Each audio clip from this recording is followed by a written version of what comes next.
Good morning, dear Castlefest viewers. We are back at the festival and Balvolk has started and it's wicker burning day, so people are in a long line to give their thing to the wicker man. And we're gonna have a look at the Balvolkers today because we're surrounded by hundreds of Balvolkers. But we have in the studio award-winning writer Sophia Drent and publisher and writer Theo Barkel. And you can ask them your questions, and I'm checking the live chat in a bit.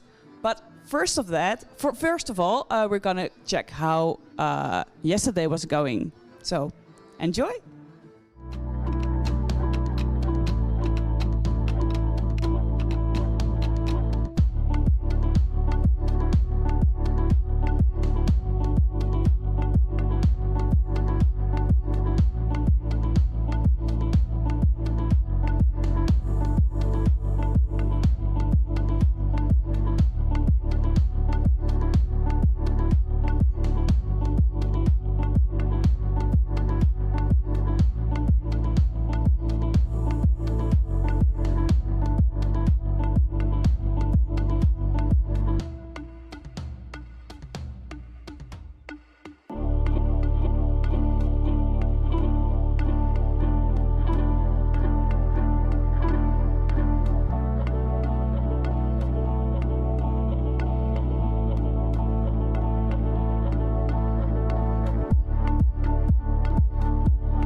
Welcome back. That looked amazing. Yesterday was such a great day.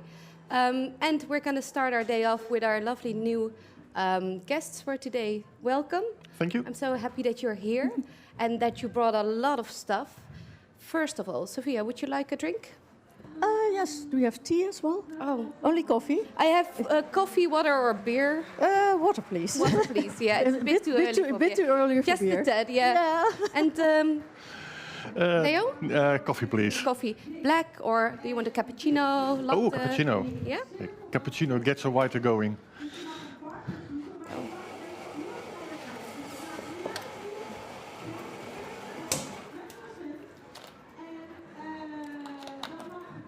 It's going to make a lot of noise. So. There you go. Thank you. Yeah. It's going to take a while, but you'll get your cappuccino. So happy that you're here. Can you introduce yourself for a bit? So who are you? Why are you on Castlefest? Well, I'm on Castlefest. Well, I've been a seller, I think, for almost 15 years. Mm-hmm. I started out as a jewelry maker on Castlefest. Mm-hmm. But then I had a terrible nightmare, which turned into a book series. Wow! So, for the last 5 years, I think I've been on the writer's market. Okay. So the books started with one book, and then the jewelry was banned off the table. A nightmare inspired you to become a writer? Well, I started writing when I was 16. Okay. So that was a very long time ago. I mean, oh my God. 38 years ago now. Okay, there you go, sir. I brought a book which got me writing. Yeah, you can show it in that camera. Is that the one that got you writing? Yeah, that got me writing. So what was it that triggered? Yeah, you want a cozy a cozy broadcast, but it was quite a dramatic story because I've been chronically ill my whole life, and it got so severe that I had to quit school. So I ended up at home, and I discovered fantasy books. Yeah. And then I discovered this one from Michael Moorcock. Yeah. And the protagonist is an albino prince with a soul-sucking sword, and he is, as we call it in Dutch, ziek, zwak, misselijk. Yeah. So he had the same problems in life as I had, and I recognized myself in that. Yeah. And I thought, you know what? I want to be a writer. So I became a writer. Yeah. That's what I want to do. I want to write stories that are fiction, fantasy, but tell a story underneath. Human stories as well. Yeah. Well, yeah, great. We will hear more of your stories later, and also, can you introduce yourself in a few sentences? Yes. My name is Theo. I'm a publisher and a writer. Depends on the time of the day what it is. Yeah. Started out on the first Castlefest. You've been here for all the 22 editions. It was not all the 20 editions with a publication company, but the first editions were with Science Fiction magazine. I was chief editor. Yeah. And after about 5 or 6 years, we started the company, and since then, as publisher and writer. Wow. So, great. Well, lovely to have you here. We're going to hear more about Theo and Sophia in a bit. But firstly, we're going to take a look at what Daniel and Julia are up to, because they're here, they're happy, and they're on the field. Here, the gates have opened, the people are flowing in on the field here at the forest stage. The Balvolk has already started, so people started dancing. People are having... There's Balvolk, people are dancing. People are having their breakfast, their second breakfast, their third breakfast. You know, Castlefest is Castlefesting, and you can already see how long the line is for the wicker. People are already here since 10 in line to bring their offerings for the wicker, which of course will be on fire tonight, which we're also going to cover broadly, so nobody has to miss it, and you can also view the fire from home. I'm really excited for today, in particularly because yesterday we did a lot. We went to the pirates, we went to the writers, we went to make music, and we tried all the food here. But today we're going to do a bit more activities. I think I'm going to do a belly dancing workshop. We're going to see the cage. We're going to the village. So much to do. I'm honestly so excited, and so nice to see so many excited people already. So as you can see here, I'm on the field. Right over there is the studio. My colleagues, if they see me, wave. Yeah, that's Lieke. It's amazing. I can't wait to see what we're going to make of this live stream today, and I hope you are all also enjoying this edition of Castlefest from home. Actually, that's the wicker wildlings. You can also bring your offerings to them later. They bring it to the wicker. We will see you later in the studio again at Balvolk. Enjoy today. Julia, it seems like we'll have a great day today. The Balvolkers, our view from the Balvolkers is also pretty good because we're a bit higher up, and they're standing ready to dance, and they're in a huge circle, and the circle's actually surrounding our lovely studio. So when they're going to dance, we're going to take a look at them as well, but we're going to talk a bit first because they still need to start up. So yeah, you've been on Castlefest every year, and like almost every year, and you've seen it change and grow, and you of course yourself have been changing and growing, but you've always been here. What has been things that have not changed for you? Like, do you have some rituals, some traditions that you always have to do when on Castlefest? Yeah, a bit. I always like to go. We always start up on Wednesday to set up a stand, and always with the same writers, and you immediately feel the vibe over here. Yeah. And that's the thing I love about Castlefest. We've been on a lot of festivals through the years, but I still like this one the most because the sphere, the way everybody is with each other. So how many writers are with you from your publisher? Every day about 3 or 4. Okay. So You have a nice little crew. yeah, we have a very nice little crew, Yeah. and we always have a lot of fun. Yeah, But great. that's also one of the reasons why those books exist. Yeah, and do you have the idea that like the interest for this kind of fantasy is growing? Not only like the festival has been growing, but also in books. Yeah, you can notice it through the years. The festival is growing, but you can also see that there are more readers, and they like to read a bit broader. So we see absolutely a difference through the years. Yeah. You brought a very special some books with you. Can you tell a bit about those? Yeah, this one is the most fun. On one of our first years as a publication company on Castlefest, one of our writers made a remark, I can see a fantasy story here. Yeah. So we talked about it through the day, and afterwards I called Mark and I asked him, we have an idea to write a story, a fantasy story that really is happening on Castlefest, on the festival itself. Yeah. But I want to have your permission. So we said, go ahead. Oh, that's great. And is it no limitations? No, absolutely no limitations. Yeah, he has Are you sure? He has a lot of trust in people. Yeah, absolutely. Yeah. So that's the first novel we wrote. It's 11 years ago. And it's also downloadable at your stand, this right? one is downloadable. Yeah. It's a bit of we as a company we exist 20 years. So to celebrate it, we made it free downloadable. Yeah, and is it also downloadable for the people at home, or did you have to go and come to your stand? Just on the stand. We have a QR code on the stand, and when you scan it, you can read the book. Okay, great. And it's in Dutch. It's in Dutch. Yeah, absolutely. So you brought more books, also a few that you wrote yourself. Can you tell me a bit about those? Yeah, this and is how they originated? Yeah, because that's a good story. I'll start with this one. Yeah.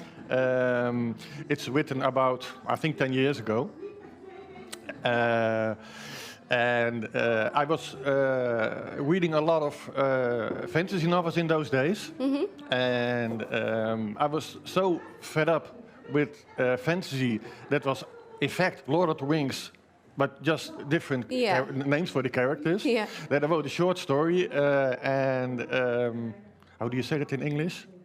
Well, to mock it a bit, to mock it. Yeah. To mock it a bit. So is this also Lord of the Rings in a different coat? Yeah, when you look at it at this way, it probably like good is. versus But evil. instead of a magical sword, there is a sword that's always grumpy. It's alive. Because it is called the grumpy sword. The grumpy great sword. Yeah, the grumpy great sword. Yeah. Does it have a name? Harry. Harry. that actually tells a lot about the vibe of the books. Yeah, if it's a grumpy absolutely. greatsword that's called Harry, Yeah. I would like that as a pet. Yeah, that would be great. So I wrote a short story. It was published in a science fiction magazine, and it took about 2 or 3 weeks before I had a lot of questions. It's a short story.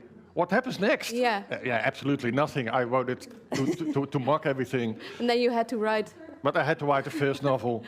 And after the first novel, the next question was, what happens next? So how many parts are there now? 3. And 3. This is the newest one. It's just been released. Yeah. And here there's a collaboration with somebody else as well?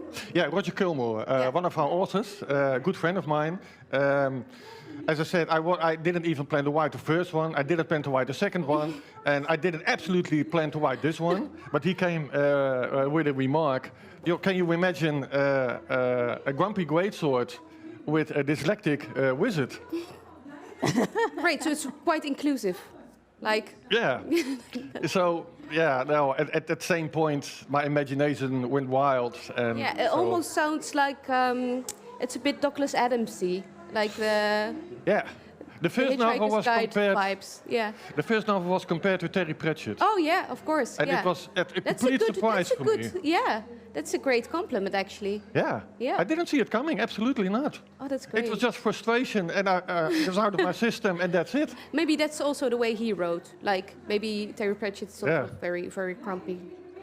Yeah, who knows? Don't know. I don't know. I'd like to ask him. Yeah. So I was wondering about. I can see an eye on a foot here. That's a Dutch language joke. It's a bit hard to explain in English.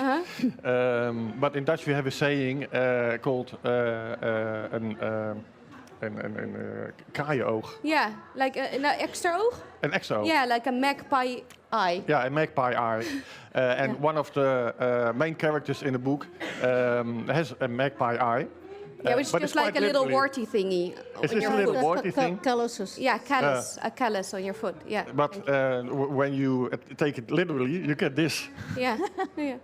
So that's a callus called a magpie eye. A magpie eye. Magpie. Yeah. Yeah. So, and that's in the entire book. You have this kind of jokes. Yeah, So amazing. Well, I'm interested to read it now because I do love Terry Pratchett and Douglas Adams as well. So it sounds like a good vibe. Yeah, great. Thank you so much. It is. We're going to take a look at the drone now because people have been dancing very nicely. So we're going to take a look at the Balfolk for a bit.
Yes. Leiders, jullie bewegen jullie linkerhand naar beneden, naar achter, naar boven. Maken een poortje.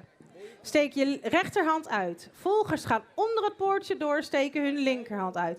Leiders laten hun linkerhand los, stappen links naar voren. Volgers draaien bij. Nog een keer, wissel maar van plaats. We gaan dit net zo lang doen totdat jullie het kunnen dromen. En totdat jullie, terwijl jullie weinig geslapen hebben op een zaterdag op een festival, dit gewoon kunnen doen zonder nadenken. Dus leiders, jullie linkerhand, beneden naar achter naar boven. Maak een poortje, volgers gaan naar onderdoor. Leiders stappen links naar voren, volgers draaien bij. Ja, het gaat best wel goed hoor. En nog een keer. Wissel van plaats.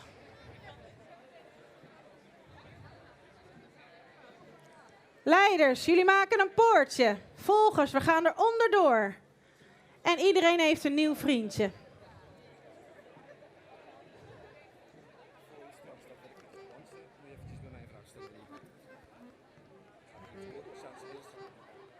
Waar staan ze?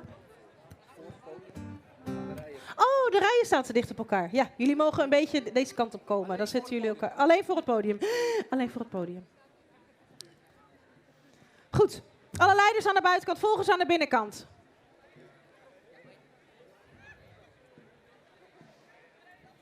Leiders, jullie bewegen jullie hand beneden en achter naar boven. Maak een poortje. Volgers gaan daar onderdoor. En iedereen heeft een nieuw vriendje.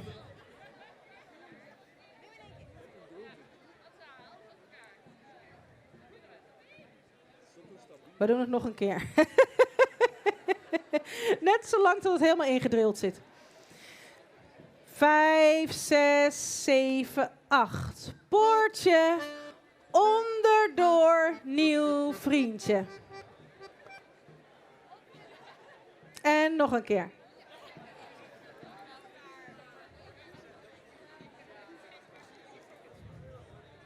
We gaan even daar staan. Sorry hoor. Jullie kunnen het heel goed. Hier is dit een kleine bottleneck? Lieve schatten, jullie mogen even naar ons kijken en heel precies ons nadoen. De leiders aan de buitenkant van de cirkel, volgers aan de binnenkant van de cirkel. Ja?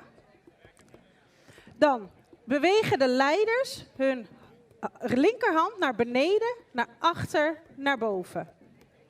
Nog niks doen verder, alleen een poortje maken. Doe het precies op het moment dat ik het zeg. Ja. Jullie leiders steken je rechterhand uit naar degene die links voor je staat. De volgers kijken even onder het poortje door en steken hun linkerhand uit. Zodat je die hand kan vastpakken. Dat mag je doen. Je gaat onder het poortje door, de volgers, en jullie pakken de rechterhand van de leider achter je vast. Jullie mogen nog helemaal niet doorstappen. Dat heb ik niet gezegd. Leiders, met een zweep. Leiders, jullie laten jullie linkerhand los en stappen links naar voren. Volgers draaien bij. En iedereen heeft een nieuw vriendje. Dit ging goed. We doen dit nog een keer. Wissel van plaats. Leiders aan de buitenkant, volgers aan de binnenkant. Heel goed. We gaan bijna door. Leiders, jullie bewegen jullie hand naar beneden, naar achter, naar boven. Steek jullie rechterhand uit. Volgers, we gaan door het poortje door. Leiders stappen links naar voren, volgers draaien bij. Ja! We doen het nog één keer om af te leren. Leiders aan de buitenkant, volgers aan de binnenkant. Het is belangrijk dat dit goed gaat. Voor de mensen die denken, doen we het nou voor de 80ste keer? Ja. Het is belangrijk dat dit goed gaat, want dan krijgt iedereen weer een nieuw vriendje. Anders komen de mensen alleen over en dat willen we niet. Goed. Leiders, jullie maken een poortje. Volgers gaan er onderdoor. En iedereen krijgt een nieuw vriendje. Yes, we gaan door. Ja, applaus voor deze hoek. Yeah, yeah, yeah, yeah, yeah.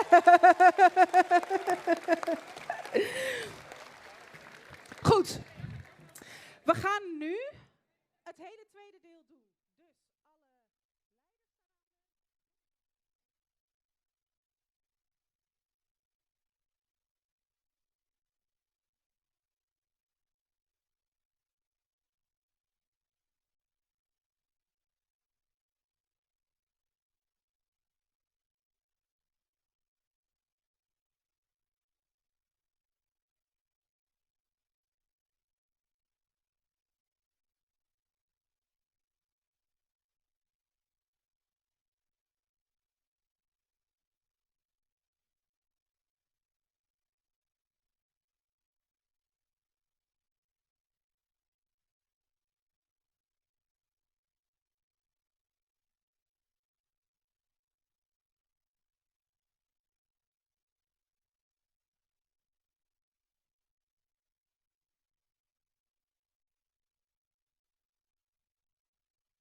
totdat je weer bij je originele partner bent.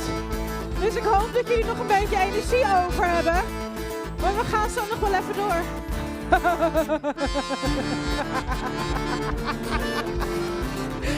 En door.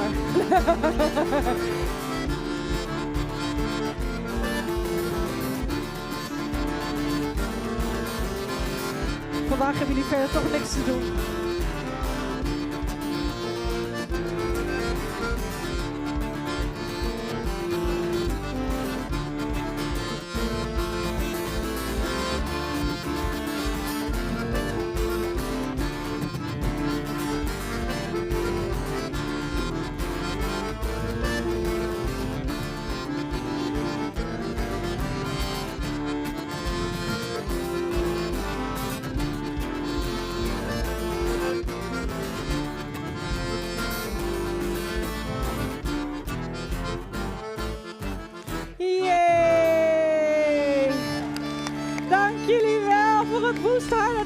Dank jullie wel, Philippe en Bert.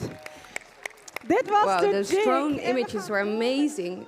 It was like a big heart surrounding our studio. Lovely. It's great that so many people are having so much fun dancing. Meanwhile, we've seen some comments and questions coming in at the live chat. So let's see what people are asking. Yeah, there was someone who read that book you wrote, and it's hilarious.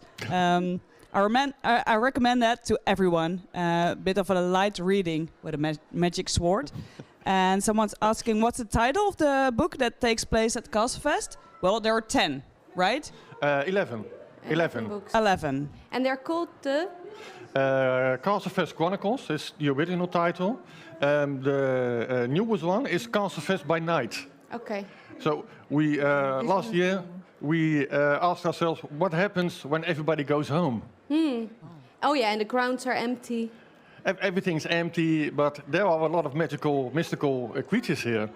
So yeah, it's fantastic to think about it and write a story about it. So when you want to know what happens at night, yeah, that's great. It's a new one, released yesterday. And there's also a question. I have all the books until 2019. I didn't know they were still going. I wish I could still read books, then I would buy them all. Wow. Yeah. But is it all in Dutch? The Castlefest by Night as well? Yeah, all the chronicles are in Dutch. Okay. Yeah. Okay. And you have some English books as well at the publisher? One of our authors, Yvette Hazebroek, she is writing an English series. It's about a fantasy island whim that's completely surrounded by clouds. And no one gets in, no one gets out. And the first novel is about this island, and the second novel, also in English, is the second part of the story. Very well written, and we have it in our stand. Yeah. And the What writer is here tomorrow. Elian. Elian, check it out. If you're a non-Dutch speaker, you can check that one out. Okay, so Sophia, you've been sitting here and listening, but you've bought a lot of stuff as well. Yeah. What do you want to talk about first? Well, I mean, I see some beautiful books, but I also see a book that is not a book. Yeah, this is, well, it's sort of a book. It's an award. It's an award. Yeah. It's I can say it's my most recent award. Yeah. It's the Literary Pearl. It's a special award that is brought to life. Originally, it was called the Indie Award. But the past few years, the name has changed to the Literaire Parel. Yeah. It's an award for people, for indie authors who publish their own books. Because you have quite a few awards on your name. Yeah. Especially the Bastard Awards, which are very, very important. Yeah, I should have brought But we those. we also have a picture of you winning another award. Yeah. The Harland Prize. The Harland Prize, yeah. Yeah, can you tell us a bit about that? Yeah, that's... well, that's getting complicated now. Okay. Because I won this award for the whole book, for this book. And the Harland Prize was for one of the stories in the book. So is it short stories? Yeah, it's an anthology. Yeah. And what's special about it? It looks amazing. I mean, let me I love show the you. size Oh yeah, as well. like the what do you call it? The sprayed edges? Yeah. Sprayed edges, very now. Very pretty. Very pretty. I published this book for my 10-year anniversary as an indie author, and it is 100% human content was my goal. So each story is illustrated by a different illustrator. Oh.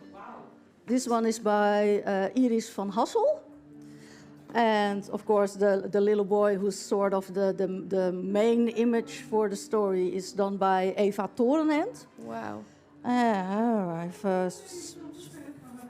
So how did this collaboration come to pass? Was it like your idea that you wanted to collaborate with these? Yeah, I was at Dutch Comic Con, and my favorite spot there is the Artist Alley. And I saw all that great art. I mean, I collect illustrations, and I was like, okay, generative AI was like covering everything in slop. Yeah.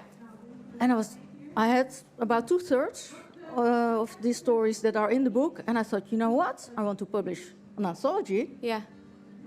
Let's do something beautiful together. Yeah. And immediately my mind sprung to, okay, I want to pay the illustrators because I don't believe in exposure. Exactly. Yeah, very good. So the horrible word crowdfunding came to mind. I did a crowdfunding for my very first book that I published. And I vowed never to do it again because I got into a severe burnout. Oh no, was it so stressful? Yeah, because it was my first book. Nobody knew I could write. Of course, you know. But now you could have some traction easy. I could have traction. Yeah. So, and I thought, well, I want to pay the illustrators. So that was the first goal, the main goal. And the crowdfunding, it went sky high. Wow. It was amazing. It looks amazing. So in the end, I also hired a typographer, and she hand designed the letters. Yeah, there. The letters are also hand designed, and of course, 16 different illustrators. So is this like the book you're most proud of then? Yes, because it was my goal to make the most beautiful book on earth. And you did? And I did it. It is beautiful. But what I'm most proud of is that I won the Literaire Parel for this book. But the judges said, okay, the illustrations are the cherry on the pie, but they judged it on the strength of the stories. Oh, wow. Because they only had a PDF. They didn't have the whole book. So they didn't see the shiny bits. They didn't see the sprayed edges. Without makeup, they saw it. They saw it without makeup. They saw it with the illustrations. And they said, yeah, okay, that's nice. Yeah. But they judged it on the contents. So that was like, okay. Yeah, that's lovely. Yeah. So, and now, how are you going to grow from that? Like, is this how are you gonna top that? Do you have any dreams or wishes, or already are you inspired to write new stories? Yeah, my first goal is to have 1 0 behind my book sales. That's my first goal. Yeah. And so people at home, you have a job to do. Yeah, that's my first goal. And this one is from my vampire series Bloedwetten. And I turned her into a beautiful publication as well. Yeah. She's for sale for the first time here at Castlefest. She was first published, I think, 2019. And I think most people know you from the Bloedwetten series. From the Bloedwetten, which is a vampire series. This one won the same award when it was still called the Indie Awards. And this is my personal favorite book because it was a series of origin stories about side characters from Bloedwetten. And they were supposed to be novellas. Yeah. But then she came along. So are these? Can you also read these like separately from the whole series? Yeah, these are the origin stories, and they are. This one is set in ancient Persia, so it's like several hundred years before the Bloedwetten series, which is in the half of the 19th century, the classic Gothic novel period. Yeah. So where do you get the inspiration about in what themes or in what ages you want to write? Is it like you have a feeling and then or a story and then you look out for an age and place that fits that, or are you inspired by other art and then write a story within? Yeah. I talked about The Nightmare. Yeah. And The Nightmare, that was the start of Bloedwetten.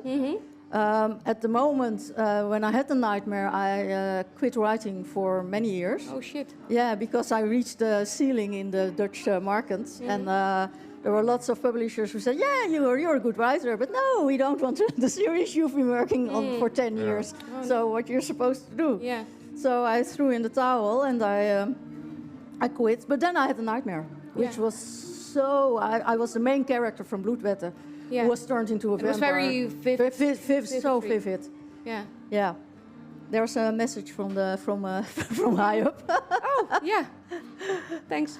And Thanks, so I crawled out of my bed and I got dressed and I was in a hurry. Oh God, I have to write this down, these feelings. So I started writing. I said, but I don't want to do the regular way of getting published. I don't want to do that anymore. I quit, you know. Yeah. It's devastating, you know.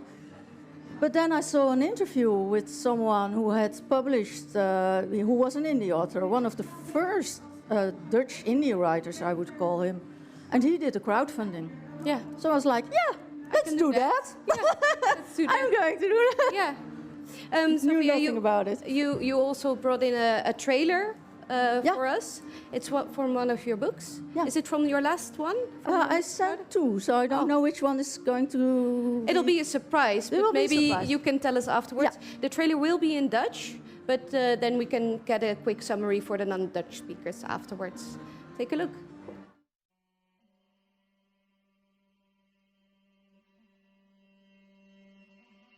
Ik ben de mooiste vrouw op aarde.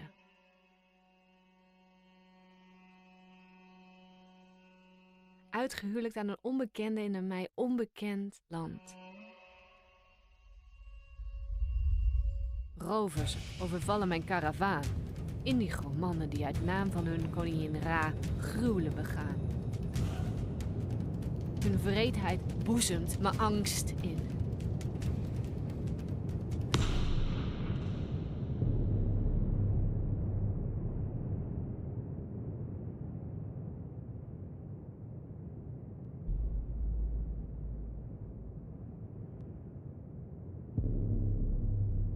Koningin Ra geeft mij de keus.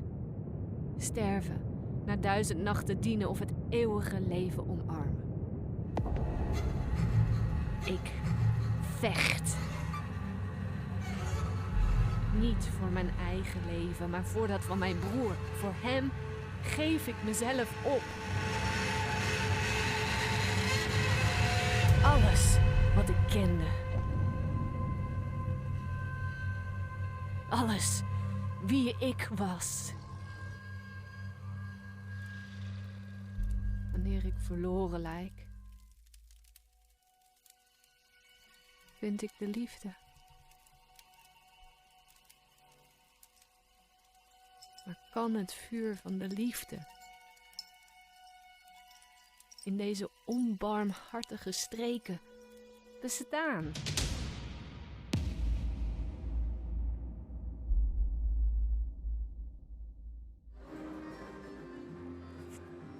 Wow, that looked like a quite serious, serious business. Could you give a quick summary about the story in English, or what the trailer was about? Yeah, it was the trailer for this book, for 1000 Nachten. So what is 1000 Nights, which of course is a take on the 1001 Nights, the Arabian Nights. It's the origin story of the femme fatale from Bloedwetten. And she is, in the Bloedwetten series, she gets everyone, male, female, she doesn't care, she winds them around her fingers. And in the book you get to know her as a human. Yeah, like who she was before.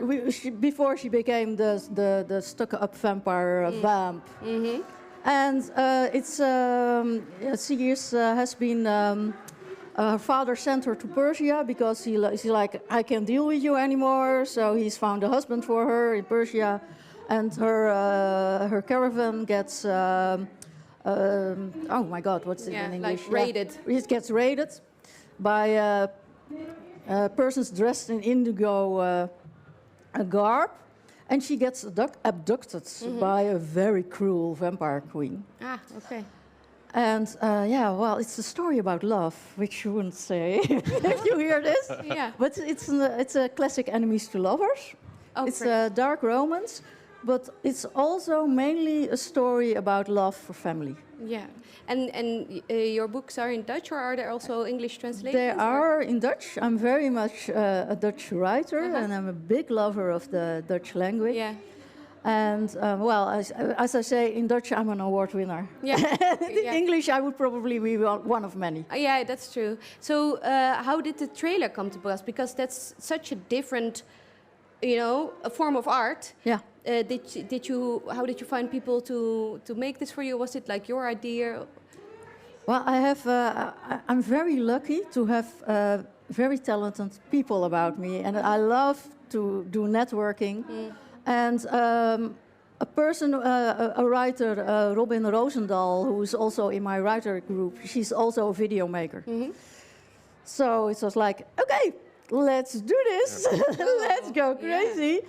And I've also been a visitor on festivals, Castlefest, before even I became a seller.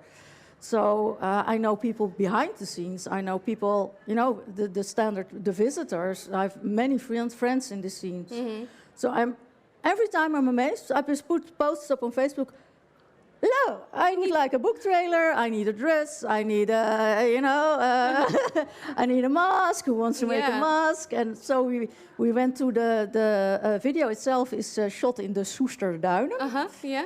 And it's the Persia of the Netherlands. Yeah, the Persia of the Netherlands. Yeah, it was like crazy. We were like there over there with all the garb, and I borrowed a bell tent from a friend. Yeah. And it's like I'm amazed, dumbfounded when I get those crazy ideas, and people are like, yeah, sure. And how amazing is it that like the campfire of the Castlefest grounds can be. Can make these kind of collaborations happen as well, just because of you've been in the scene so long and you've met a lot of people with the same interests. Yeah. And I think that's also something very special about this place. Like people see each other year after year, and just great connections emerge from that. Yeah. You also have seen each other known each other for quite some years. Yes. Also from the festivals here. Yeah. No, before, I think. Yeah. I was chief editor of SF Terra, the science fiction magazine. That's long ago, you worked for NCSF, when I'm correct. Yeah. And I don't know, that's ages ago. Yeah, it's like maybe 20 years, 30 years. I don't know, very long time. Yeah. So, and is there anything that you've learned from each other over time, or do you have any crazy anecdotes? Well, I've always been an admirer. The way she writes and keeps on going, even what she just said, when it's getting rough. Yeah. So. Yeah. And that, Theo, that he has the enthusiasm to guide the writers, to give them a platform. Yeah. So that's a great thing. Yeah, that's what one thing we really like to do. Yeah.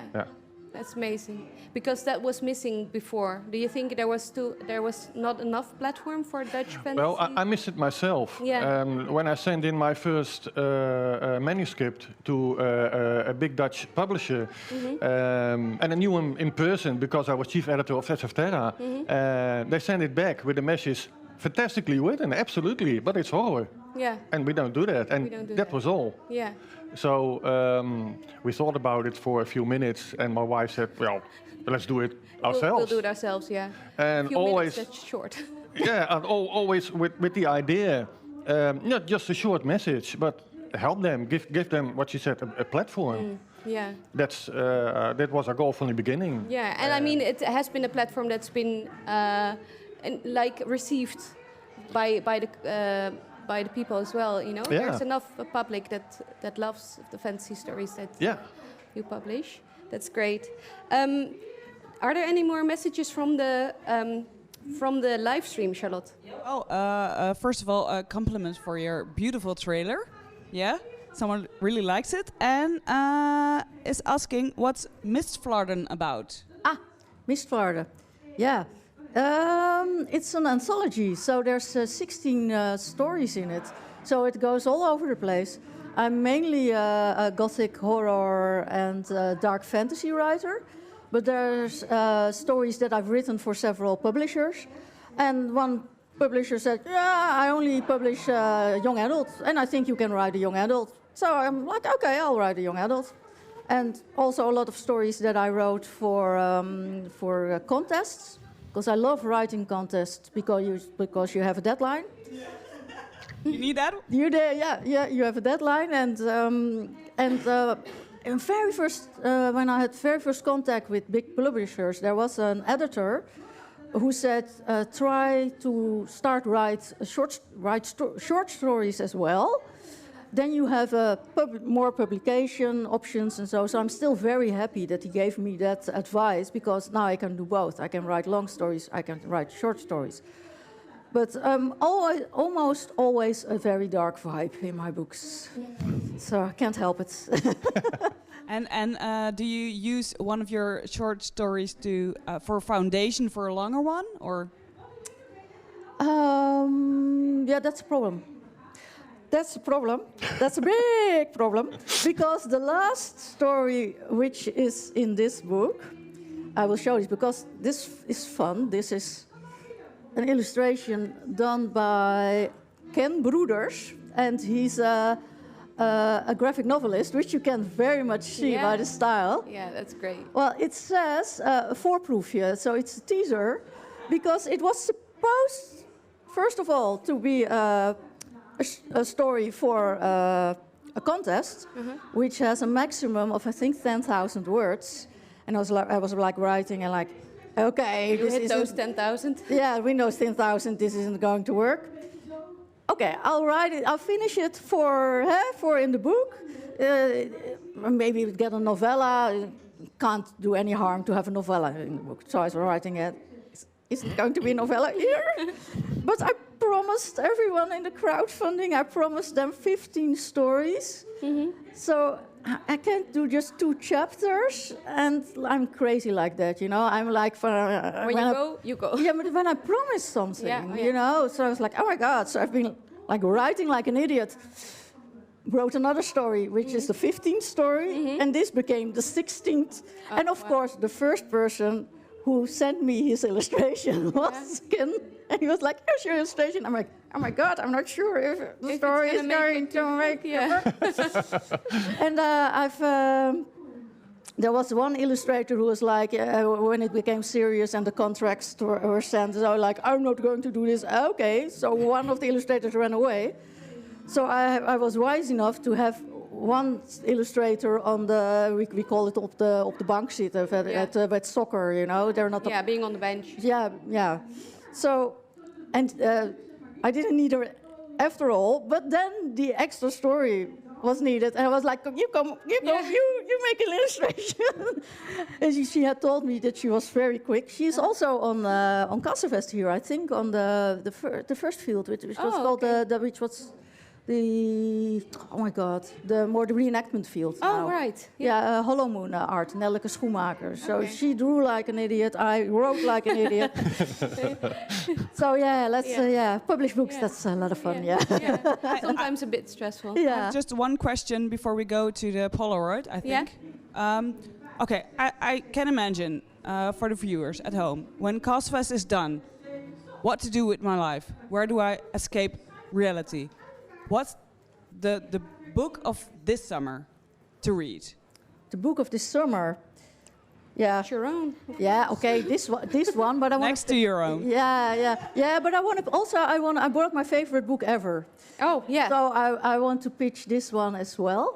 Oh, look at that. It's the Gargoyle, which I read as research whilst I was writing this book, because I don't think they could see the author. So the author by Andrew Davidson. Andrew Davidson. It's not a recent publication, but I read it as research because it's about a burn victim, which is also a thing in Thousand Nights.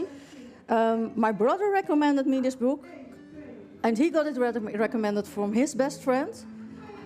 Both grown men, they bawled like babies. And I bawled like a newborn when I read it. Great. So this book is all the feels, all the feels. Okay. So. And then lastly, any recommendations from you? Like, what's your favorite book? My favorite novel, it's a difficult one. Yeah. I say when you want to relive Castlefest. Yeah. It's this one. This one is written by G. Ansems. He has a really unbelievable imagination, this guy. It's one of my favorites.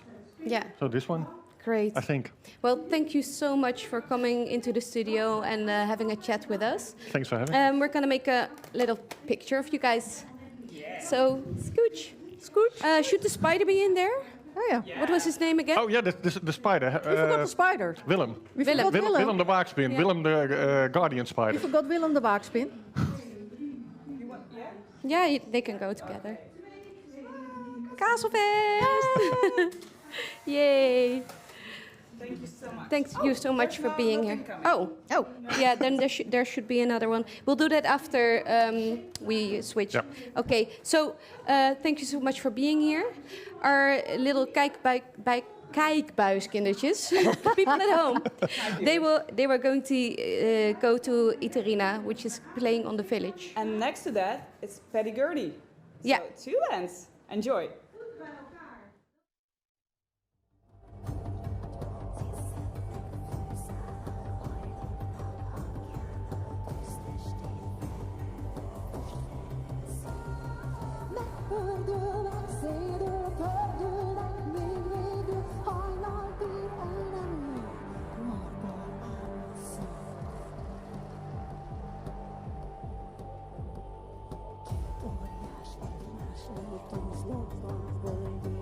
Szöldfenyves mély erdőn, holdfénylő éjjejtő, kősziklák láncsája, tűzlánka, tűzszikrát szórnak szét, kült harsan csendetté. Lippen legy lendászon, ágdobban bőrágyon, zizzennek fűzálak, állandnak aljának, tűztestén felhőnök, füstfelhő szédítők, megpördül, beszédül, pördülnek még végül, hajnal kér, el nem jön, álmodból álmod szól.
Egészségetekre!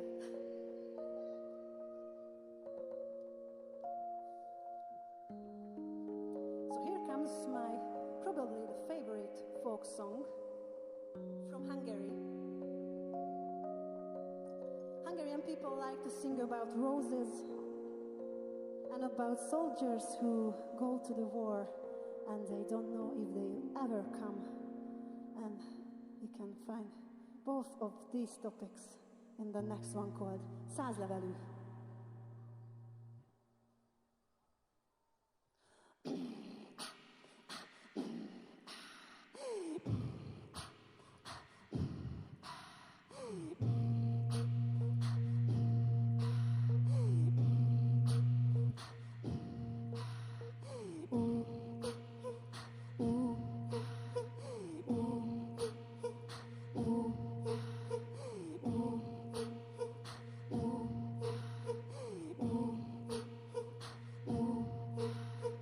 Rózsa, rózsa, százlevelű rózsa.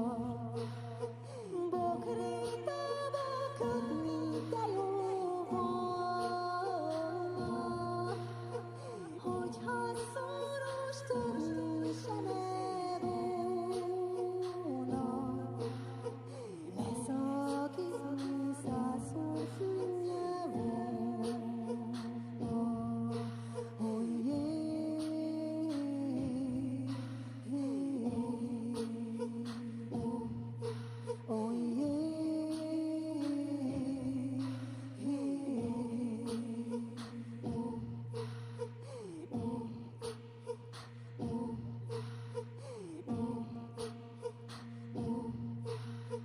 Sírhattuk már vásárvilágok, 3 évig engemet nem látok, addig leszek császár katonája, hiába fáj a szívetek tája.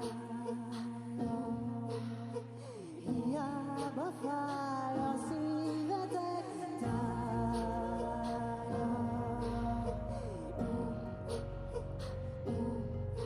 Oh yeah, hey, oh yeah, yeah, yeah, oh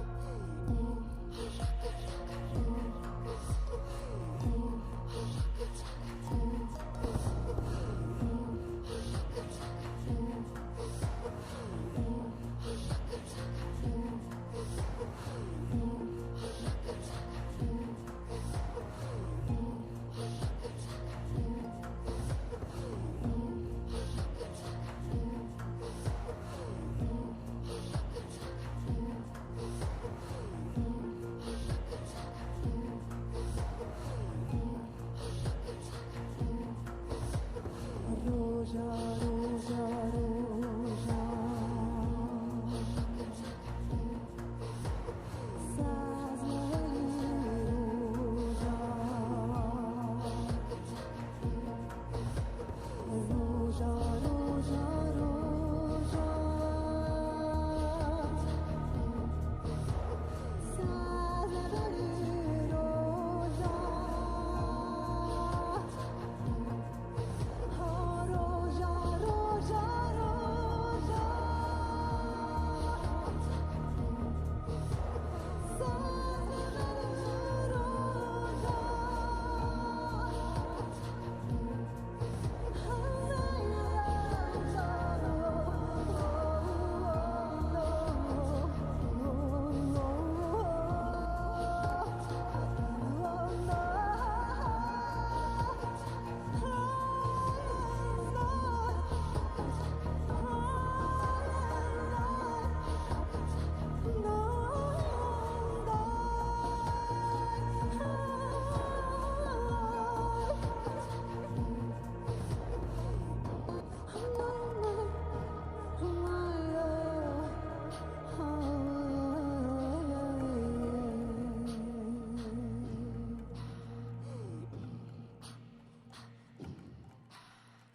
Rózsa vagyok, végnapjaim élen. Ha elhervadok, mit teszel majd vélem? Megtartasz-e, ha már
Thank you so much.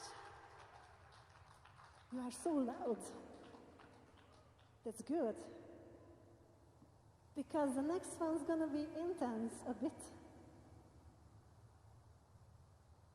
I come from a small Eastern Hungarian village where the tradition was very important. So the first folk songs and folk dances I learned there.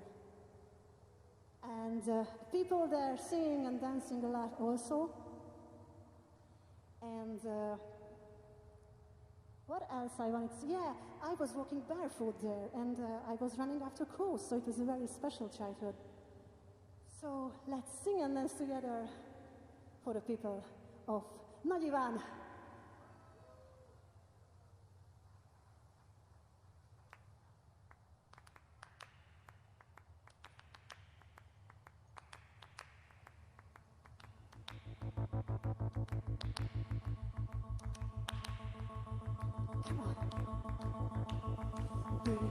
Tavat varázsolott folyóra lát határ, fényes égbe, könnyű légbe úszva száll a szalmaszál. Nyári szél a földre érve, nincs határ, ha futni vár, aludni tél a fültövébe, szélesága hol tovább. Alkonyat, harán, köszön, sötét ruhája, földig ér, összerágja, szúnyogája, félbe vágja bőregét. Puszta nébe elcsitul, kevéske háza csendre lel, túl a pára holdalába, ősi völcskuvik fele. Búza, búza, teszi távol a búza. Kihálott a Nagy Iváni útra, pirosban a legények aratják,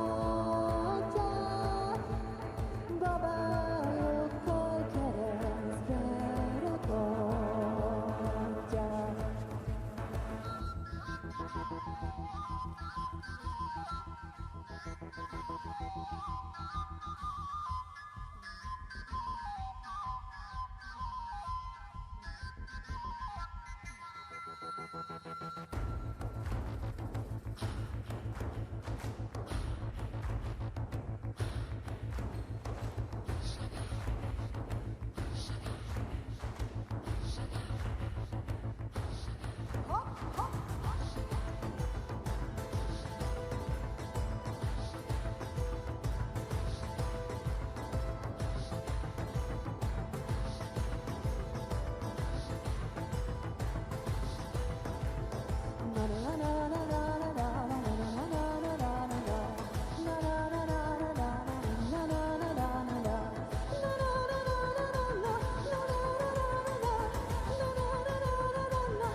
Maybe do you want to jump? So listen carefully and you will know when to jump. It will be tricky. Szeretőm a táncba gyűlve ez ujjában, minden fordulásba ragyog ez ujjába.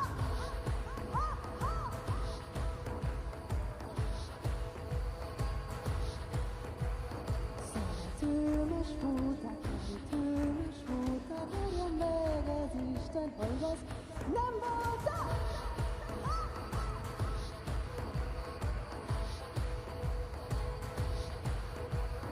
Szeretőre táncba gyűrűm ez ujjában, minden fordulásba ragyog ez ujjába.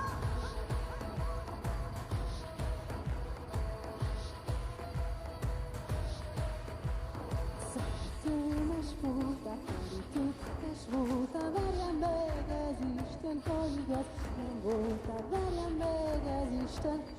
You know what to do!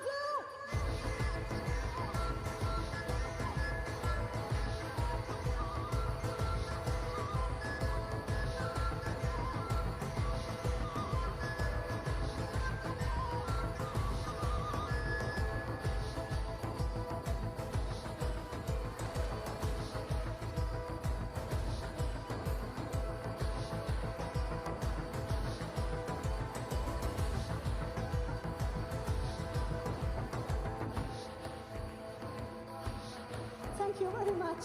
You were great. It's an honor to be here with you.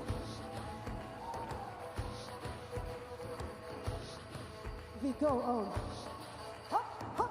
Ott a házam messze-messze túl a béka éneke, rám köszön ki jár előtte békeleng a réteken. A szól és eltalál, hogy bőr alatt nyilallak.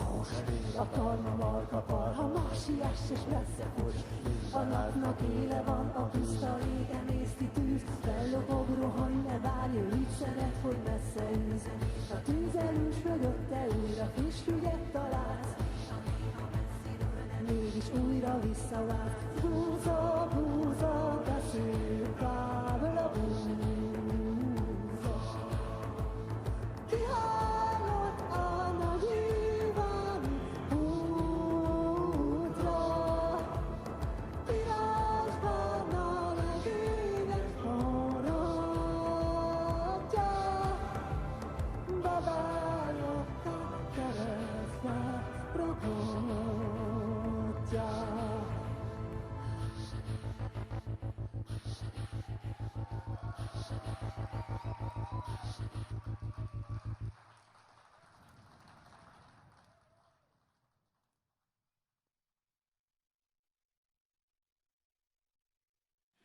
Okay, it's time for Gertie's Screen, the first tune I ever uploaded to my YouTube channel. Let's go!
It's time to meet my wonderful band on the Boran, Pinto!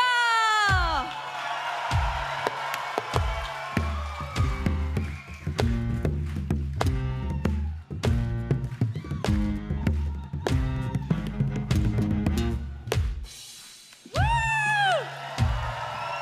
Nice.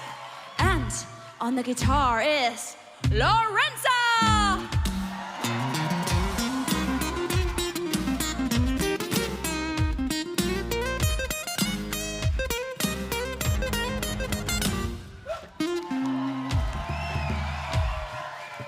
Nice. Well, my name's not hard to guess, but let's rehearse it, shall we? I say Patty, you say Gertie. Patty? Gertie. Patty? Gertie. I say Patty, you say Gertie. Patty? Patty? Gertie. Lorenzo, I couldn't hear them. Did you hear them? Should we try that again? We'll try that again! I say Patty, you say Gertie. Patty?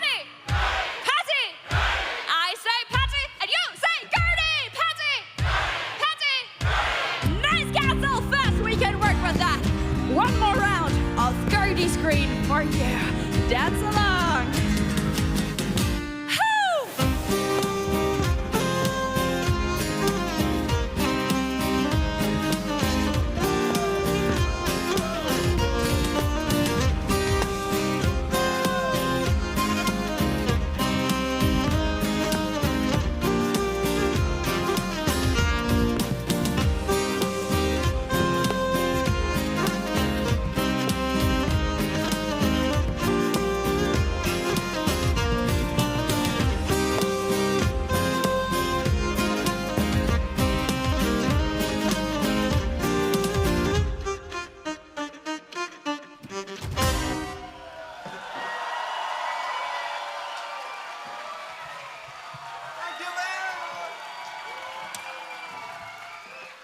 Dankjewel, Castlefest!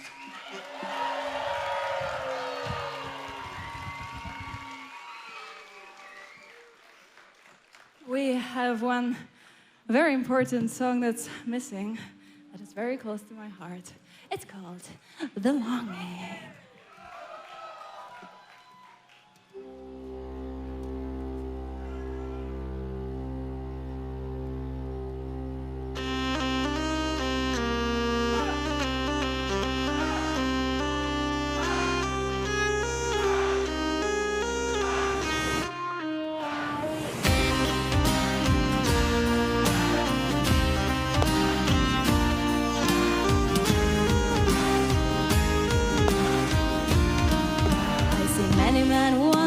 Strong and brave and keen, some born into rulers, but I long for the sea. Heard a ship came from north to a harbor for a day. Before misfortune knows, I'll be on my jump, jump, jump.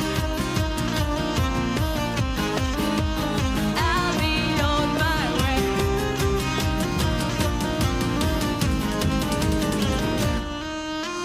I'm all set to be away, and I'm all set to betray your burdens. I will leave ashore to find what I've been longing for.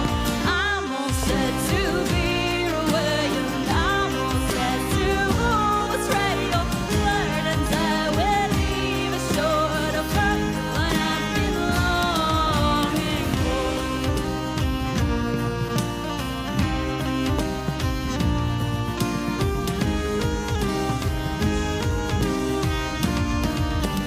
Don't tell anyone that this night I'll be gone. Greeting the eternal blue right at the break of dawn. Sailing towards the unknown with my crew on the sea. The day that I return, a hero I shall be. Just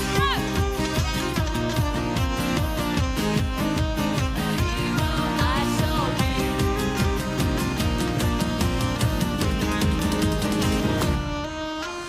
I'm all set to be away, and I'm all set to go. Stray your burdens, I will leave ashore to find what I've been longing for. I'm all set to be away, and I'm all set to go. Stray your burdens, I will leave ashore to find what I've been longing for. Thank you so much, Castlefest, to the organizers and all the volunteers here. Thank you. Also, big thanks to my crew: Laura, Antea, Lisette, Feline, and Mike. Got them all.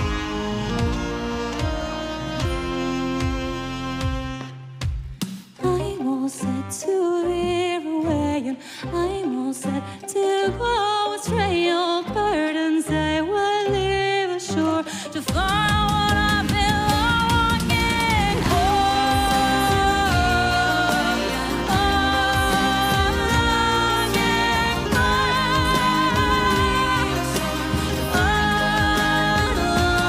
Longing, I'm all set to be away, and I'm all set to go astray. Your burdens I will leave ashore to find what I've been longing. I'm all set to be away, I'm all set to go astray. Your burdens I will leave ashore to find what I've been longing. Oh, thank you, Castlefest!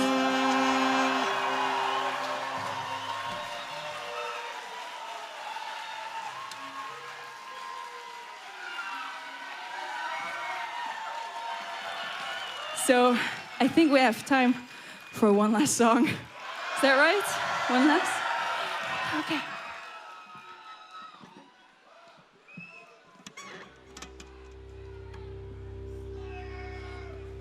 In Dublin, fair city, where girls are so pretty, I first set my eyes on sweet Molly Malone as she wheeled her wheelbarrow through the streets broad and narrow, crying cockles and mussels and alive, alive.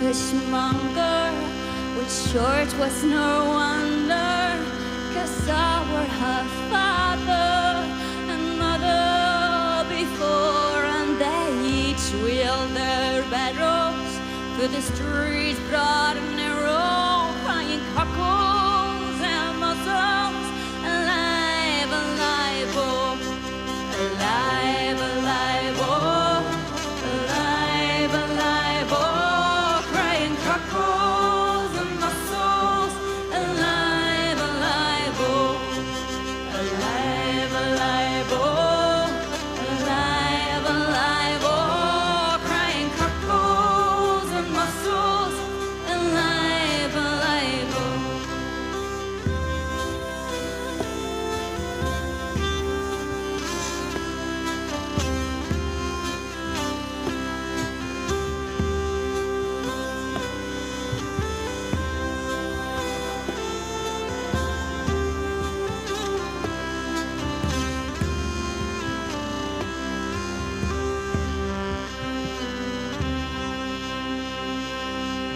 She died of a fever, and no one could save her. And that was the end of sweet Molly Malone. Now the ghost wheels her barrow through the streets, broad and narrow, crying cockles and mussels, alive, alive, oh, everybody!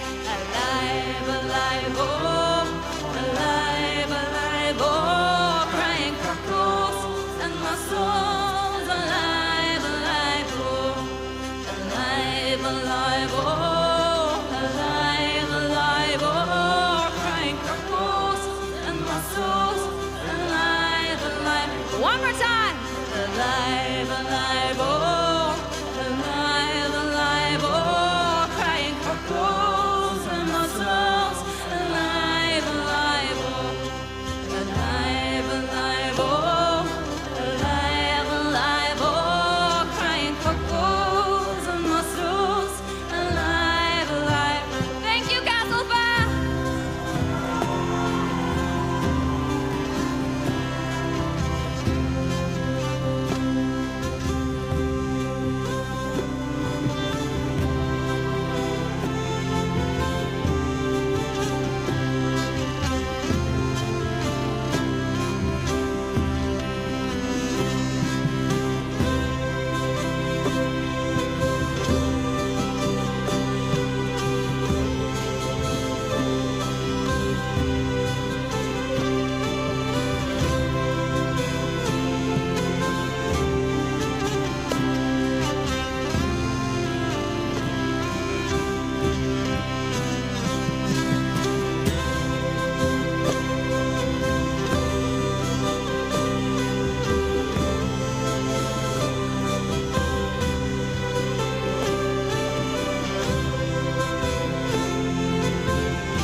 Good night, Castlefest. Hope to see you at the merch down there. Thank you so much.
Oké, Castlefest, geef ze nog één groot applaus. Betsy Gurney.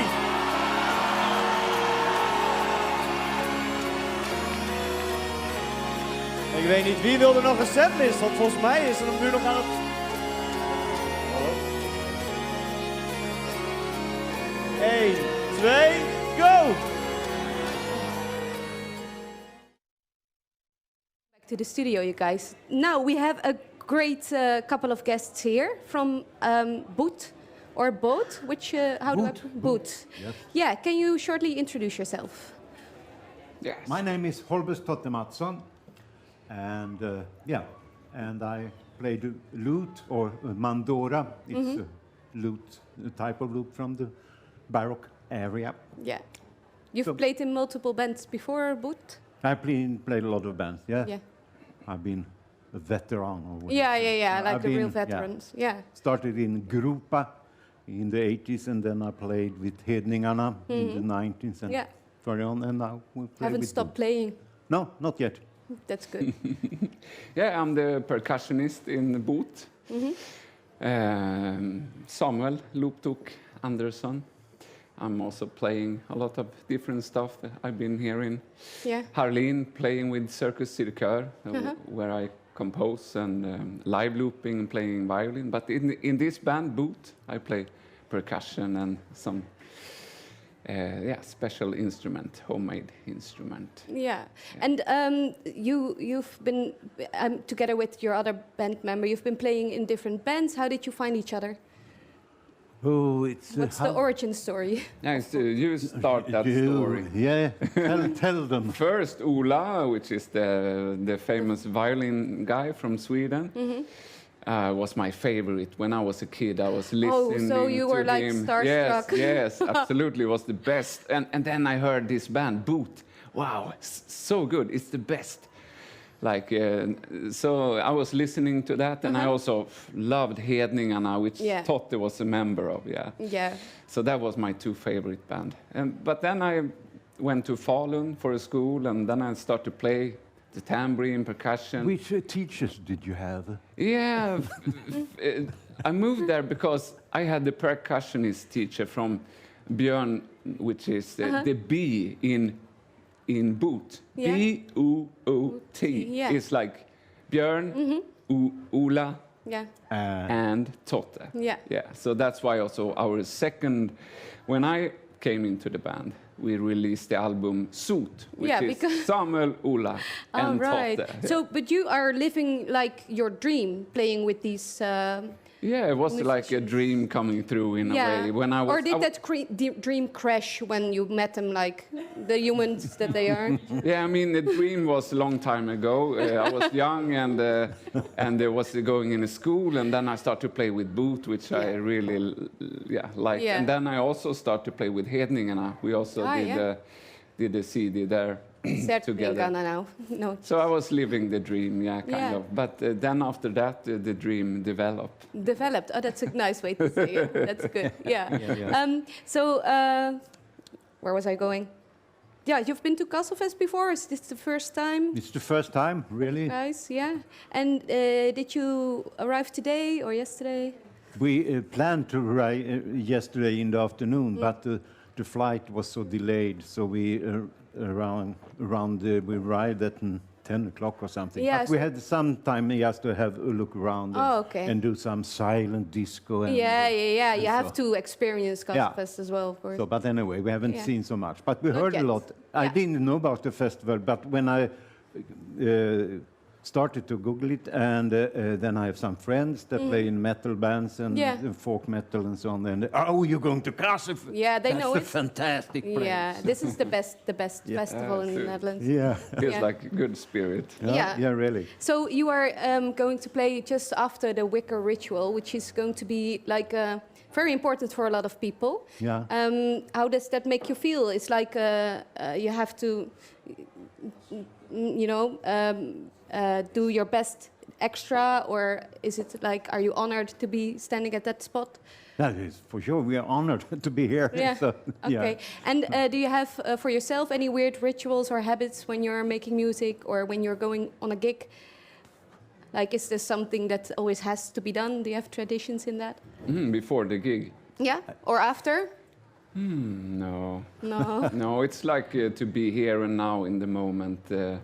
It's what music do with you. When you play together and on the stage and together with the audience, that's the moment. Yeah. Like to be. Yeah, and what kind of energy does Boot give to the audience, and how is it different from your other bands? I think actually, but I think one thing is that we also play in more traditional gigs in Sweden, and people love to dance to the traditional dances to our music. So that's also a bit more, a thing in Sweden than in the Netherlands? I mean, in Sweden, on the folk scene, there is dancing in traditional way that it hasn't died. I mean, there is a tradition of it, and young people actually are good at it. Yeah. And I think with Boot, because we doesn't care actually about the dancers in that way that we should play just right. But so it's a kind of exciting thing because we do unexpected things you take and so on. Uncharted territory. Yeah, and I think that makes the dancers really like to improvise a little bit with us. Yeah, I think there may be some reaction. No, then we're just gonna, I think, have a listen to you guys.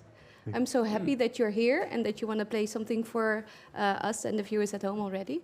So have a great time. Thank you. So we play. Yeah, great. Yeah, and then afterwards we should not forget to take a picture with you guys. Okay. Yeah. Okay. And we'll get you out of the sun because that will be better. So we join your colleague. Yeah. So we sing in the microphone. Yeah, well, you can just talk and say what your songs are about or what they're called. I'm so excited to hear them here in the studio. Ja, det har jag inte gjort, men det blir jättespännande. Det blir roligt. For us, yes. These are the real. This is the real deal. This is the real shit. Yeah. Prepare. Yeah. In K. Oh, okay. It's gonna be good. Yeah. Okay, I'm gonna just already talk about after a little bit because they still need to set up. So after Boot in the studio, we'll take a look at Helte as well. Helte zonder grenzen. Yeah. Oh, they have a big show. Big show. They're almost ready. If I had a tail, I would be wagging it. Let us know if you're ready, guys. Okay. Yeah? Are we ready? Boot. Yeah. Enjoy. Lilla vackra.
should say It's hot in here. And let me introduce Ola Bäckström. Jag börjar med en bil. Ja, ska vi inte säga vad det var? Nej, vi inte. Nej, vi ska inte.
One more song?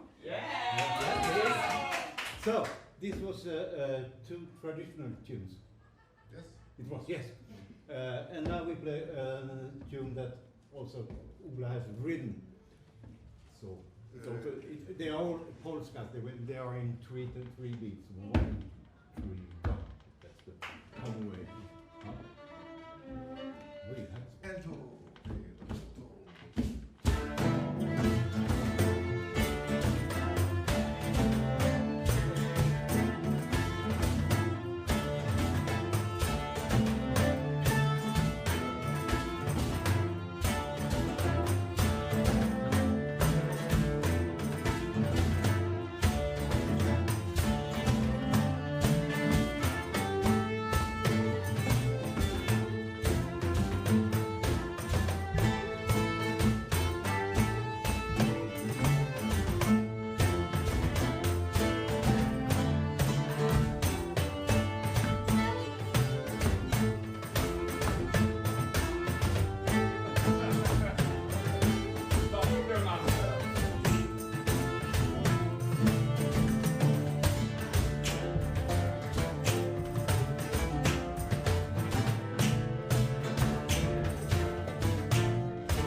It is very warm, so if you're not... Question, maybe. Yeah. I can fan you some hot air, for the cool air. Med tamburin, ja, det får bli... Yeah, okay. Det får bli we can pen to another. Yeah, it's okay. So, yeah, I think we're going to take a Polaroid in a bit, and we'll go first to the Kelten. Yeah. Yeah, so... Ladies and gentlemen, this was a booth. They're amazing. So if you want, you can check them out this evening at 9. They'll be playing after the Wicker here on the Forest stage. Thank you so much for being here, you guys. And so much. People at home, you're going to take a look at the Kelten. They were here yesterday, and they're playing with a lot of guests on stage. So enjoy.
Wij gaan door met een echt festivalliedje.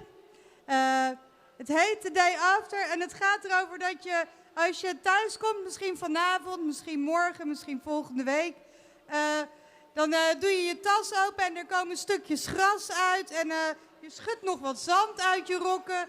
En alles is een beetje klam en kleffig. Er was bier, cola, mede, dat is er allemaal overheen gegaan. Hier, een beetje knobiebrood. Hoppa. Dus je bent moe en een beetje stinkig. Maar zo gelukkig, vol met allemaal prachtige herinneringen. En ik denk dat als wij allemaal thuiskomen, dat we precies dat gevoel hebben. Dus, the day after, the night before.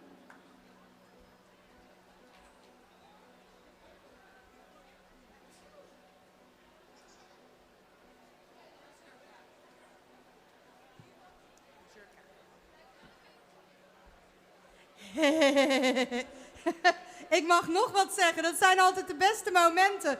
Wij gingen herinneringen ophalen aan 20 jaar Castlefest. En dat zijn er een heleboel. En we gingen herinneringen ophalen aan 20 jaar Kelten. Dat zijn er ook een heleboel. En het is bijna een soort tijdreis. Dat je even terug kan gaan naar 10 jaar geleden, naar 20 jaar geleden.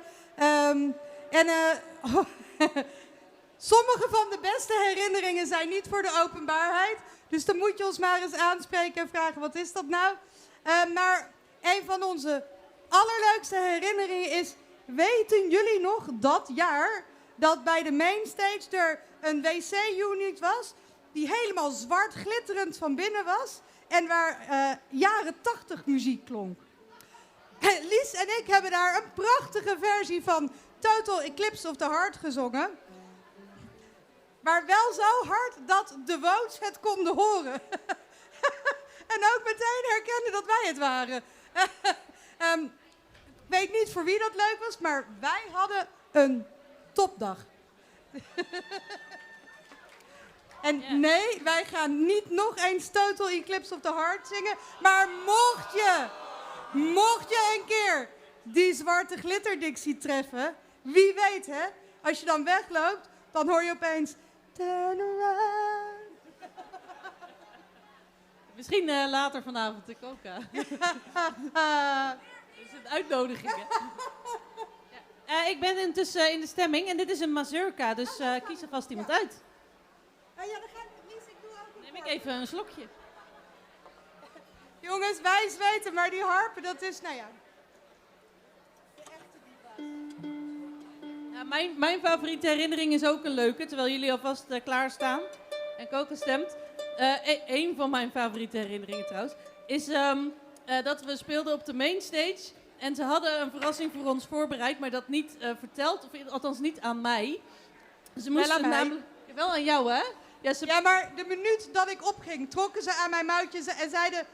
Er gaat iets gebeuren, het hoort erbij, je gaat niet dood. Ja. Top! Ze hadden namelijk bedacht dat ze de flamethrowers moesten testen. En dat gingen ze dan bij onze show doen. En ik stond helemaal vooraan. Leuke, woeste headpack drailer solo te geven. En opeens vlak voor mijn neus, bam, zo'n vlam. En ik schrok me echt, iets wat ik niet mag zeggen. En een meter in de lucht. Eén hoedje! En toen dacht ik, ik ben echt vet cool met een band met een flamethrower. Dat had ik nooit verwacht bij Kelt zonder grenzen. Ja, dus dat is een van mijn favoriete herinneringen met dank aan de pyrotechniek van de mainstage. Dank u. Ja, en trouwens over de techniek. Wij zouden hier echt heel zacht en minder leuk zijn als we niet super zouden worden ondersteund door de heren achter de knoppen. Dus een groot applaus voor de heren front of house. Jasper aan de zijkant. Mark die vandaag zorgt dat iedereen op tijd ging soundchecken en we liepen niet uit. Dus super bedankt. Zonder techniek is het hier een stille bedoeling.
Dankjewel.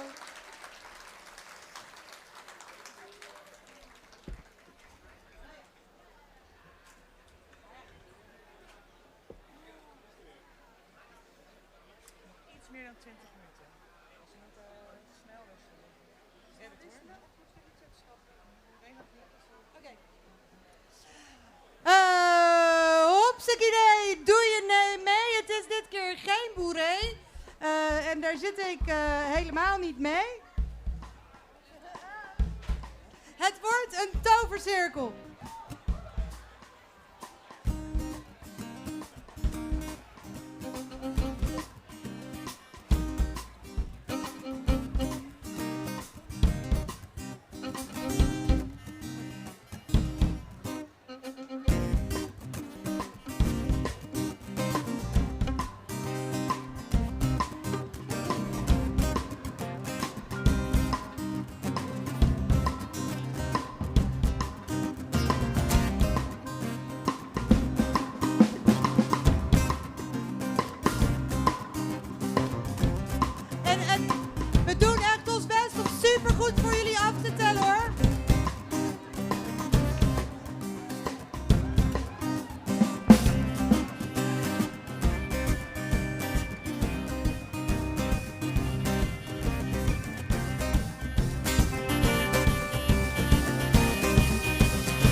Wij gaan door met een Scottish. Hij heet de Golden Chicken. En wellicht zijn we geïnspireerd door een heel leuk spelletje. In ieder geval een kip en geen konijn. Dat is verfrissend.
Kelten zonder grenzen. Yeah, and I just saw a couple of guests coming on stage. So if you do want to check their concert, you should switch over to the Meadow stream. Yeah. Because there you can see the whole concert of Kelten zonder grenzen. Yeah, it's their 20th anniversary. Yeah, with 20 plus guests. Yeah. Yeah, at least. Probably, yeah. Tens of thousands of guests will be on stage. It's going to be great. So we are not going to take a look at Kelten now, but we're going Revenge to see of the Synth. Not Sith, Synth. Synth. Yeah. So Daniel was there. They played yesterday. Yeah. Yesterday evening, and he was a big fan, wasn't he? Oh yeah, yeah. We saw him dancing. Yeah, we did. And he is interviewing them as well. Yeah. So we can take a look at that as well. Yeah, let's have a look. Have fun.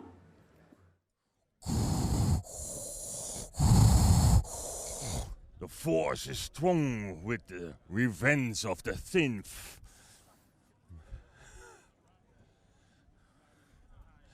Welcome.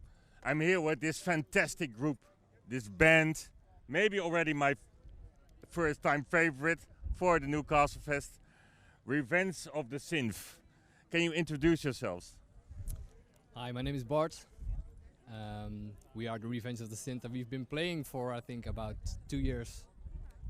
This show. We've been playing for a long time with this band, but we started combining the Star Wars legacy with our own music. Yeah, but you were already a band with synthesizers, but now you've converted it to Star Wars specific themed. Yeah. We've been playing for, I think, about 15 years and making our own music. I play the synths, he plays the drums, he plays guitar. We also have one more guitarist, but he's becoming my father right now, so we have to leave him take care of his child.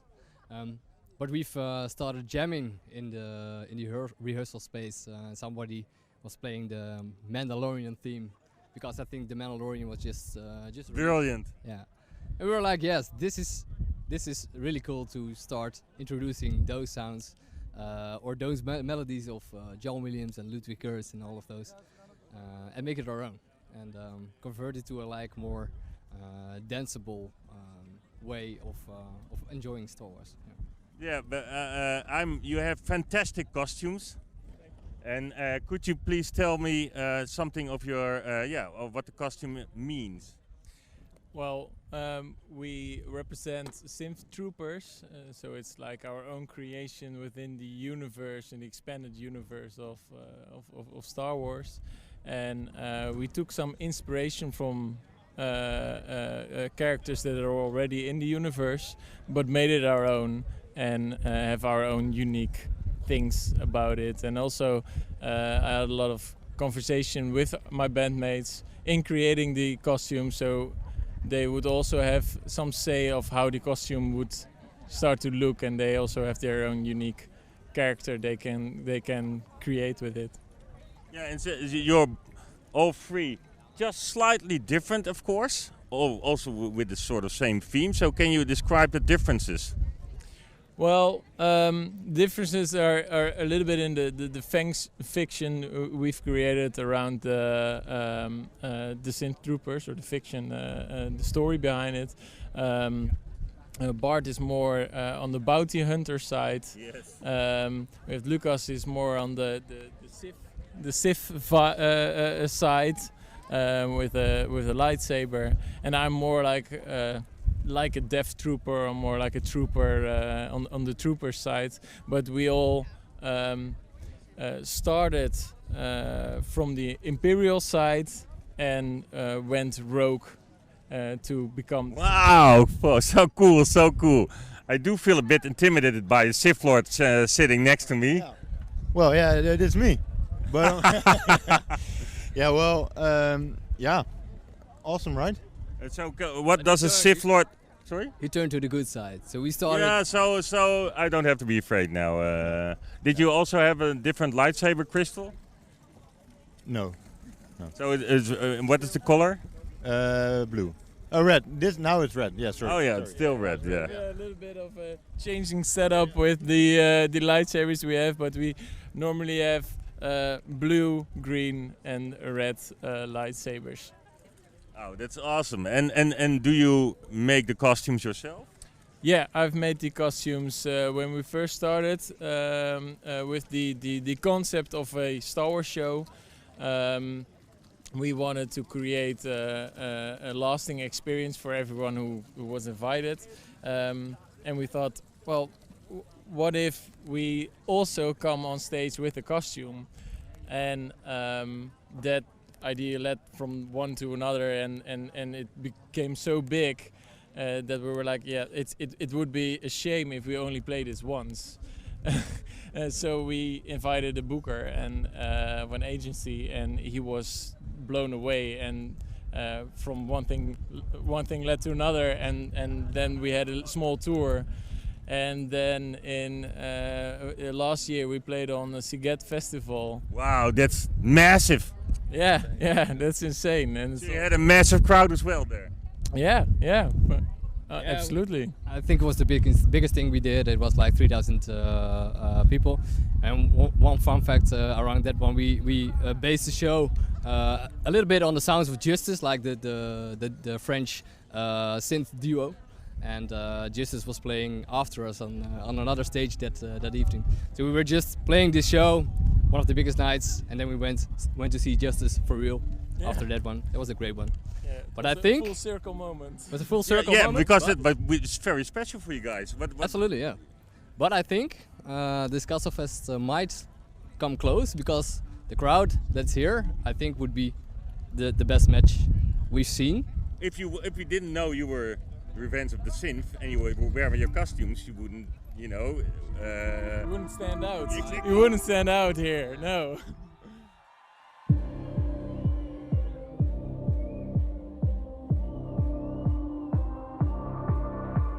Rear shields depleted. Divert power to forward cannons and overload the plasma rams. Prepare for boarding.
So this is your first time Castlefest, right? Yeah, first time Castlefest, and we just arrived here today, and we're walking not in costume. We just changed, and you felt almost weird. I felt out of place just wearing my normal clothes. Yeah, but it's insane. It's such a cool vibe, and everybody's so kind, and it looks amazing. Did you see special costumes already that you thought, wow, that's awesome? Multiple. I saw some centaurs that I thought, whoa, that's amazing. Just how incredible these must have been built to actually look like a centaur. But I've seen a lot of crazy costumes. Maybe some, inspiration for the future costumes that you're working on. Maybe, yeah. Yeah, I've not seen a lot of science fiction things, but I heard there's like a summer Darth Vader here somewhere, so I'll keep my eyes out. So let's talk Star Wars. You know, I love Star Wars. I was 8 years old. I had a small television. I didn't know what Star Wars was. It's like a space movie. So I just watched it in my little room. It was dark, and I had this small television like a fish bowl. It does have color, and then I started watching. And at some point I said, well, what the hell is happening? And the two droids in the desert, in the desert planet. No idea what's going to happen. How are they going to survive? And like an 8-year-old boy, that blows you away when the movie's finished, and it's like something you've never seen. So I'm very curious about what Star Wars means for you. Why do you love Star Wars? I think the story is great. I love science fiction, so that speaks to me naturally. But the thing that speaks to me the most, and that's maybe from a little bit of the building side of things, is that especially the old movies and newer movies also came back to this, is that they made science fiction stuff from everyday parts, from like model Ford cars, and they kit bashed it together, and it became like the Millennium Falcon. And they had an old Graflex flash bulb of an old camera, and they kit bashed it to become a lightsaber, and it became such an iconic view. And I think that's something very special, that you can take things from your everyday life and kit bash it together to get something that's so science fiction, and now it's so pop culture. I think that's for me the essence of the magic of Star Wars. Wow, beautiful. And for you? Yeah, for me it's the technical things, I think, as well. I think I saw the 2-hour documentary about the making of Star Wars before I saw the movies, and the way they made those films is like revolutionary. And the way LucasArts and the sound design of that part of the filmmaking was revolutionary as well, and the use of all of the practical effects, and that was insane, and that's what I enjoyed. And of course I enjoyed the story as well, but I'm a bit of a technical guy. I'm the scene guy as well, so I'm the nerd on that part. And also very sound orientated, because they make all these sounds of natural things. It's not like these days, with computers, CGI stuff, and it's real. They used everyday, props and objects to make these sounds, and mixed animal sounds together to get like Chewbacca sounds things. So I can imagine that's very interesting. Yeah, that's a huge inspiration as well, and it's really cool to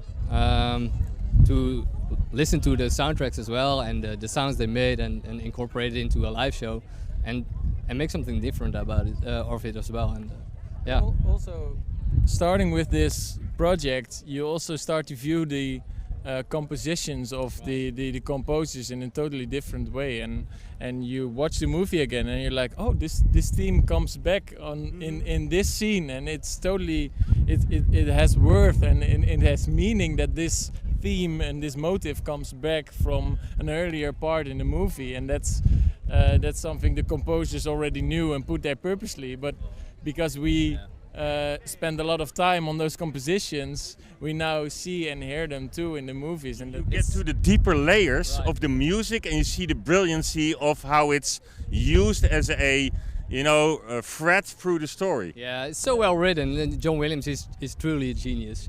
And also I can really enjoy the newer soundtracks as well. So like Ludwig Göransson, who scored like Andor and the Mandalorian team, he's done a great job of moving forward the saga as well, and we take a little bit of it and make it our own, but all just honoring those compositions because it's truly genius writing there. And also the newer series like Andor also has, oh man, Andor.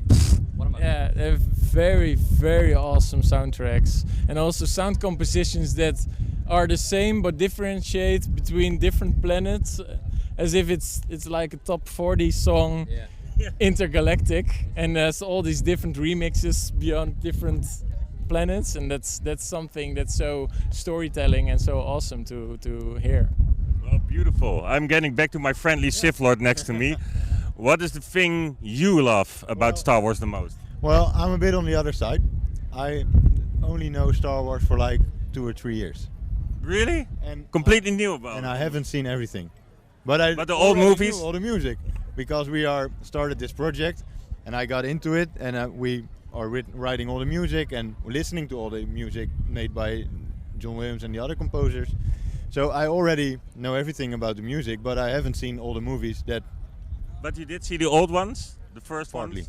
Partly. I'm still in the middle of it, and I'm trying to keep up, but I have 2 experts with me who tell me. Lucky bastard! It's all gonna be fresh and new for you, you know. It's oh man, I wish I could go back in time and just experience it all like brand new. Exactly, and I got 2 experts who tell me everything when I don't understand anything or I want to know the fun facts. So.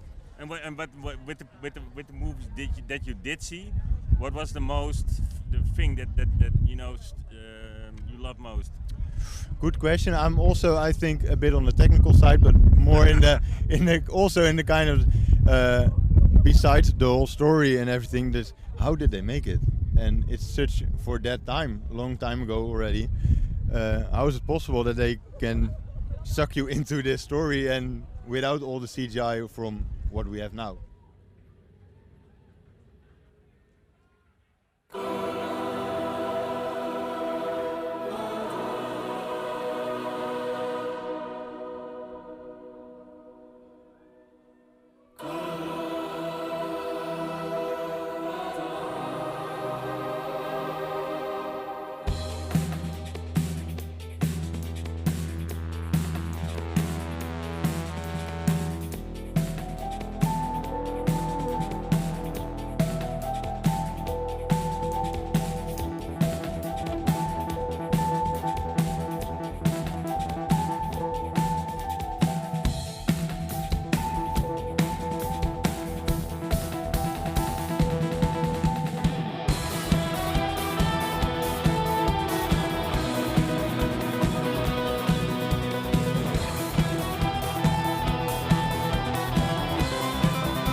Enemy fleet dispersed.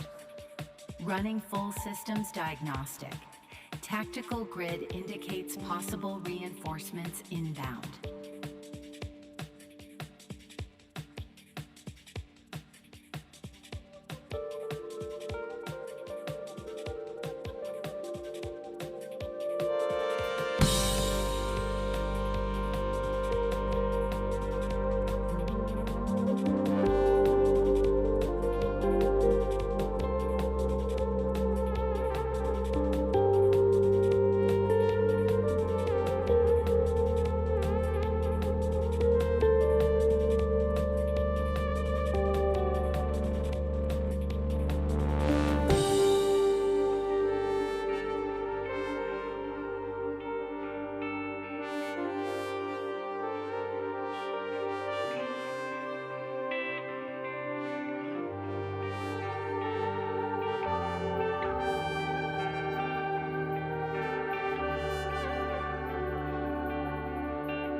I'm very curious. What is your favorite musical piece from Star Wars? That's a really good question.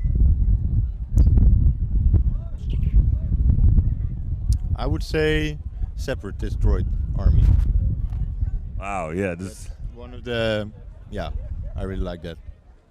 And for you? For me, it has to be the Binary Sunset, like the Force theme. That's so beautifully written, and we used that one for a couple of different places in the set as well. It works in such a different vibes. Like we've got like a drum and bass version, we got like a techno version, we got like a spacey, beautiful ambient version. And the original is just with an orchestra, of course. It lends itself very well for a lot of different things. But the motives and the music of the Binary Sunset is the greatest one, I think. Wow, beautiful. And for you? Okay, so hear me out. I really all of them. The original trilogy has a special place in my heart, but I'm a little bit younger. I grew up with the prequels, and in the prequels, Duel of the Fates is by far the best score. And can you tell me why? Why you think that? I think it's partly because it connects with the moment, with like the emergence of Darth Maul, and the fight scene thereafter between Qui-Gon and Obi-Wan. That's epic. And as a kid, I was like, blown away. This is awesome. I want to be a Jedi, or I want to be Darth Maul. I just want to be part of it. And the score that went with it was so captivating. I think that just stuck to my brain, and yeah. So much inspiration, but Star Wars has like this tremendous epic epic themes, you know. On my own wedding, when I was coming down the stairs in the feast hall, the throne room was played. So, and then it was one of the best moments. Maybe not even for the wedding, but just for the music. No, I'm just kidding. But but so we have these epic things, you know. I saw A New Hope with my daughter of 7, and when the movie ends and the throne room scene music starts, I cannot stop crying. It's it's really beautiful. But John Williams is also extremely brilliant in a sort of more funny way. And I saw your website, and funny enough, one of my favorite songs was on top on your website. It's the Cantina Band. Right. Yeah. So, and I know on Spotify there's a playlist with 337 versions of the Cantina Band. It's like 16 and a half hours. And if I feel depressed, I always put on that list because it's impossible not to be happy. So I'm wondering, you guys have this on the top of your website. And what does the Cantina Band song mean for you? Woo, good question. Yeah, I have no answer directly, I have to say. No. That's a surprise. We're not gonna say. You have to witness the show live, and then afterwards you can tell. I'm not gonna say more. For me, I think it's one of the only bands you see inside of the Star Wars saga, inside of the movies. So you could see us maybe as the next Cantina Band, just pushing it forward into a new age. 2026. Into a club instead of a cantina, maybe. It's the Cantina Club rave, I think. Yeah. But you're gonna play it here on Castlefest? If you shout hard enough, we might. I'll make free time to see you guys, of course, because I don't want to miss it. Yeah. Oh, sorry. I have one more question. Who of you can do the best Chewbacca impression?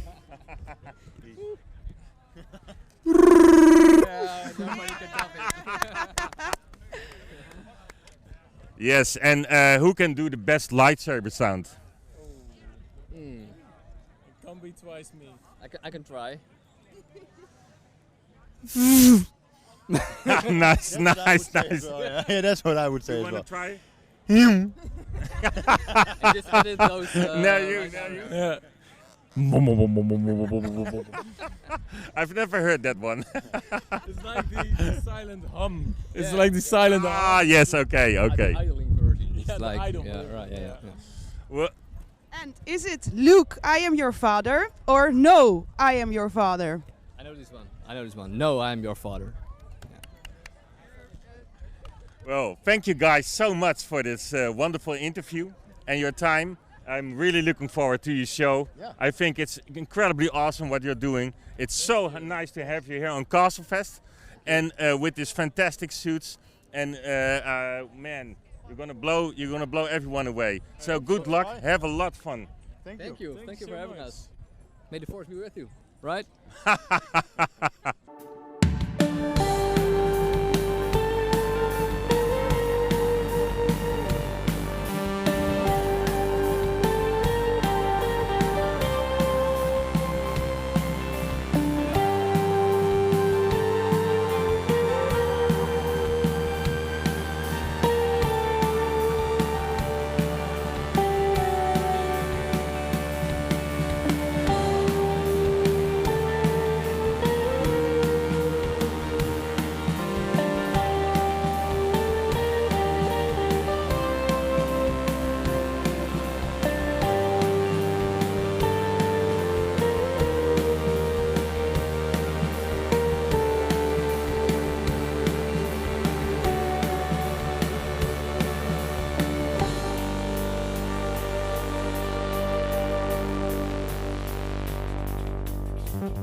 This is our final transmission. Enemy fleet dispersed. The galaxy is safe and quiet once more. And remember, may the Force be with you.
Castlefest!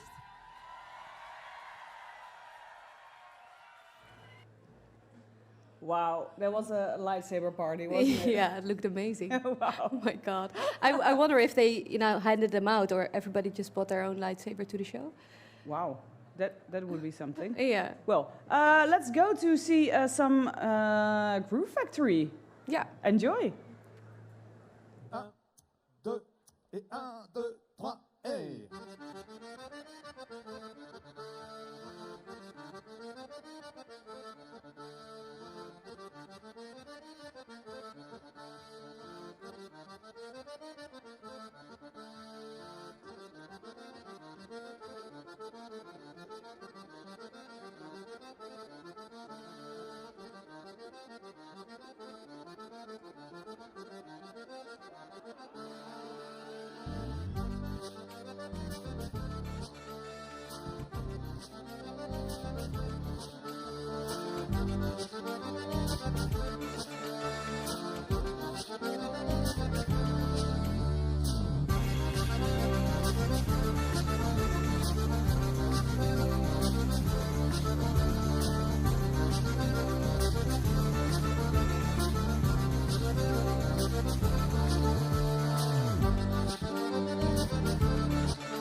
That was a Groove Factory. Groove Factory. They were grooving. Yeah. Oh.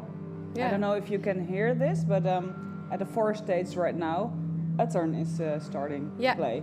Yeah, so if you want to see those, you should go to the forest stream. Yeah, but it will be here in... oh, they're still sound checking maybe? Yeah, 3/4? Yeah. Oh well. Anyway, what have we done in the studio today? Yeah, well, we had the publisher writer and the publisher. Yeah, that was a nice talk. Yeah. I mean, we like books. We like to read. Yeah. So we like fantasy. And then we had Boot. Yeah. That was amazing. Yeah. They played some tunes, and that was awesome. Yeah, they were really nice. Yeah. And what are we going to do today? Well, before the Wicker Burns, we have Sovolo in the studio, and they are celebrating their 10th anniversary of their album Soul. Yep. And after that, we have Nederland in the studio as well. We have some big names coming all up the way for from you guys. Siberia. So that's if you have any questions for Solo or for Nederland, think about them. Think about them, and when they're here, you can put them in the chat. Yes, exactly. Yeah. Yeah. We're going to show some live music as well today still, also here on the mainstream. So Uttern will play on the forest stage, we'll have Jane Doe, we'll have the Willows, but you know, in a bit we'll have Nimur as well. Yeah. What's that? Yeah, they're a dark pagan folk band from the Czech Republic. Yeah. Yeah. That's cool. I haven't heard them actually, but you know, dark pagan folk is always pretty good. Curious. Actually. Yeah. Let's have a look. Yeah. Are we? Yeah. Ja hoor. Ik kijk Let's gewoon. look. Enjoy. Enjoy. Nimur.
Schafte.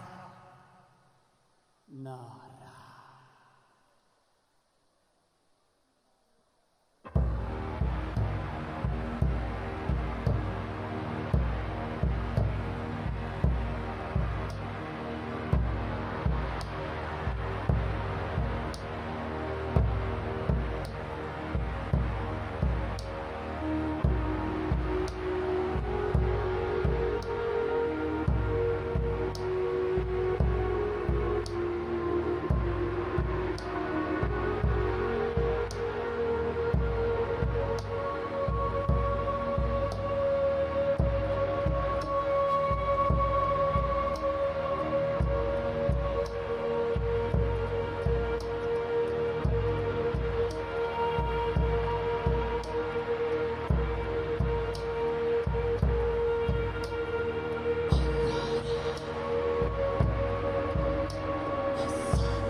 So that was Nimmer. If you want to see more of their concert, you can switch over to the village. The village stream. Yeah. Yeah.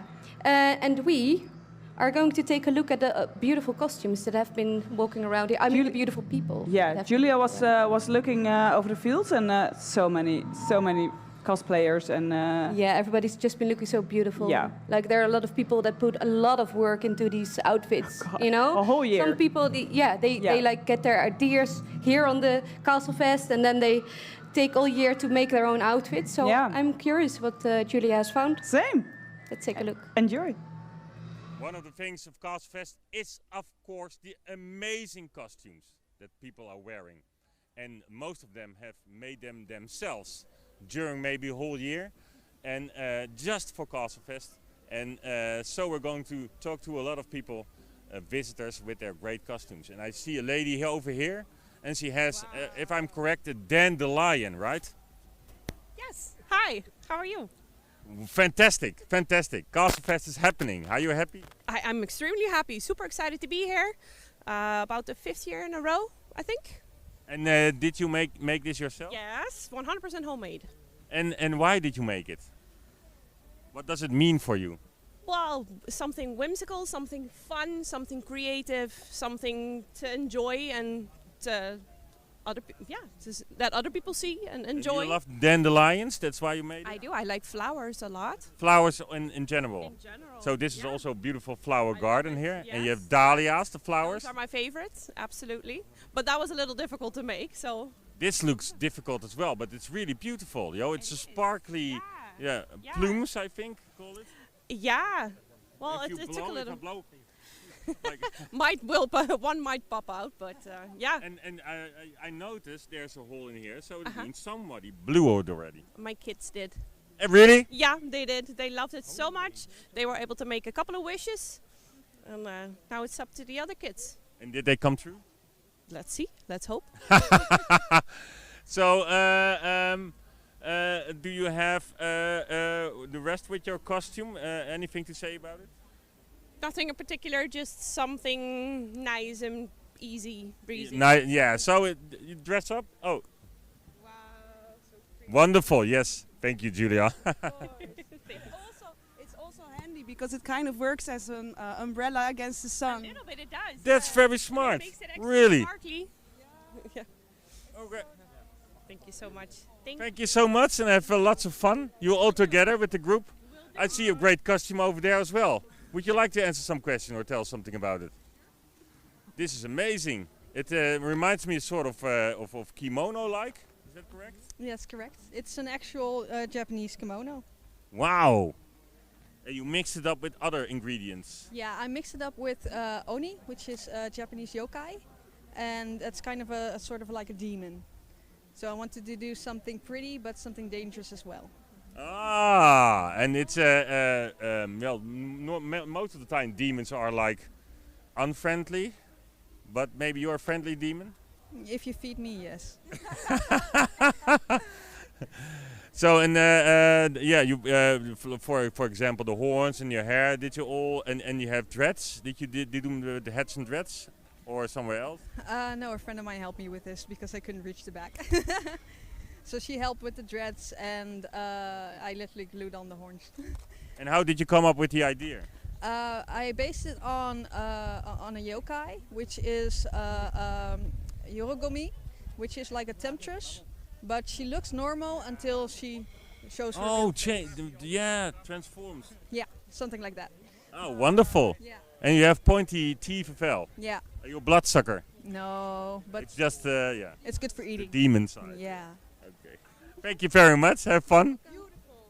Thank you. Lovely. I found a princess here, Rapunzel, right? Yes, I'm Rapunzel. Hi. You look gorgeous. What else do you have here? Well, I of course have my little Pascal and the frying pan to protect myself against ruffians and thugs.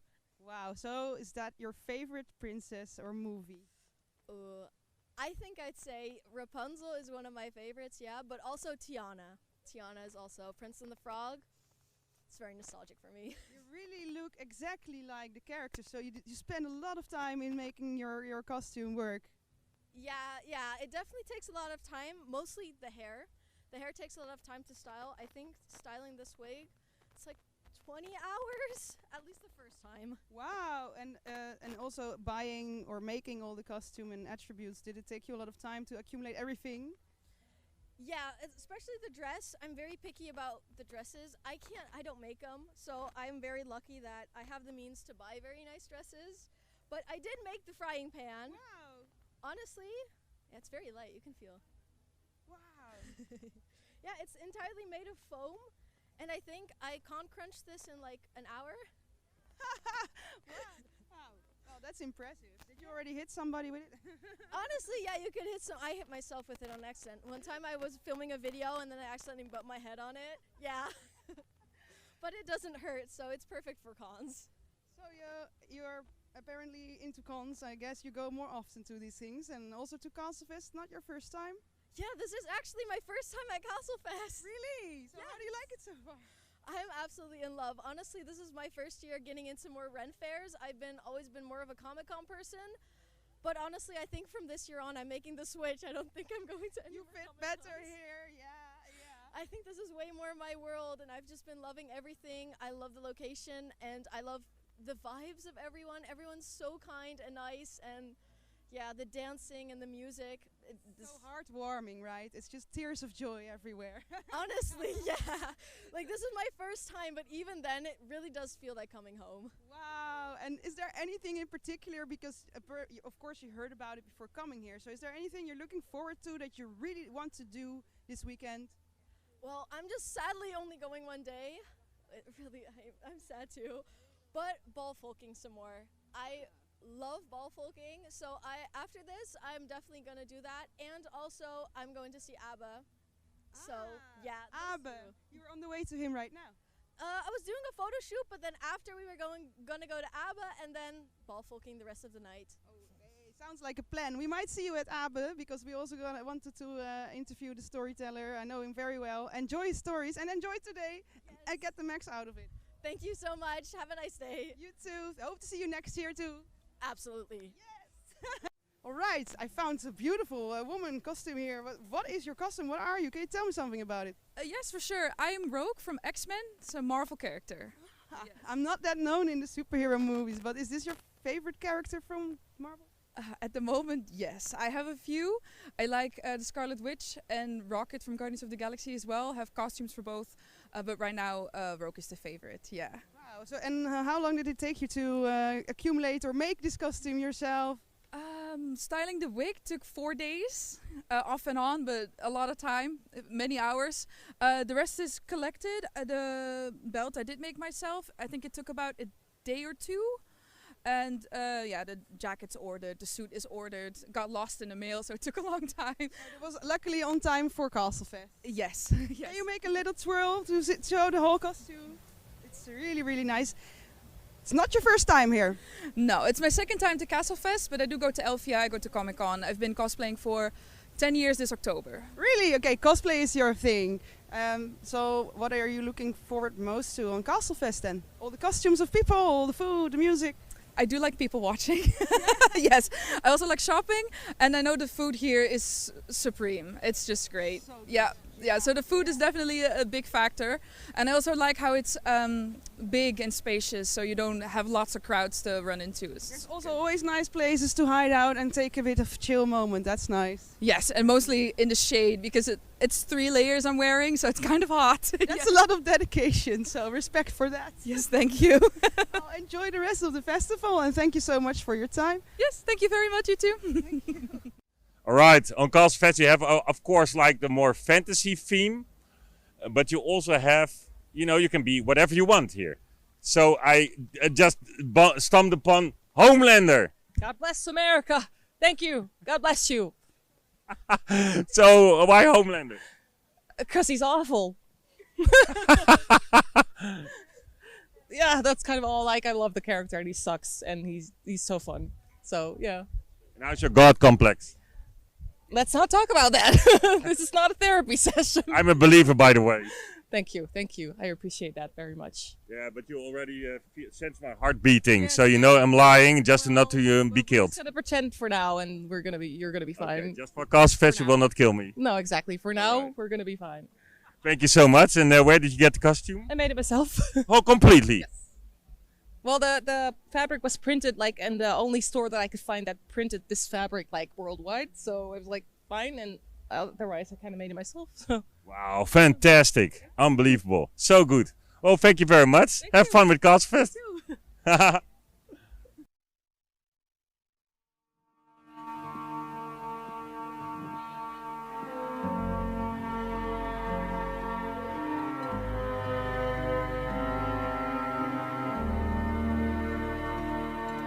Grazie Madre per tutto quello che ci hai dato oggi. Benedici queste persone.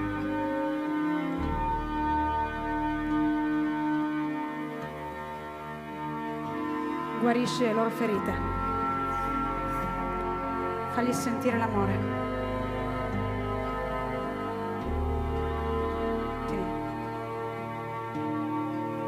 E grazie per tutto quanto.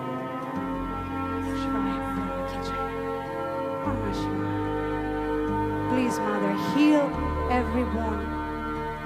Give us help, joy, and blessings.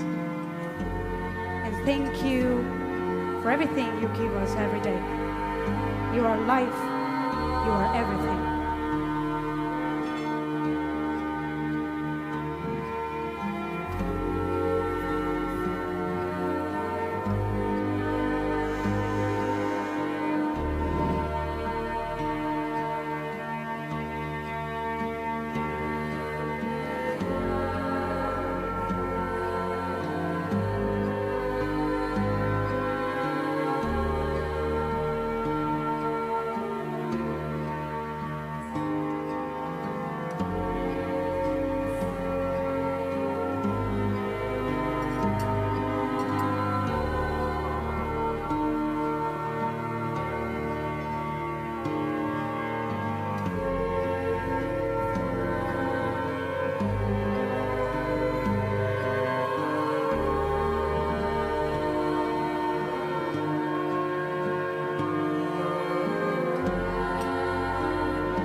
Grazie. Grazie. Grazie. Thank you. Thank you. Thank you.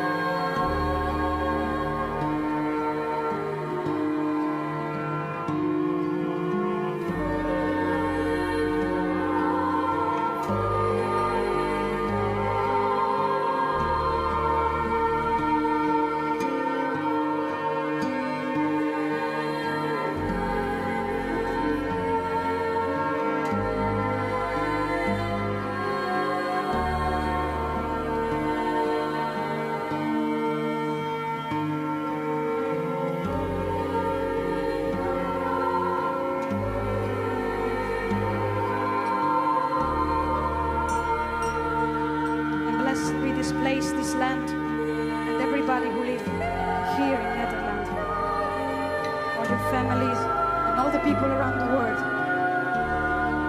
Everybody around the world may be blessed, may heal, may be happy, may be in peace. In every country, in every situation, we are one. We are one. We are one.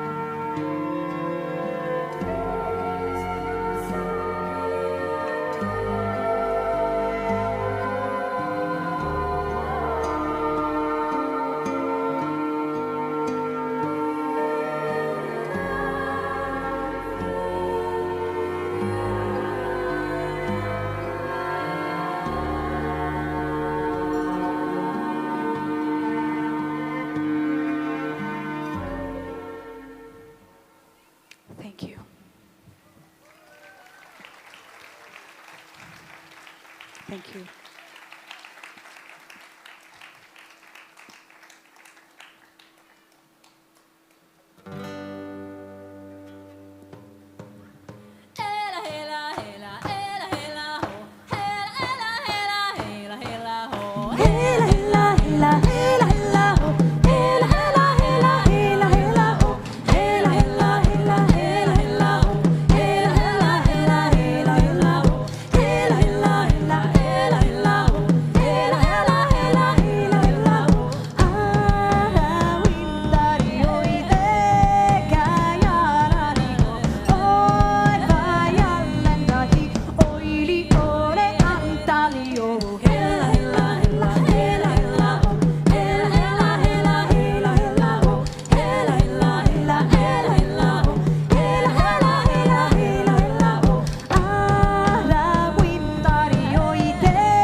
Thank you. We didn't want to make a ritual too shocking. Now the energy, we can grow up with the energy. You can dance again, okay? We are stopping praying, okay? No problem. Having fun again, okay? Are you ready? Next song is Terra Mea. It's a very special song for me. My father is from the island of Sardinia in Italy. And this song is in that language. It's very, very shamanic. Terra Mea.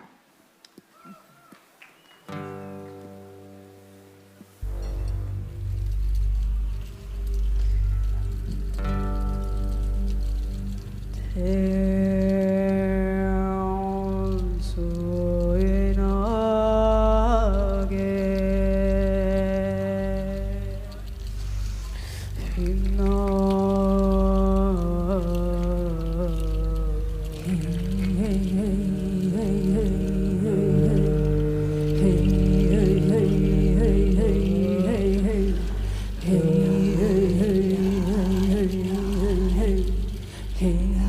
hey,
Thank you.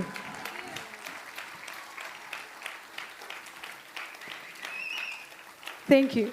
Next song is called Diana. It's an ancient language of Rome, Italian ancient Roman Empire. And is dedicated to goddess Diana as an archetype.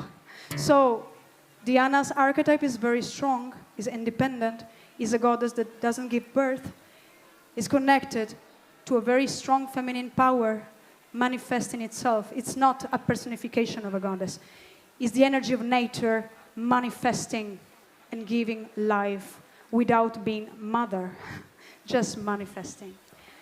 To all of you, Diana.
Sestiana, o Virgon in farum plena luna nos lumina, fulgor noctis filias tuas move o trivia, nostra sacras voces audi silvarum domina, Diana vete Diana, avete Diana, Diana vete Diana, avete Diana, Diana vete Diana, avete Diana, Diana vete Diana, avete Diana, domina silvarum formis estiana, o Virgon in farum plena luna nos lumina, fulgor noctis filias tuas move o trivia, nostras sacras voces audi silvarum domina.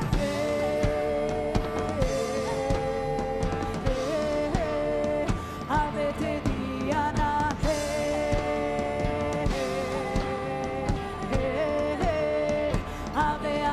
Diana.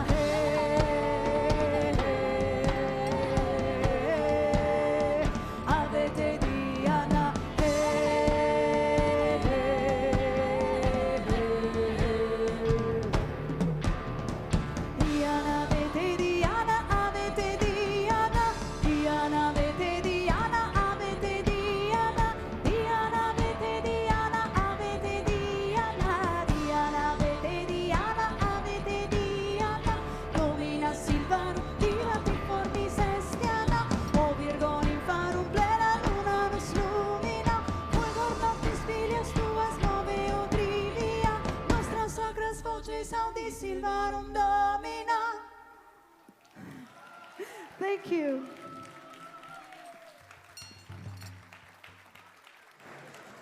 So that was Eternal Stage. That was some female power, wasn't it? Yeah. If you want to see the rest of their show, just make sure you follow them on the Forest Stage stream. Forest stream, yeah? Yeah. Yeah. And we're going to... have a look at some... Daniel and Julia were interviewing some visitors on a field. Yeah. Yeah. And after that? We're going to see some silent disco from yesterday. It was a party. Yeah, yeah. Let's take Enjoy. Wow. 2 fantastic nights in shining armor. Relaxing here at the beautiful castle from the Keukenhof. How do you guys come up with it? Well, it has all to do with a friend of mine. He invited me to a LARP in Denmark, which was like it was based around like medieval fantasy and a bit of Warhammer fantasy, and it's all based around like this empire, and this empire they all dress like landsknechts, and I always liked them. And then with how it went and things come with it, and you know, you go and you see people dress certain ways, and you see, oh, I can also do it that way, and I can do it that way, and then slowly but surely you start getting all the pieces together, and it looks amazing. It's great. And are you guys a part of a larger group or fellowship? Yeah, we're part of Hockland United. Yeah, we're part of Hockland United, which is a Danish. Danish, yeah. Danish. It's very funny. I'm a very big fan of LARPs. I hope to do a lot of LARPs, but I actually am not part of any Dutch LARPing association. I'm only part of like the national Danish one. And you have the encampment here in the LARP village, or? Oh no, not even. Like, we're just visiting around. We luckily have a like a little house to stay with his uncle, and that means we can stay for most of the event with short travel times. And may I ask what you have in the cup? It's a bit of mead. I love some mead. It's absolutely great. Very good choice. Would you tell me something about your incredible, impressive weapon? Well, I don't find it that impressive. I've seen bigger and some that hurt more, but I love this one because this about as big as I can get it, and still be a sword. I always like the reason we got it, because we started actually off as a scouting regiment, as a very lightly armored and very runny regiment, and then, well, one guy said, hey, I've got some more armor, do you want to share? And I say, oh, well, I have some more armor, I can share. And then before we know it, it's already the point that everyone's wearing full armor and big swords and big halberds and stuff, and it was amazing. Although we still joke that we're technically a scout regiment, even though we don't really have the equipment to do it anymore. Are you staying on the camping here? I would love to do next year, but this year we're staying with an uncle of my friend here, which graciously offered us his summer home nearby. Because you cannot take the weapon on the camping, but they have a very good delivery point where you can, you know, like a wardrobe, you can... I don't know what's the... I've actually read into the rules of the camping. I know that here on this ground you are allowed to have metal weapons. This is just foam. It's nothing, but I have underneath my pile of stuff here. Whoa! An actual sword that is made of steel. Wow! And a lot of cons and events I go to, this is not allowed because it's metal and, well, it's not sharp, but fantastic. It's you also have a gun? Yeah, that's for one pistol. Yeah, it's a little pistol. Out of character a bit. Nah. First year I went, I did quite a lot of duels because I have big sword and people see big sword and they want to duel me. The second year I was following, you know, like bought a gun in a smaller convention, and I brought it with me, and I have a holster I normally use for my foam swords, and I put it in there. So every time someone challenged me to a duel and I didn't really like to go duel again, I just pulled the pistol out and. Fantastic, fantastic. One more question. It's about Castlefest. What is your greatest experience so far with Castlefest? My greatest experience. That's a hard one because I really like attention. I like when people take pictures of me. It's a bit shameful to admit it like that, but I do think that's my favorite experience in Castlefest. Is that well, just people experiencing you know, the culture here and how people dress and like seeing other people have fun. It's like really invigorating because normally, even if I go to a convention, I'm a bit much, right? It's a bit over the like. It's a bit much, but here in Castlefest, like not going in costume is basically standing out instead of, you know, the vice versa, the other way around. Wow! Beautiful answer. Thank you very much. Thank you for this little chat, And I wish you nights so much fun with Castlefest in the shade with a little breeze of wind and of course with a beautiful meat. So enjoy. Thank you. I found a beautiful friend group here with beautiful costumes. Can you tell me something about it? What is your costume inspired on? It's inspired by a Dungeons and Dragons group. Aha, and so you are a wizard? Yes, a time magician. Time magician. Yeah. Did you make this yourself? Yeah, I printed it myself. You 3D printed it, wow. How long did the whole costume take you to accumulate or make? I think about 15 or 20 hours. All right, okay, that's pretty productive. So it's not your first time Castlefest, or is it? A second time. Second time, and you come always together, the whole group? These two stay some longer here. I think 4th or 5th time. Yeah, and we second time. Okay, for the 5th time and second time. Well, what is the thing you look forward most to here on Castlefest? Wie sagt man? The atmosphere. Atmosphere. Watching people's costumes. Yes. The food maybe too? Yeah. Well. And the drinking. Well, I wish you guys a lot of fun tonight on Castlefest. You're here for the whole weekend? We both only for today and Saturday, and this one for the whole festival. So, a big fan of Dungeons and Dragons and games. Yeah. Right. There's a lot of things to do here also in that team. So just go look around, play games. We're going to the board game tent and play around Dungeons and Dragons there. Oh, cool. Well, enjoy. I won't keep you up much longer then. Yeah, okay. Have a nice weekend here at Castlefest. Thank you very much. Thank you. Bye.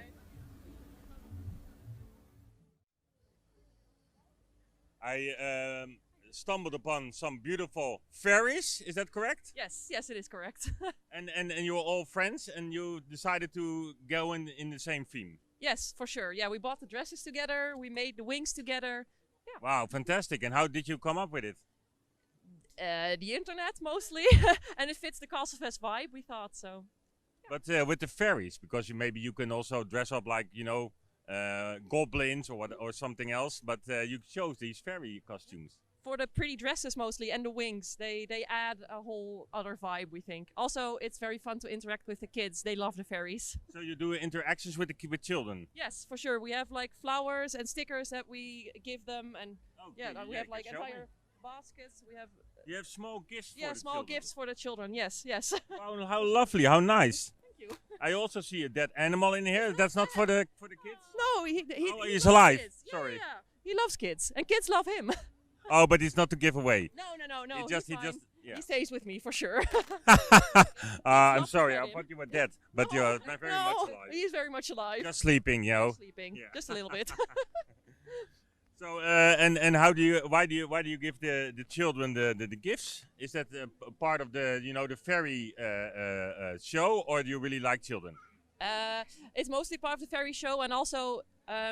If I would have been here as a kid, it would have made my day to meet some fairies, really? Get some flowers. Yeah, and I didn't go here as a kid, so to be able to give it to other children, they get such big smiles. They love it. So the interactions with the children and what you see in their faces and how they really believe that it's magical, which of course it is real, but they experience it. That's what makes you happy.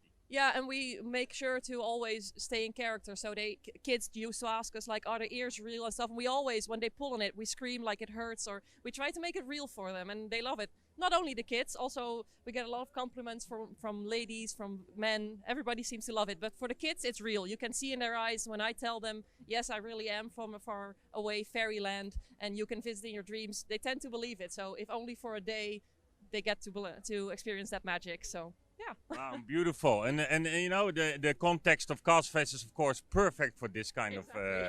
So you are been to Castlefest more often, or? Yeah, for sure. I think together this is like our 3rd or 4th year in a row, and before that, in different with different people and stuff. I think I've been going for 7 years, maybe something like that, 7 or 8. Yeah. And what is the most beautiful experience you have had in the Castlefest? I think my first time when the wicker burned. That was my really? first experience. Yeah. And you had no experience with the wicker burning or sort of rituals before? No, I have never experienced a community event like that. The atmosphere it gives, the music, the talks, and then the moment it lights up in fire, that's unique. I've never just seen it really anywhere touched else. you. It did, yeah, for sure. And maybe that year you didn't put something in it? No. But in later years? Yeah, for sure. We put in something together, I think a couple of years ago, made it even more special, for sure. Wow, that's beautiful to hear. And for you? What is Castlefest for you? What is Castlefest for me? I think, well, I do agree with most of the things she says. And for us, it's just, well, it's amazing, especially when the weather's like this. And, you know, to make kids' days, the smiles on their faces when they give you a hug and they just jump around your neck. That's beautiful. That's great. Beautiful, beautiful. And for you? I think part of the magic of Castlefest is that everyone is always so friendly to each other. There's really this sense of community, everyone's kind, and that's something you don't experience at any or every festival, and that makes me really happy to be here. Everyone's so kind. Well, very nice. Just bring the magic to the children, and I wish you so much fun here on Castlefest. Thank you.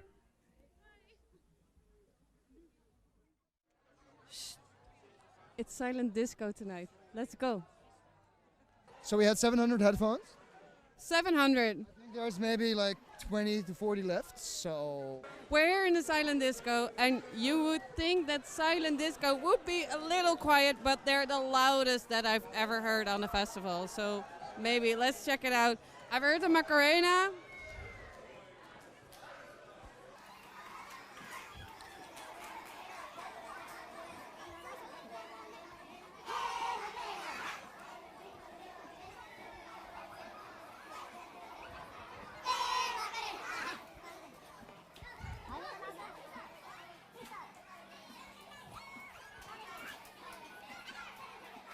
Hello.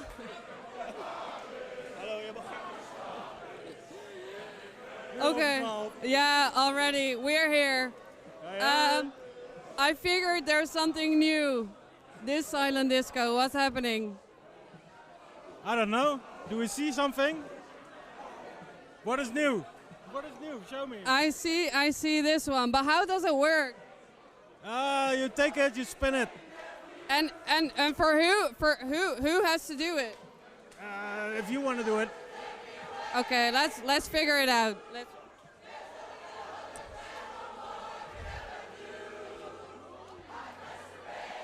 This is a beautiful turning wheel. I don't know what's gonna happen, but we'll see.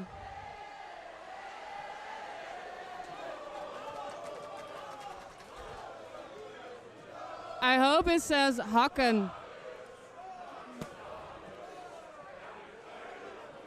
Oh, it says Hakken! Hakken! Hakken! Okay, so what happens now? What happens now is we're going to Hakken. We're going to Hakken! I love Hakken. That's my absolute favorite. I'm so lucky. Yeah. I still need to figure out the buttons. Wait. Is this it? Leek. My name is Leek. Do I have to go Hakken? I have to do this. You come here as well.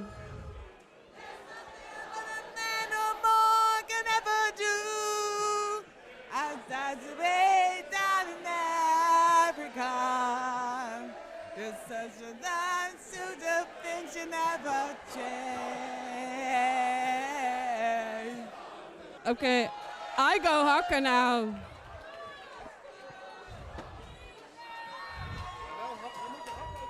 Nee. I can go Hakken better without shoes.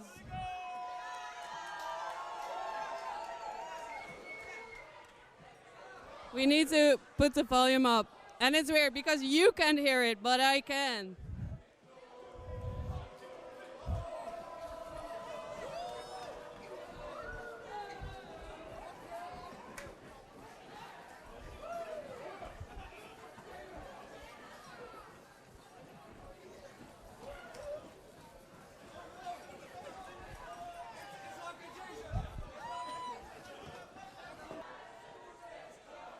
It's such a good song. It is. I don't think anyone knows it though. Look at him.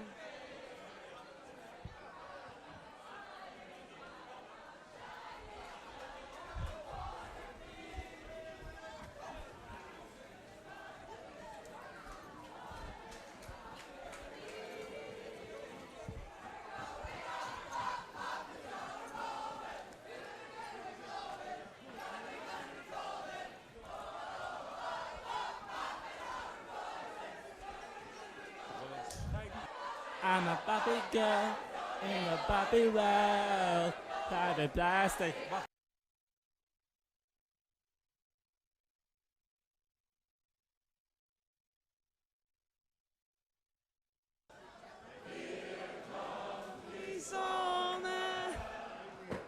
But if you don't know the song, you can switch the channel.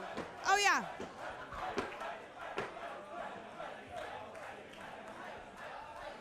I was listening to Rasputin metal version. Yeah, it's great.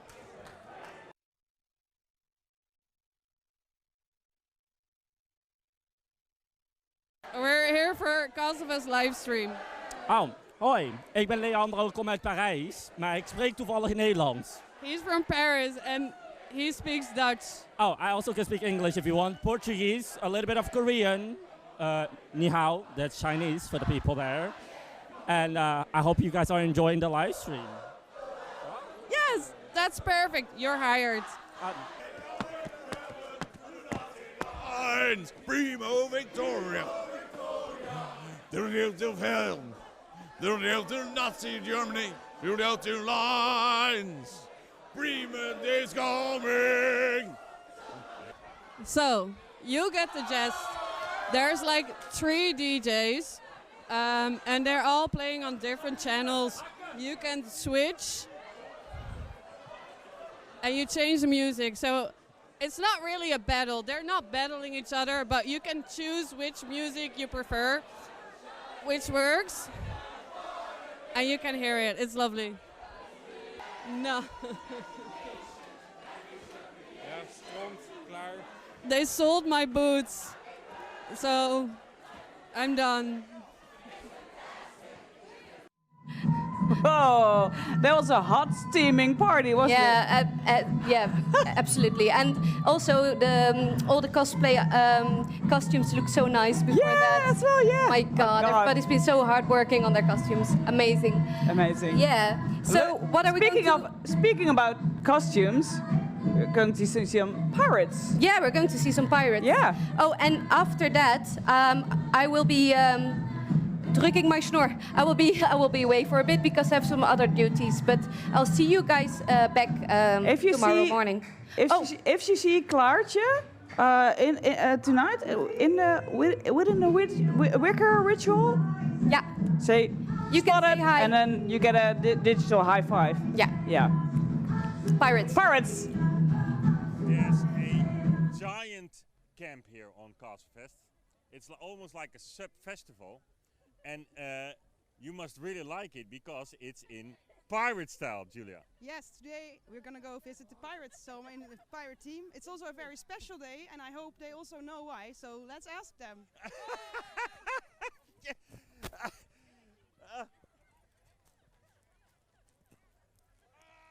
Okay. Ah, yeah. Let me get in the shark tank. Woo! Okay, pirate life. Okay. You are the captain. I am, sir. Captain Judeus Vocatus. All these people are your pirates. Yes, they are my hearties, you know. So what is the pirate camp? Can you tell me? So we are the Black Powder crew. We are a bunch of filthy pirates just getting your guys to have fun this weekend. And what do you do? Well, we drink a lot of rum, of course, because we are pirates indeed. And we do all these crazy shenanigans. And we dance, and we make music, and we plunder. We plunder your treasures. So how's the life of a captain? Are they obedient? They are not, sir. They are each Mutiny all the time. They're one fucker after another. Look at him. This is my first mate. I can do nothing with him. He looks really nasty. It's a tough job, but someone has to do it. And I'd rather it be me than someone else getting control over me. And this is your wife, or do you have more wives? I have more wives. Yes, but don't put that on camera, please. This is not real. This is like the pirate character, of course. He's perfectly married, etc. So, okay, have fun shooting at people. Thank you, Captain. I'm going to go talk to some of your crew. And thank you for the coolant. It's always a good idea to become a pirate. I'll give you a tip. Ask for Bombario. He will help. Bombardio. Ah. All right, Julia. There's a very, very, very cool looking pirate. Hello, hello. Oh, yes. Something in French. Thank you, thank you. Maybe I do it back. So, that's how a pirate does it? Every pirate does it exactly like this, yes. If they don't do it like this, they're wrong, all right? Do you want me to show you the camp? Oh, yes, wonderful. Because it's amazing. There's so many things happening here. Yeah, so basically we crashed our boat and now we live here. That's how it works, right? So this is our ship, or what's left of it, huh? Let me show you around. Are these old pirates? Most of them, yeah. So You didn't clean it up yet? No, not yet. These are all, how do you say it? We marooned these guys and then we ate them, right? Unfortunately for them, they're no longer useful, but they look kind of cool, right? So that's good, right? High five. Lost his hands. There's one over here as well. This is like a big party tent here. This is exactly where we eat and party. This is where we do everything. Oh, look at her now. Julia, the pirate spirit comes. Ahoy! Look at me, I'm the captain now. Exactly. I heard it's a very special day today. Do you know why? I have no idea. Do you want to tell me? It's called Black Thought Day. Black Thoughts Day. Black Thought Day. It's the last day that people were allowed to drink rum on the ships. What? So Then we have a lot of rum left to drink. Then holy crap, we have so much rum left. Oh no. You have some rum for me. Some rum for you? Yeah. Let me get. I think I must have some. There's always rum. Yes. Why is the rum gone? We have some rum. We always have rum. We have some rum. Where should be the rum? Capybaras. Yes. That's why I'm here, guys. Oh. Yes. Let me get where's my? Do you have a cup? No. No. Shot glass. Wow, cool. I have my own flask, but I don't want to mix the rum. Wow. Whoa. Kraken. It doesn't Kraken. matter. Clean for pirates. Are you allowed This to is drink like on the the job? seventh breakfast, right? Yes, we are allowed to drink on the job. You're allowed to. Yeah. This is only sugar, but it's really old. It's really old sugar. So. Nice. It's the Kraken. It's a good one. There you go. One for you, one for me. Aye. To high seas and good spirits. To high seas and good spirits. Yar. High seas and good spirits. Second breakfast, right? Yeah, exactly. We actually tasted some meat and beer, but now we also tasted rum. The day is complete.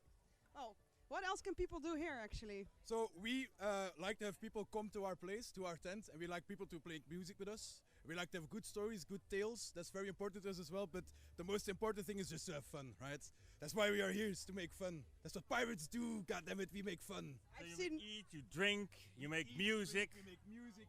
We tell tales. We make shanties. We tell stories. Do lots of other things that we cannot say because it's a kid-friendly Instagram page. But all of it goes. All of it goes. As long as you're wearing a hat. Music. Last year I saw you make music, and so really like a concert for all the people that are actually passing by here. It looked really, really hyping. It's gonna happen again. We just finished. A lot of our magicians are trying to glue their fingers back on because they've been playing for so long. But as soon as they're all ready and set to go, we'll play again. And it will be a shanty for the rest of the evening. One continuous loop of music. One full song. And what instrument do you play? Me personally, I play the cajon, but I'll show you. But it's really cool. But it's not so good as a solo instrument, but it looks cool. I hit it because I'm scared people will steal it. Yes. There we go. Wow. That's what I play. It's my barrel, but it's a drum. Look. You emptied it yourself. Yes, basically, yeah.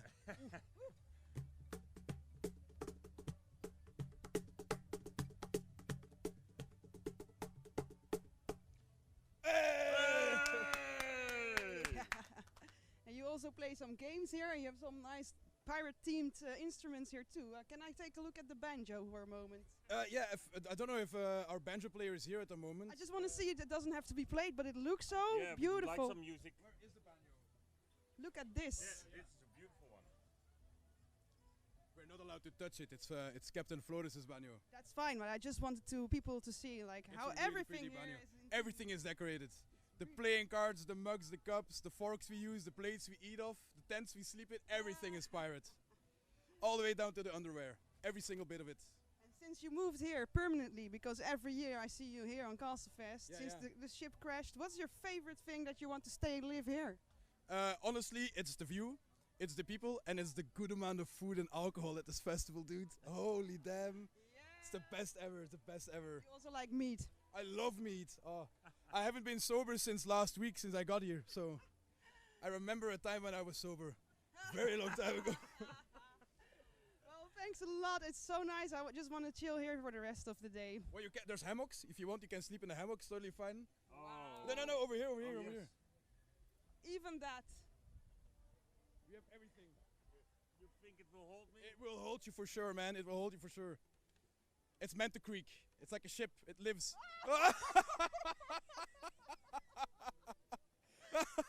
Yeah, you're too sober, man. If you're drunk, you'll stay in there. Maybe he needs a bit of rum. More rum. You need to. It's like being on the ocean. When you're wasted, it goes out of its own. Say again? You slept here first? Oh, goddamn. That's Captain Beerbeard. He's also a captain. Oh. Captain Beerbeard. You want to ask Captain Beerbeard some questions? Yeah. So how do you sleep in the hammock? Be drunk. All right, let's go drunk. The only way. The only way. Oh yeah. Then you have a naturally balanced. Yeah, it works with you. It works. You know the balance, everything. It's all drunk. So can I? But I want to try it one more time sober. And do you also have tips for being sober and trying it? Hang on to it. Just trust. Don't move too much. No, trust it. Trust it. You need to trust it. All right. I'll try again. I'll steal it. Well, I actually brought some of my own rum. You have rum? Oh, yeah. What? We have to see if he falls. Trust it. I'm trusting the hammock. I'm trusting. You got it. You got it. One more leg. How does it feel? I trusted it. Yeah! Yes. I think I'm ready to become a pirate. Yes. All right. And now he needs to get out of it. There are tall ships. There are tall ships. There are small ships. There are small ships. And there are ships that sail the sea. And there are ships that sail the sea. But the best ships. But the best ships are friendships. are friendships. So here's to you and me. So here's to you and me. Hey!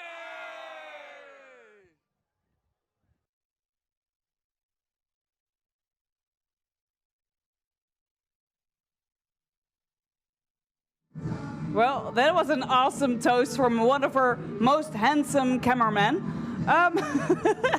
Well, you have been looking to pirates. And next up, we're gonna check Blackbriar. Yeah, and after Blackbriar, we have special guests in the studio. That'll be Solo, and it's Faber from Solo, the frontman, but also Koen. And Koen is not longer playing in Solo, but he is here because they have a 10-year anniversary of their album Soul. So that's really cool. And after Solo, we're checking out Jane Doe and a meadow stage. But Solo's also going to play some tunes as well in the studio, so that's exciting. Yeah. And after Jane Doe, we have Medieval Cosmetics. I don't know what it is, but I think Academy. Oh, that's an Academy. Oh, from last year. Oh, that's interesting. And we have Willows on the Village stage, and we have Celtica as well. Academy from Rapalje. But first up, it's Blackbriar. Enjoy. Not yet. Okay. Blackbriar was here yesterday on the first stage, and it was something. It's like gothic metal, kind of style, like Evanescence a bit. Yeah, enjoy.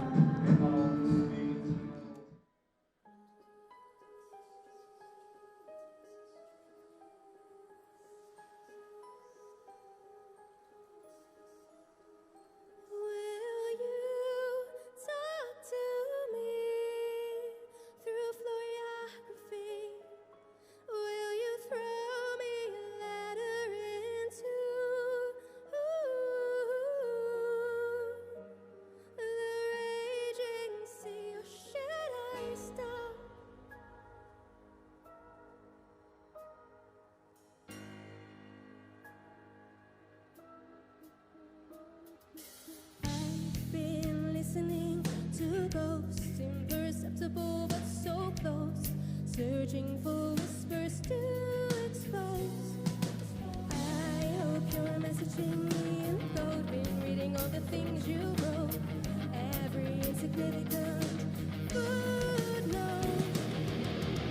You leave a mark on a tree. Reminded you of you and me.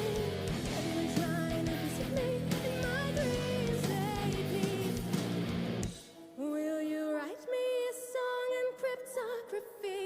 Will you talk to me through choreography? Will you throw me a letter into the raging sea? Or should I stop being so persistent, searching for something non-existent?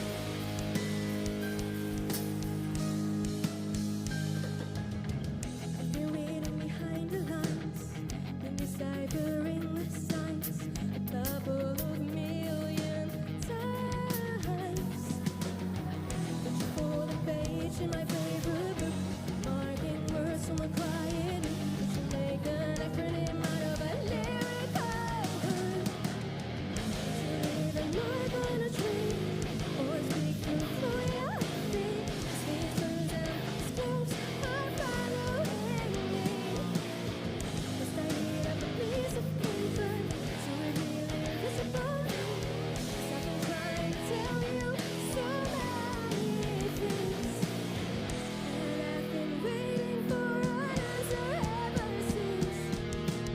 Will you talk to me through choreography? Will you throw me a letter into the raging sea? Or should I stop being so persistent, searching for something non-existent?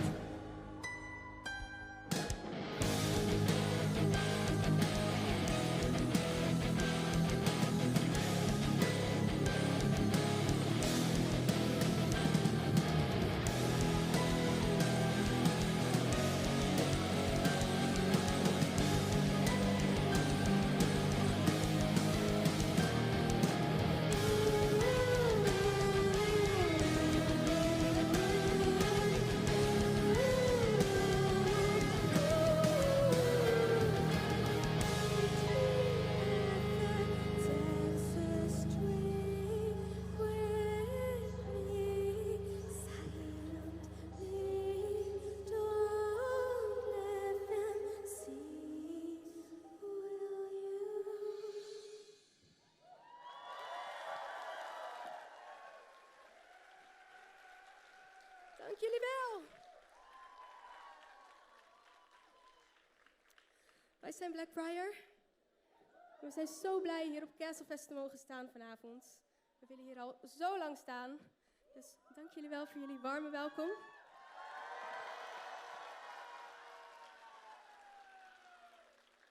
En ik vroeg me af, zijn er hier ook heksen aanwezig? Deze is voor jullie. Het heet I'd Rather Burn.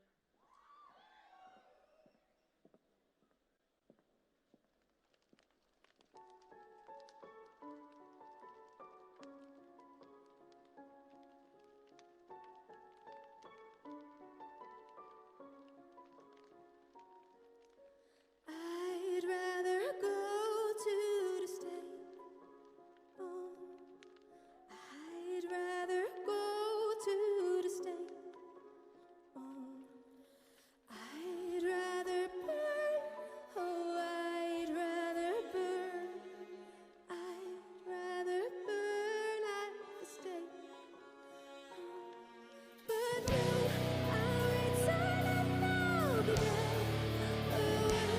I'll be dead away, rising from the step. And when you hear the falling true, you'll know. When you hear the falling true, you'll know that I'll be with you.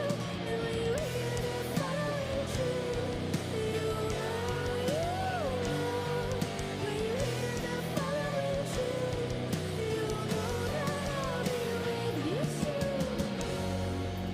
Still you I am capable of causing such pain with my delicate and fragile baby brain. I will not let you get away. I'd rather burn at the stake. But no, I'll return and I'll be dead. I'll be dead away, rising from the stake. And when you hear the falling true, you'll know. When you hear the falling true, you'll know that I'll be with you. And when you hear the falling true, you'll know. Hear the falling true, you'll know that I'll be with you soon.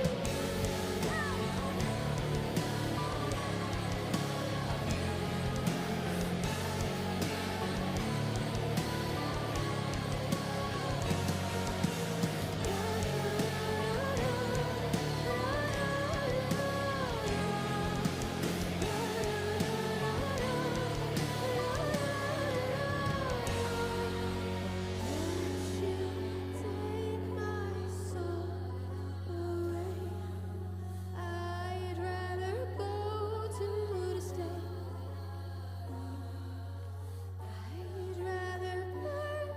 Oh, I'd rather burn. I'd rather burn at the stake.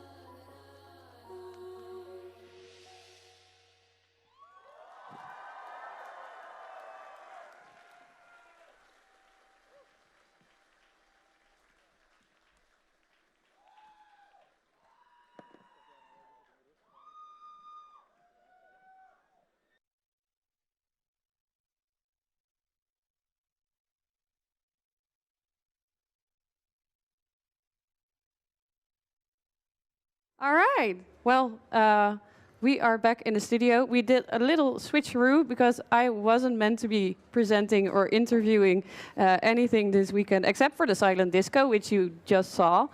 But now we're here. Yes. And I'm here with Faber Yeah. and Koen.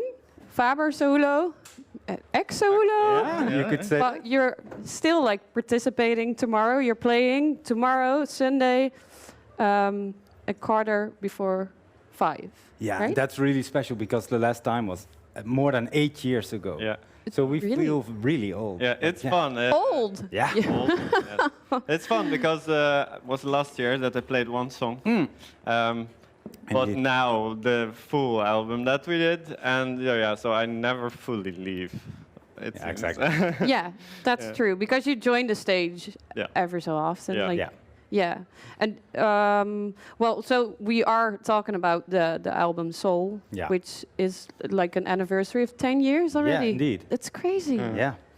I So feel that is- old as well yeah, now. exactly. So that was 2016. So we were very young then. very young. We thought we had it all. We didn't have gray hairs in our beards, and Yeah. yeah. And do you feel like if you go back to the process of creating this album, would you have done something differently if you look back at it now? Well, if I start, like, I would not change a thing because it was an amazing experience. Nowadays, I just make a complete puzzle and do all the compositions before recording. But then it was just almost like improvising during recording sessions. Was it like And experiment? Yeah, like way more. Yeah. It was a bit more like you put down like a skeleton of the song, and then we all hung up our bits. And I think if you listen to this album, especially like what I do in Flute, it's like it just goes all over the place. And then in the studio as well, it's like, okay, Koen, we're doing another take. And it would be completely different than the other take. Yeah. So that was a nightmare for doing audio production. Who did the audio? I started it, and then I went to Fike to mix it. Yeah. Everybody has a folk album in their home, produced by Fike. But I started it, and then I had a million of Koen tracks, all beautiful, all different parts, and then just select them. And how did you select one? Well, I think I choose the most craziest wild. And I always like try to ask Koen, can you do more triplets? Can you go more crazy, more freely? And pushing the limits. It's really. a bit of a meme now. If I'm on stage with my own band, I see Faber in the audience, then I start doing more triplets because it's very specific to this album. And for non-musicians, and triplet is like playing something on top of a steady bass, but it's not completely sync or so it's not the same. So it feels really free. You kind of like fluid so through it's way, the exactly. It's way more magical and fluid. Oh, and that's like and pushing that limit. Like, And that was the interesting thing because for this anniversary concert, I had to learn the entire album. So I was learning my own improvised stuff as though that is the way it should be played, but it wasn't. Sounds kind of like meta. Yes. Because it's your own music as well. Yeah. But Yeah, the muscle memory was there. Yeah, exactly. Yeah, that was my question actually. Same for me. Well, like I didn't play my own songs for 8 years. Last time was also on Castlefest. No way. And like every time I played a bouzouki for a sound check or something, I don't play my own music, but I play C, the Green Man. That is my favorite. Really? But like therefore, I never ever played those songs anymore. So then I just put on the album and started playing along and tried not to interfere too much with my head because then I would fuck up. But my hands still knew what to do. That's so cool. Yeah. So what's the most special thing or the magical thing about this album? Like it kick-started solo in a way. It started a journey, but if you look back at it, like I would start with Castlefest because that is also the special thing that we are doing it here. Because for us both, we came here as visitors for many years before we started playing music ourselves within this scene.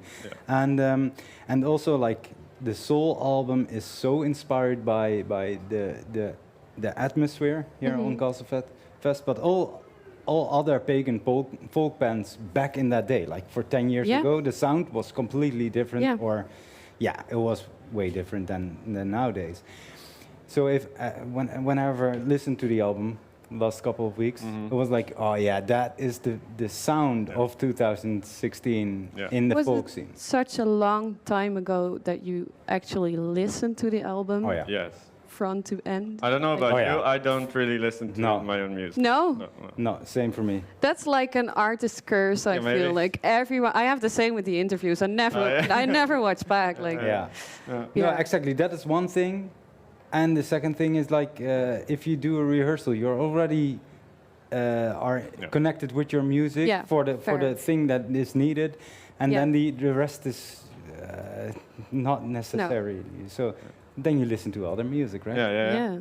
And do you think the audience will experience this album for the first time, or do you reckon there will be a few new listeners? Oh yeah, I think a lot of new listeners. It's gonna be both, because there's people who like solo sound has changed a lot. Yeah. Me as now an outsider would say it's more cinematic, more epic, more atmospheric. Absolutely. And this was more, if you listen to the soul album, it's more like sit around a campfire and make music, like less like epic landscapes and spiritual. So it's more themes. intimate as well. Yeah. So people have said like, oh, that was also a really cool solo sound. Yeah. It is requested a lot. Yeah. Is it? Yeah, also by festivals. Can you please do that? And I feel like, no, that's not what we do anymore. And now you do. And it's still so popular. Yeah, I like like that, seeing that on Spotify, that they're still up. Yeah, they're really up there. Yeah. And what do you reckon the new listeners will experience from the gig tomorrow? What will they kind of like take in, or what do you hope for? I think, like, if they like pagan folk, they're gonna have a treat. Like it's gonna be a delicious meal. Yeah, because so it has this like certain sound that is really it's traditional pagan folk. It's also how it was born, because back then in the 2010s, I was listening to Scandinavian folk music a lot. It was kind of the trend of that time as well. I felt still like is, I think. yeah, but Viking. like then it kind of came. That had this pure sound, and we had like Bulgarian traditional folk music. Earfan was a big thing. So then I was so disappointed that in the Netherlands we don't have traditional folk music. So basically it was born out of that idea, like, if we don't have it, can we just create it ourselves? So for me, the sound of soul is creating traditional Dutch folk music, but in modern time. That's really cool. And I hope that tomorrow people will also see that it's just friends connecting over music. It's a bit more cozy atmosphere. Oh, totally. It's gonna be, I think, a bit more making I don't know, the campfire. We need a campfire. Yeah, and then share that with the audience. Yeah. That should be what it's going to be like. If it's not, then we fucked up. Yeah, it also feels for me a bit like more like a jam. So like more like sitting around the because campfire. it's more experimental as well. Yeah, exactly. And we didn't reherse a lot. We did one rehearsal. We're gonna do the second time. I'm not nervous. Yeah, exactly. I'm not nervous. Everybody prepared at home, of course. But then you created yourself. Yeah, even I did. Yeah. So therefore, like it feels really like a jam, and musicians coming together. We have a really specific goal, but within that, it's really fluid, and that's super cool. Yeah, I'm so excited. Do you have a personal favorite memory connected to the album, and maybe like performing together?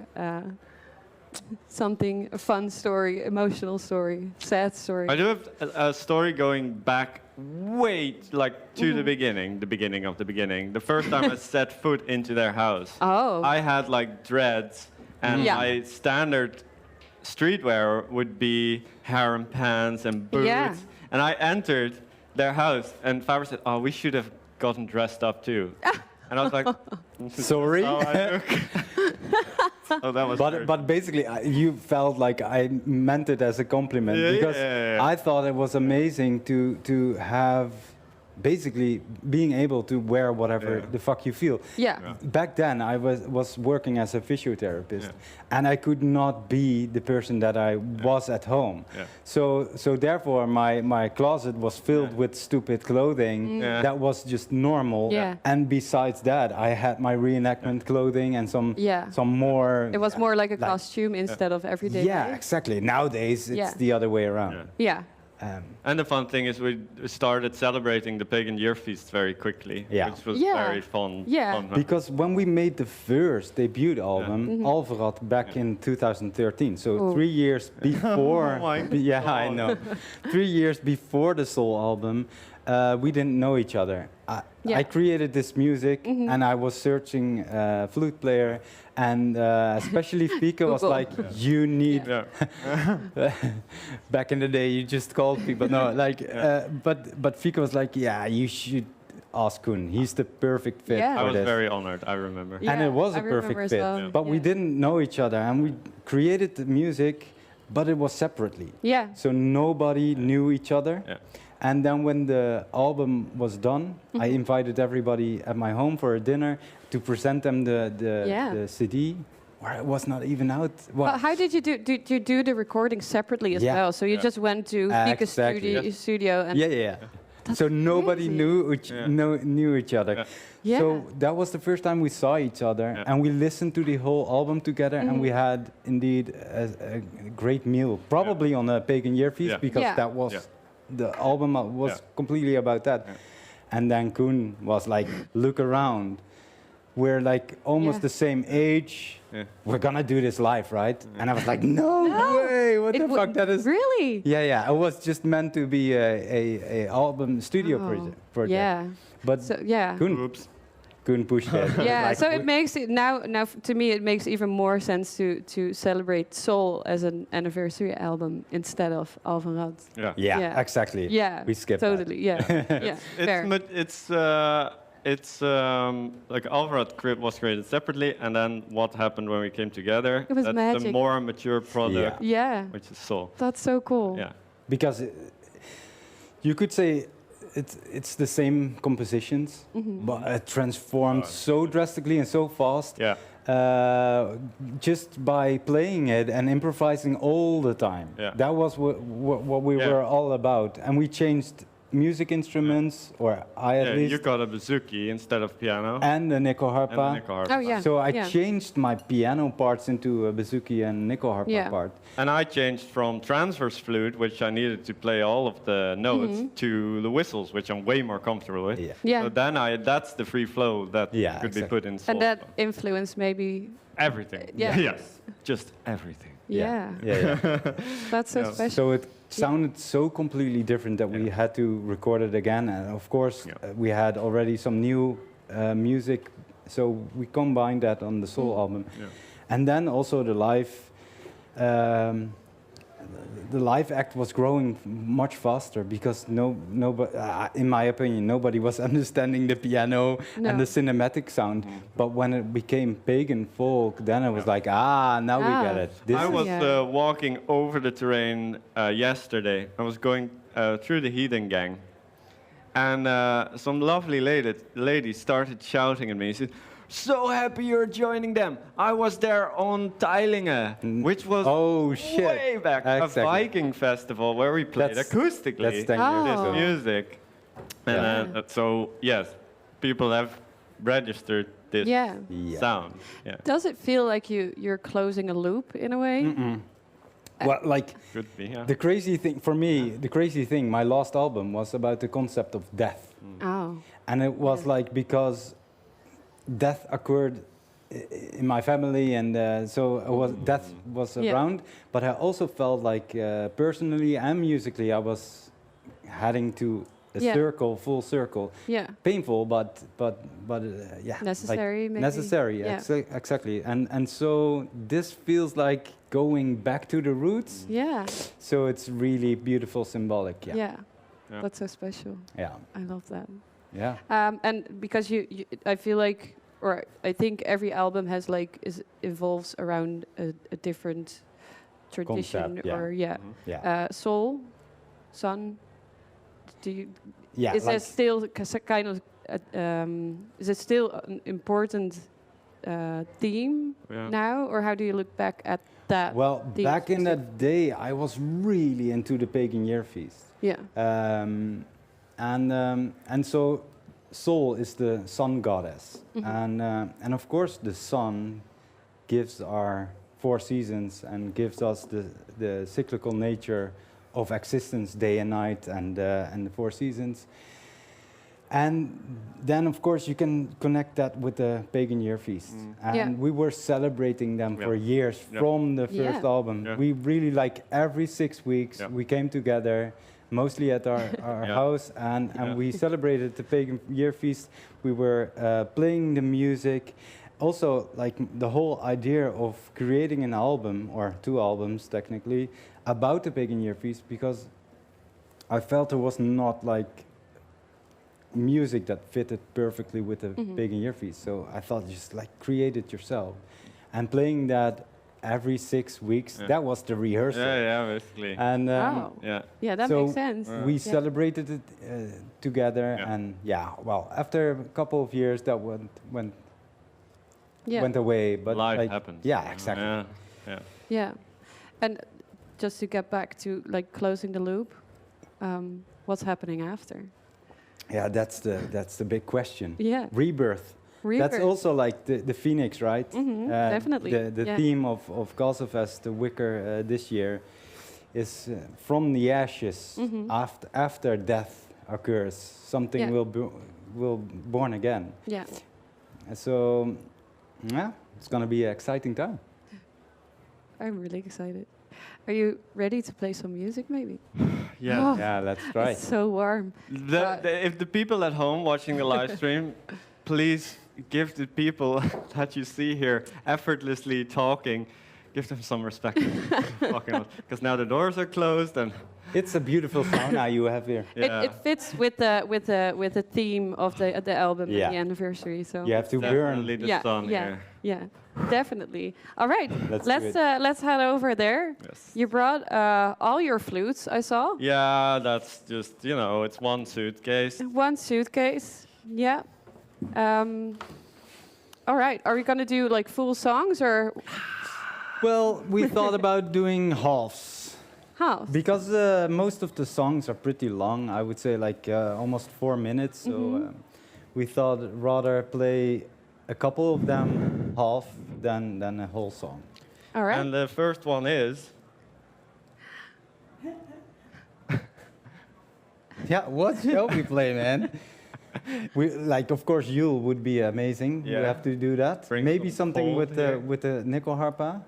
Okay. But like Ginnungagap, that's my favorite. Yeah, let's start with that one. Okay. Then I have the right flute. So, yeah. If it sounds out of tune, it's not us. So like the bouzouki is also in the sauna, right? They are not. So this is really awful. Speaking a different language. It's so far out, I cannot even save this. But I will do my best. All right. Can you say a little bit about what Ginnungagap means? Like the basic thing, like. Well.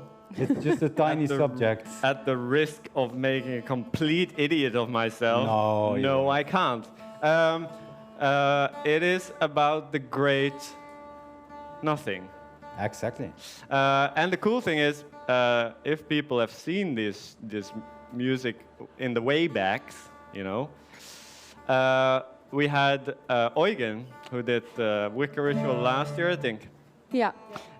Who did like introductory ritual to get the audience involved, and my little brother did incense that he made himself into like a kettle, and he would talk about the Ginnungagap and the themes as sort of he was a bit of our all-father figure, right? Like such a gnarly oak man, I would call him. So that was I think the people that have seen Soli before remember that he would go in the beginning. So yeah, and for me this song is cool because my flute is pretty cool. It rocks, man. Just because it's I like just playing amazing. it. Sometimes it's not more complicated. Can you play us the?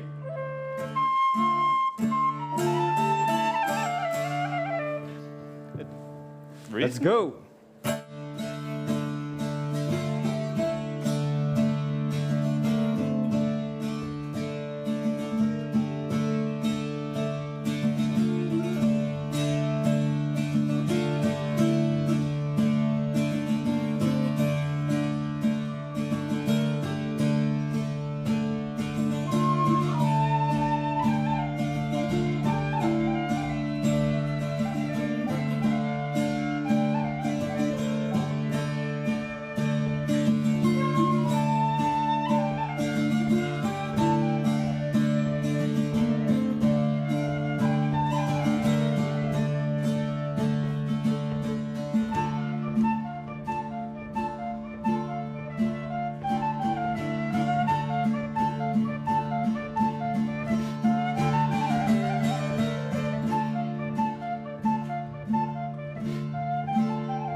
That's nice. Oh, sorry, I'm touching my mic. Oh, yeah. Oh, sorry, people. I don't know where to look. You're fine. Right. Gonna do another song, maybe? Pete? Yeah, let's do a little bit more intimate. And like, we're gonna play Yule. Yeah. Right? Oh. And Yule is the very first song that was ever written for solo. That was the first track I received. Like, are you into this?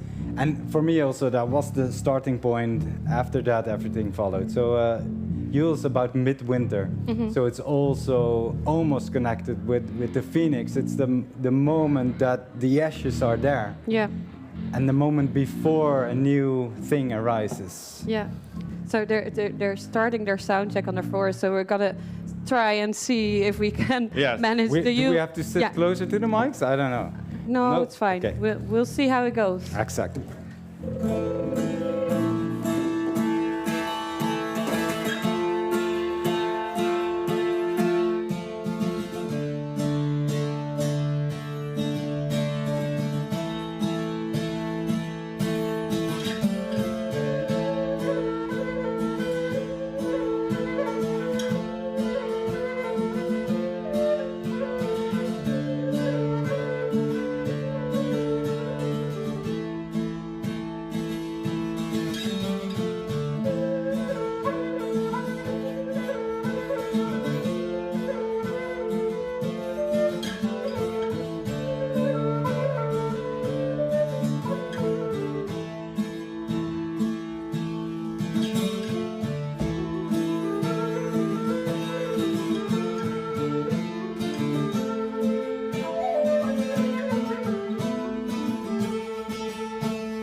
You ended the song and then the sound check went like, gang. Awesome, guys. Thank you so much. It was so good to be back in the studio, even though it's very hot. Yeah, we're gonna do a Polaroid, but first, we are gonna head over to the Meadow stage for the Jane Doe, which is like a crazy performative music experience, which I'm very excited about. And after that, we're gonna check out the Medieval Cosmetics Academy, which happened last year. So I'm excited for that because I didn't have the chance to see it.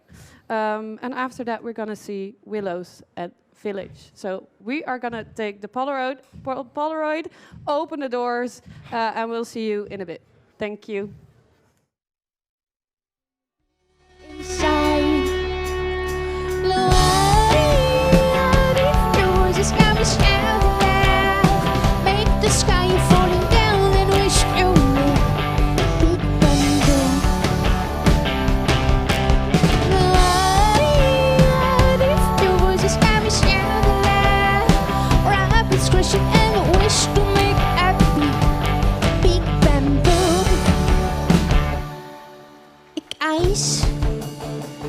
Was your kingdom really lit by the noise? Did you forget my silence always wins the north? Eyes, let me show you something FR. If I forget you for my worst and the best of life. She wrapped on my ear like squeeze my lips to keep you far away. Ask my fingers to stop the door before you reach inside. The light, if your voice is coming down the land, make the sky fall down and wish you made a big bamboo. The light, if your voice is coming down the land, rabbits scratching and wish to make a big bamboo. Let's now show. Show it to my ear. Show us your voice. Show it to my ear. It's not difficult. Show it to my ear. Be yourself. Show it to my ear. Once more. Show it to my ear. I want to hear your voices. Show up to my ear. Yeah. No. Shout aloud, make the sky fall down and wish to make. No.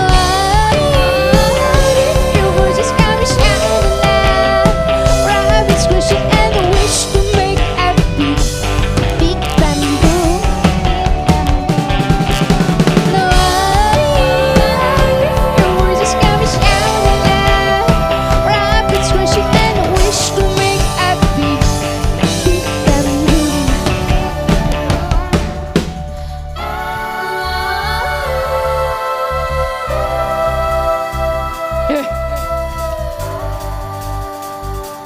Big bamboo.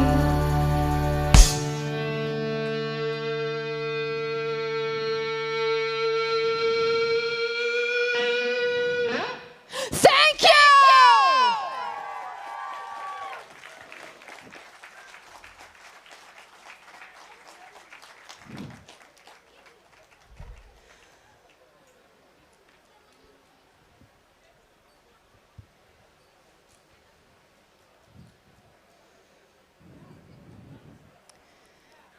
Personally, I think that the death will come on Thursday, on a Thursday. Next song is called Season Y and talks about that.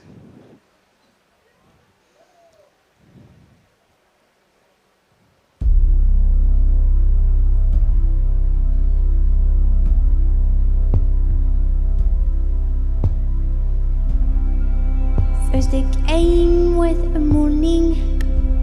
There is no bird but the gray sky.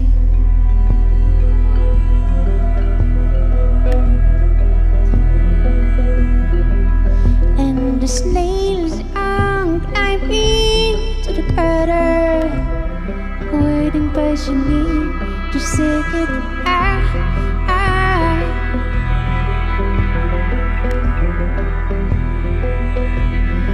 This is an end, no.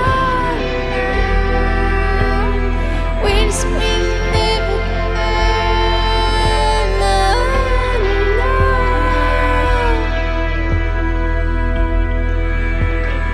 Dorothy came to drink a cup of tea. No more lies, but her grey eyes.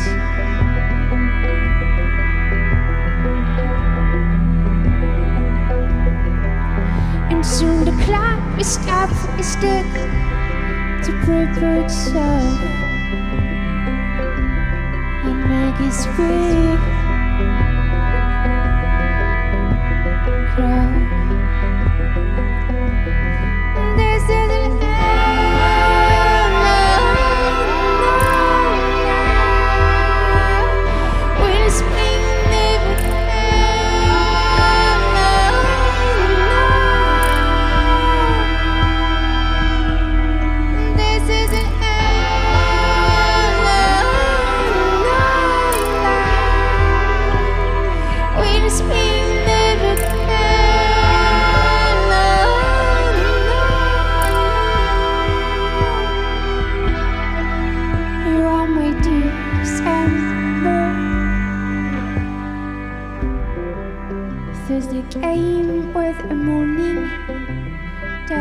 snowbird for the gray sky.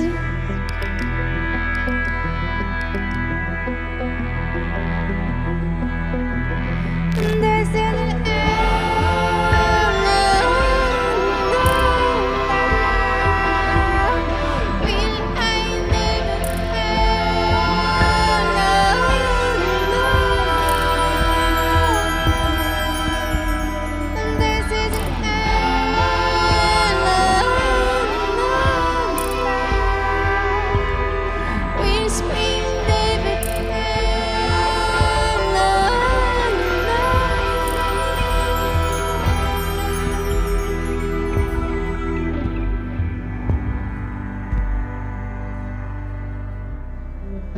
Thursday came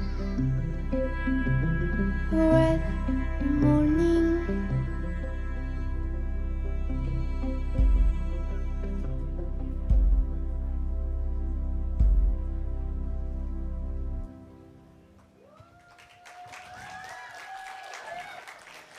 Dank jullie wel. Alles goed? Like this. Thank you.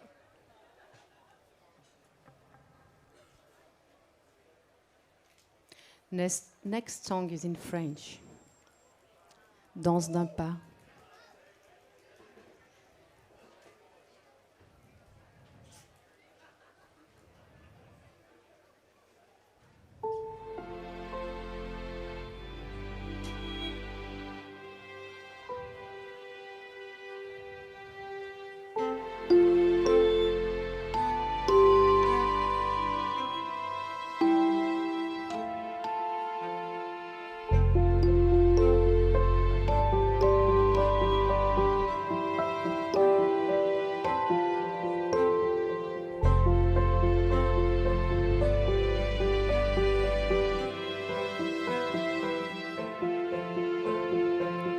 C'est le mariage des temps, les mois du départ.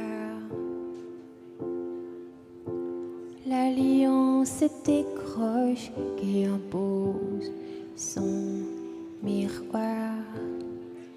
Il est hors de rire des mots, le palais des nausées s'installe dignement sur les airs décharnés. La danse d'un pas prend l'allure d'un pourquoi, rend la gifle à l'auteur abîmée. Chuchote de l'enfer, suave habité, comme le rythme à l'eau chiffonné.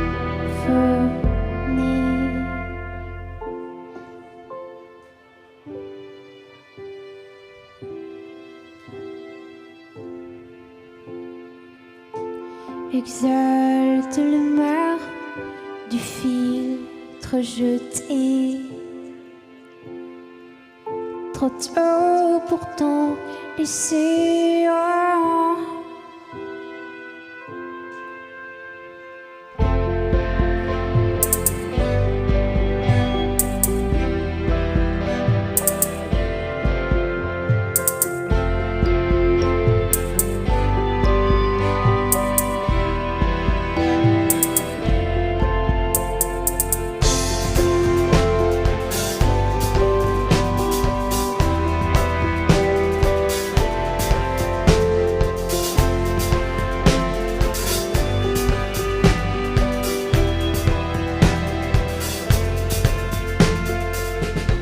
Elle ébranle là d'un belge dimanche souillé. Promesse de retour vaille de l'apprivoiser. Prends le détour pour ne rien oublier. Revient le jour où les chanter. La danse d'un pas prend l'allure d'un pourquoi.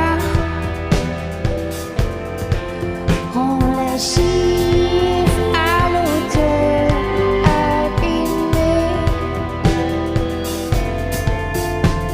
Chuchote de l'enfer, suaves habitées. Donne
glow inside and tease me when all is dark.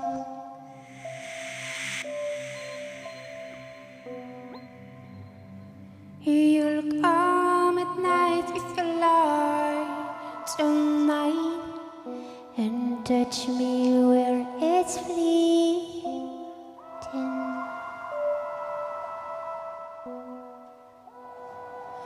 You'll come at night with the light on mine and tell me that I'm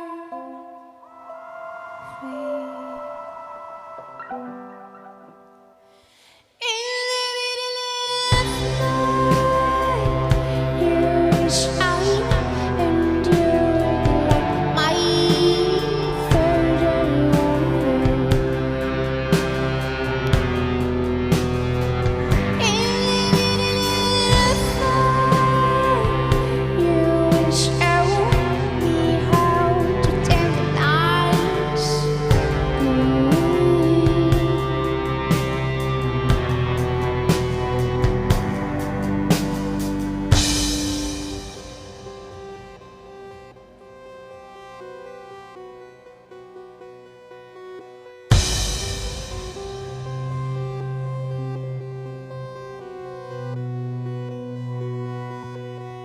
Stuck to dance with the words, be the word you want.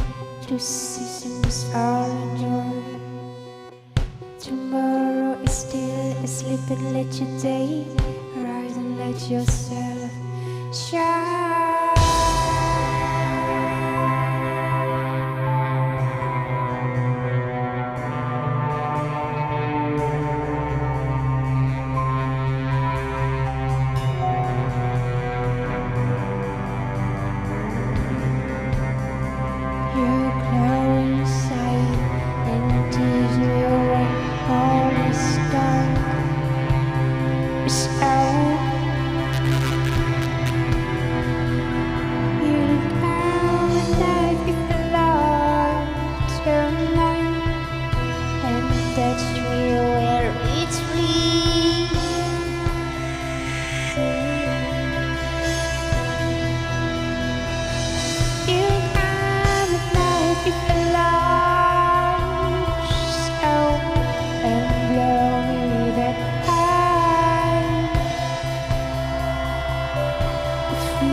Thank you.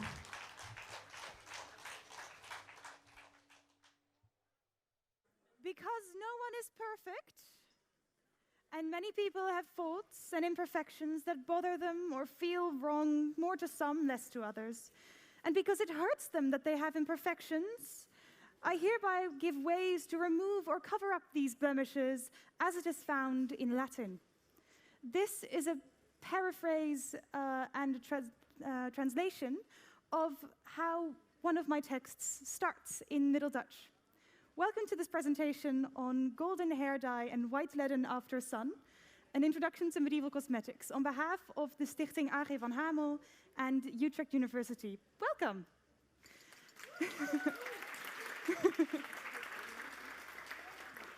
A little bit about myself. I have a bachelor's degree in Celtic languages and culture. I'm currently becoming a I'm currently doing my research master's degree in ancient, medieval, and Renaissance studies. And I'm a lifelong reenactor and educational entertainer. I was at my very first reenactment event at 6 months old, so I've been doing it for a while. A little housekeeping before we get into the actual medieval cosmetics. I have 2 points to get across. And the first and the most important point is do not try any of these at home. No, don't do them at home at all. Try them in a sterile lab environment with a team of chemists and medical doctors and toxicologists and cosmetologists and dermatologists. And if you do, invite me, because I would like to see if these work or not. For some of them, I have a pretty clear idea. The second part of housekeeping is the structure of this talk. We're going to talk about, we're going to talk about 6 aspects of medieval beauty. First and foremost is hair removal, depilatories. Second is hair styling and hair dyes. Third is skincare. Fourth is foundation, or it's the medieval period face whitening. The fifth part is face reddening, or blush and lipsticks. And the final part, we're going to take a step back and look at what we know about medieval cosmetics. So where to start? Surprisingly, medical manuscripts. That is where you can find cosmetic recipes, and that is what I will talk to you about today. I have with me 2 sources. They are on this lovely little shelf. I have a more general medieval source, and I have a more specialized Middle Dutch source. We'll start with the general one. I'm going to talk you through some cosmetic recipes from the Trotula. The Trotula is a collection of texts created during the 12th century and attributed to the female physician Trota of Salerno. It is divided into 3 parts: the symptoms of women, the treatments of women, and the decoration of women.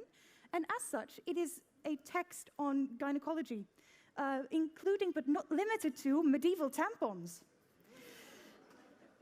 It's also a very widespread text with 125 manuscripts in Latin and over 200 extant manuscripts in all languages, including a translation in Middle Irish, but not the cosmetics part. My second source I'll be using today is a Middle Dutch source known as Hattem C5.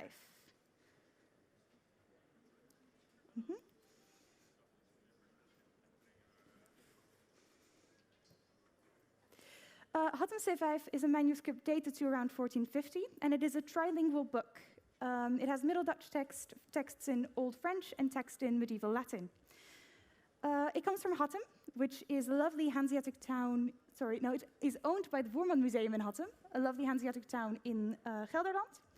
And it's a miscellany. It has several different texts on several different topics, like metallurgy and phlebotomy, bloodletting, as well as surgical recipes, urinology, and this text depicted on the slide, which is called Of the Hairs on the Head.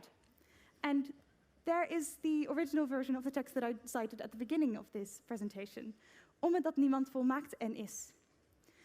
And, fun fact, this manuscript is available online to look at for free, as well as a full edition of the text available online for free for you to look at. But do not try these recipes at home. Yes.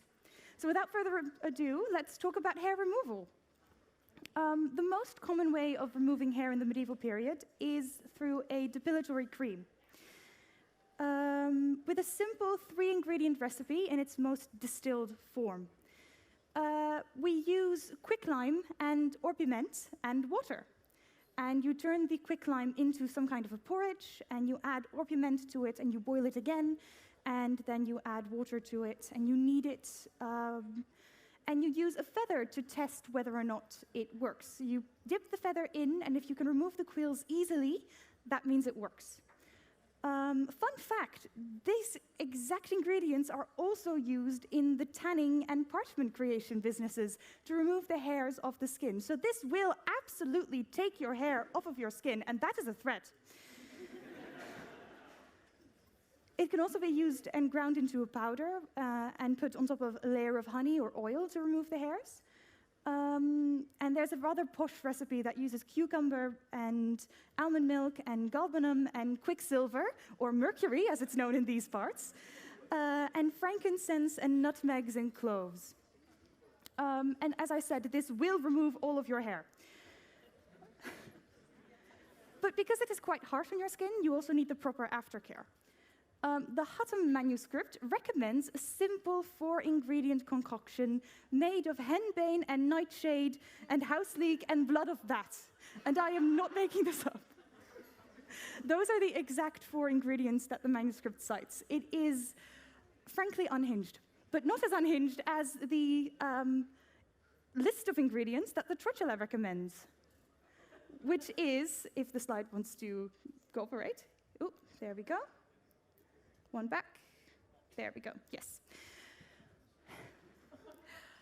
Poplar buds, poppy, mandrake, which is an anesthetic, bramble, henbane, black nightshade, stonecrop, house leek, burdock, violets, and then we have wine and pork grease, and you add it with agrimony, I think, which is a lot of ingredients to create a concoction that you then mix with something else, like rose oil or violet oil. Side note, if it has this lovely red, white, little black sign on the slide, that means that the ingredient is obviously toxic. Just as a reminder that you should not try these at home, try these in a lab. Surprisingly, the medieval people also had wax strips, which is a combination of several different resins. We have something called Grecian pitch, gum ammoniatum, and mastic, which are all kinds of resin. And you're supposed to turn these into a kind of plaster and put it on your skin and leave it to dry and then pull it off. The Trotula recipe, once again, is a bit more convoluted and a bit more complicated. You use the Greek pitch and you mix it with wax and galbanum and mastic and frankincense and some other ingredients as well.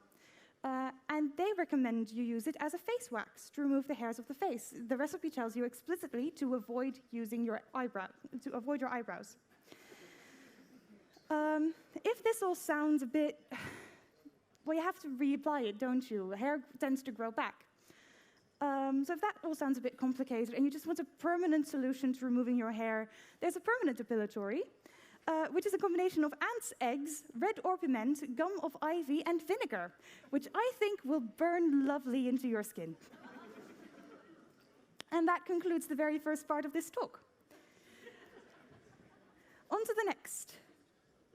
Hair dye and hair styling.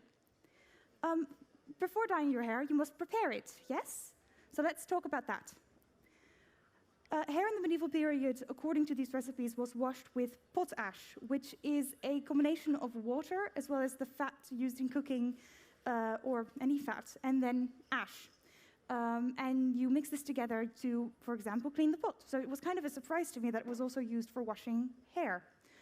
Fun fact, sometimes the specific ash that you're supposed to use is specified, which is very fascinating, and we'll put a pin in that. I'll give an example of that in just a bit. So how do you prepare your hair for dyeing? Hutton C5 recommends washing your hair with alum-infused water, and then wrapping your hair in hen or goose grease for 3 full days, and afterwards it is ready to receive dye. I can imagine that people don't really know what alum is, so I brought an example. This is alum. It is a volcanic rock, and it has several uses. Currently, it is most often marketed as a deodorant. This is the rock that they put in the natural deodorants. You just wet it, and it kills the bacteria. It is also used in old gentlemen shaving kits to stop the bleeding of nicks while shaving. And it is also most commonly used in the medieval period to make sure that dye sticks to cloth. So whenever you need a pigment to stick, you use this. The church had a monopoly on these rocks, so they got very, very, very wealthy of just alum. The trotula has a different recipe, once again more complicated. The trotula recommends using the shell and bark of the walnut and cook this with alum and oak apples and infuse this mix this together, put it in your hair for 2 days and then comb out the excess and your hair is ready to receive color. Slight note on that, walnut shells and oak apples have the perhaps fortunate addition that they produce a black dye. So this will already make your hair a couple of shades darker, I think. Now on to the hair dyes. I'm going to start with the most unhinged ones. So the very first recipe, and I am not making this up, it is in this book. I am not making this up, okay? I'm holding your hand as I say this. You take a green lizard. You remove its head and its tail, and you crush it with common oil, and that is supposed to make your hair turn black.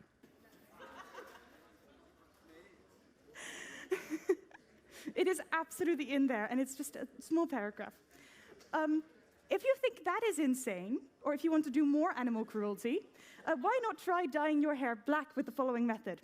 You collect as many bees as you can in a pot, a new pot, it has to be specific, a new pot, and you burn them, and then you ground them, and then that makes your hair turn white, allegedly.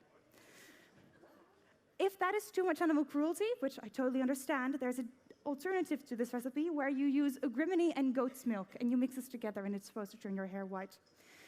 For Hatem C5, the manuscript recommends to turn your hair golden, oat straw buds and henbane and acorns, and you boil this together and you wash your hair with this.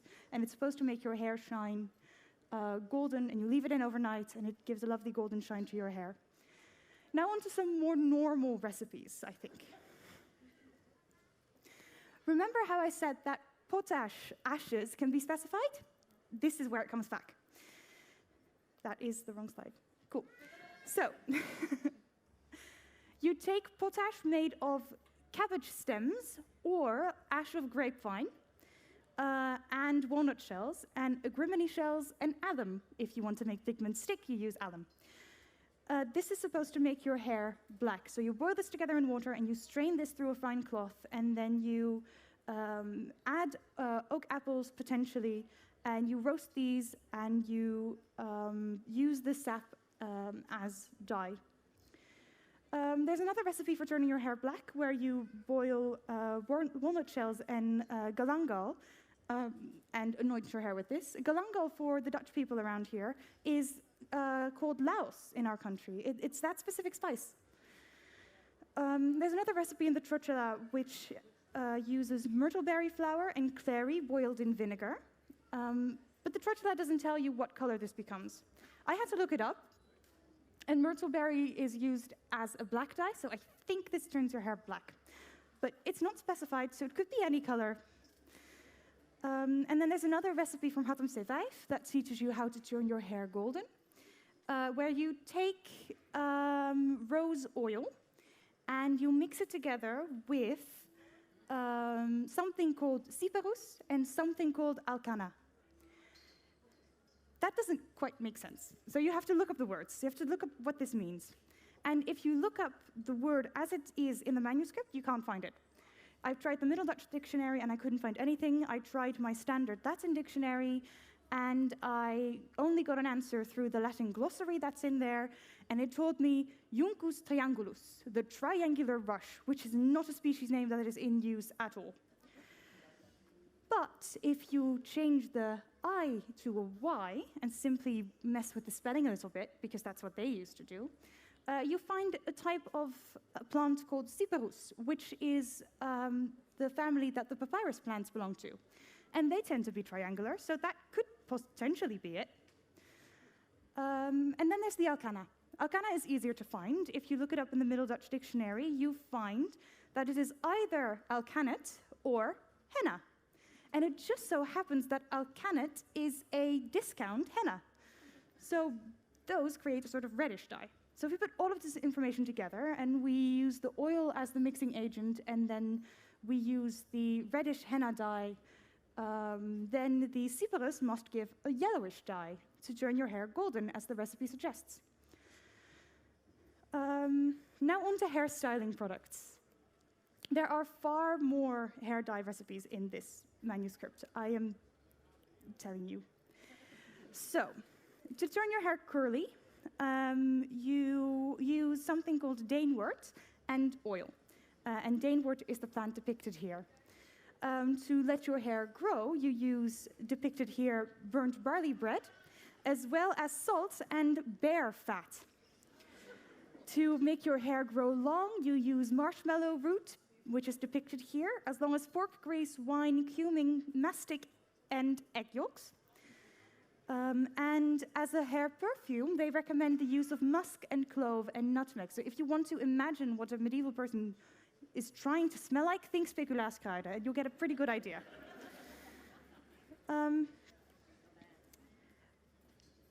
All of these recipes that I just said for the hairstyling come from the Churchala, because Hatun C5 only gives a tip on how to make your hair grow thick. So we'll get back to that in just a second. Back to the Churchala. There's a recipe for something called hair powder in there, which is a powder that you mix with rose water to put into your hair, and I'm not entirely sure what the use is, but it could be to make the veil stick on the hair. You take dried rose, clove, nutmeg, cardamom, galangal, which is depicted on the slide, and you mix this with the rose water, as I just said. Slight note on the cardamom. I think it's cardamom. The translation says it's watercress, but the Latin word is cardamom, so why wouldn't it be cardamom? So that's my interpretation of the recipe. To make your hair smooth and fine, you take water, and depicted here, natron powder and something called vetch. And then to make your hair grow thick. And this is where the Churchala and Hatun C5 kind of overlap, which is very, very fascinating because they're so far apart in time. So what the Churchala says is you take agrimony, depicted here, elm bark, vervain root, willow root, southern wood, linseed, reed root, goat's milk, water, cabbage stalks, cabbage roots, boxwood, and ivory. And the Hatun C5 recipe uses agrimony, bark of hulsewortelen, which could be elm, iserne, linseed, goat's milk, a yeast, and ivory, and oil and honey. And then the final recipe for this section is the hair wash, which is ash of vine, chaff of barley notes, licorice woods, and I believe that says rose water, but I'm not entirely sure. Mystery ingredients. And that concludes the second part of this talk.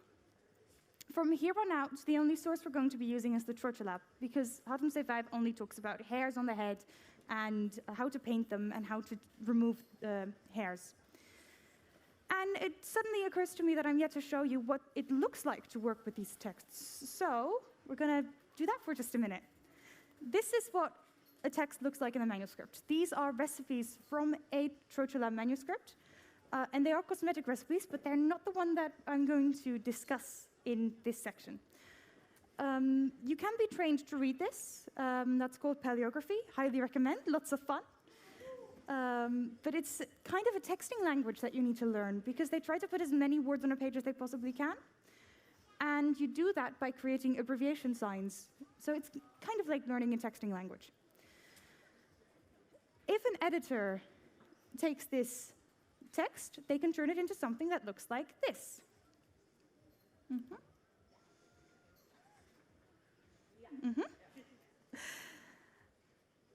And this is in Latin. So if you know Latin, you can read this and you can work with this. But if you don't, you have to look for a translation or translate it yourself. And that looks like this. And that, oh, sorry, that is one too soon. There we go. This doesn't look like a recipe at all. This is a bunch of text. But it is a recipe. You just have to reformat it until it looks like something like a recipe. And this is the actual recipe for the white lead in After Sun. And that is where the white lead is found. This is the first mention of white lead in this presentation. You're going to hear about it a lot more from now on. So you take all of those ingredients and you take the instructions and you can take a picture of this, but don't try this at home, once again, because it is toxic. Try this in a laboratory environment with a team of specialists. As for face ointment, there's also a recipe for that in the Trotula, 2 actually.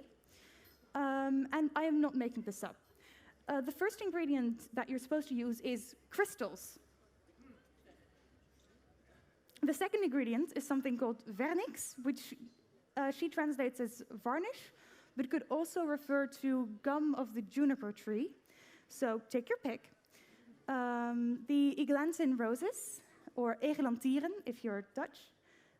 Borax, which is used as a cleaning agent in the modern world. Gaumsvergrakenth, camphor, white lead, almonds, and hen's grease. And you're supposed to anoint your face often with this, so this is one of the ways to get heavy metal poisoning. And that concludes our skincare portion of today's presentation.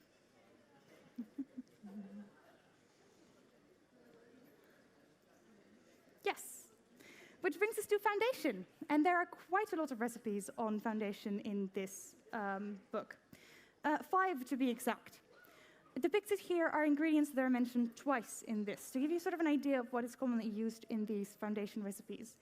We have, from left to right, top to bottom, honey, water, white lead, soap bread, agrimony, ginger, and egg. The reason that they use white lead, they know it was toxic. They had to know.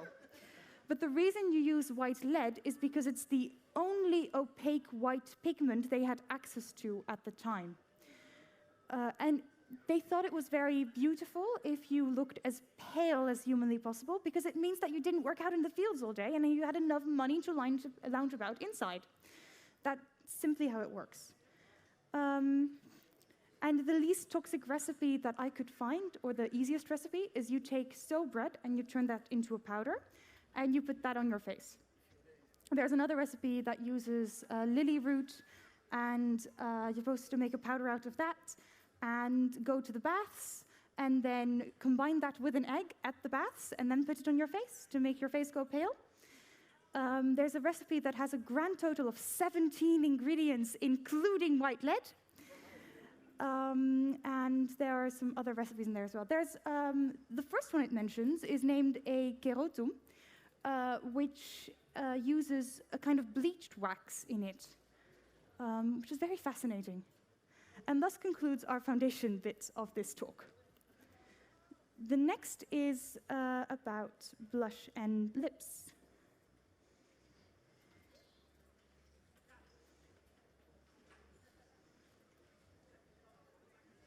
Yep. So there are 2 recipes for blush in this manuscript. The first uses Brazil wood as well as rose water and alum, which is that if you want to make pigment stick, you use alum. In case you're wondering, the name Brazil wood predates the name of the country. The country was named because they had a better Brazil wood there. What they actually used is something called sappanwood, which makes a beautiful deep red dye. The second recipe uses bryony, or hegerank, and honey, which allegedly makes Saracen cheeks lovely and beautiful and red. As for lip care, there is a recipe to take care of the fissures of the lips, but there's also a general lip care recipe that calls for honey and bistort. And is it the bistort? No. Honey and hegerank, the bryony, as well as cucumber and rose water and regular water. And you're supposed to put that on your lips. Do you remember a couple of years ago when you had those lip kits to make your lips look bigger? Yeah, they had the opposite of that. They had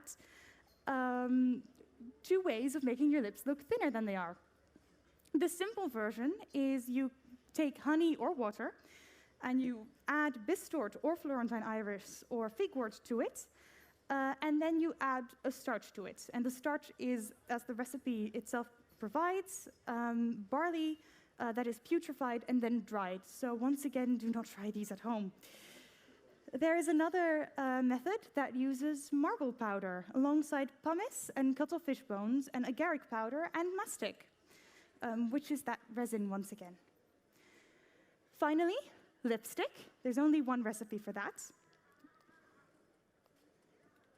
which uses the root and the bark of the nut tree and something called composite color, which is marine herb, egg white, Brazil wood, and alum. And you use cotton as an applicator, apparently. But this doesn't just dye your lips, it dyes your gums as well, which is 2-in-1 product, everyone. Fun fact, they also had teeth whitening products, and I'm not going to talk about them today. Which brings us back to general thoughts about medieval beauty. So if you take all of these recipes, how can you say what is beautiful and what they thought was beautiful? You make a database. You look through the recipes, you write down what recipe is where and what ingredients are used and the names of those ingredients and the other names of those ingredients, and then you have to translate those names of ingredients. And what you end up with are fun graphs that look like this. These are all of the recipes in Hatem C5. There are a grand total of 10 whole recipes in there and 50 ingredients mentioned. But half of the recipes are specifically hair dye, with depilatories in 3rd place. If we look at the tortilla, there's a lot more information. Like I said, it is more about decorating women in general. And we get the following graph. A lot more recipes. 71 recipes with a grand total of 170 different ingredients mentioned. Eagle-eyed viewers might have noticed that there is a specific category labeled virginity, because apparently you can fake that. There are 3 different ways to fake that, everyone. Because it is a medical text, it also talks about some medical recipes in there as well, which is like the dental recipes, breath freshener, one of which includes mercury. And there's an eye care recipe one, where you're supposed to remove the redness of your eyes with meerschaum and cuttlefish bones. But if you take a look at all of these recipes and think about what did they think was beautiful, what are they trying to achieve with these recipes, what are they trying to look like, we get the following image. Your hair is supposed to be good, but texture and color is not important. You're supposed to have white skin and teeth, red lips and cheeks and gums, preferably.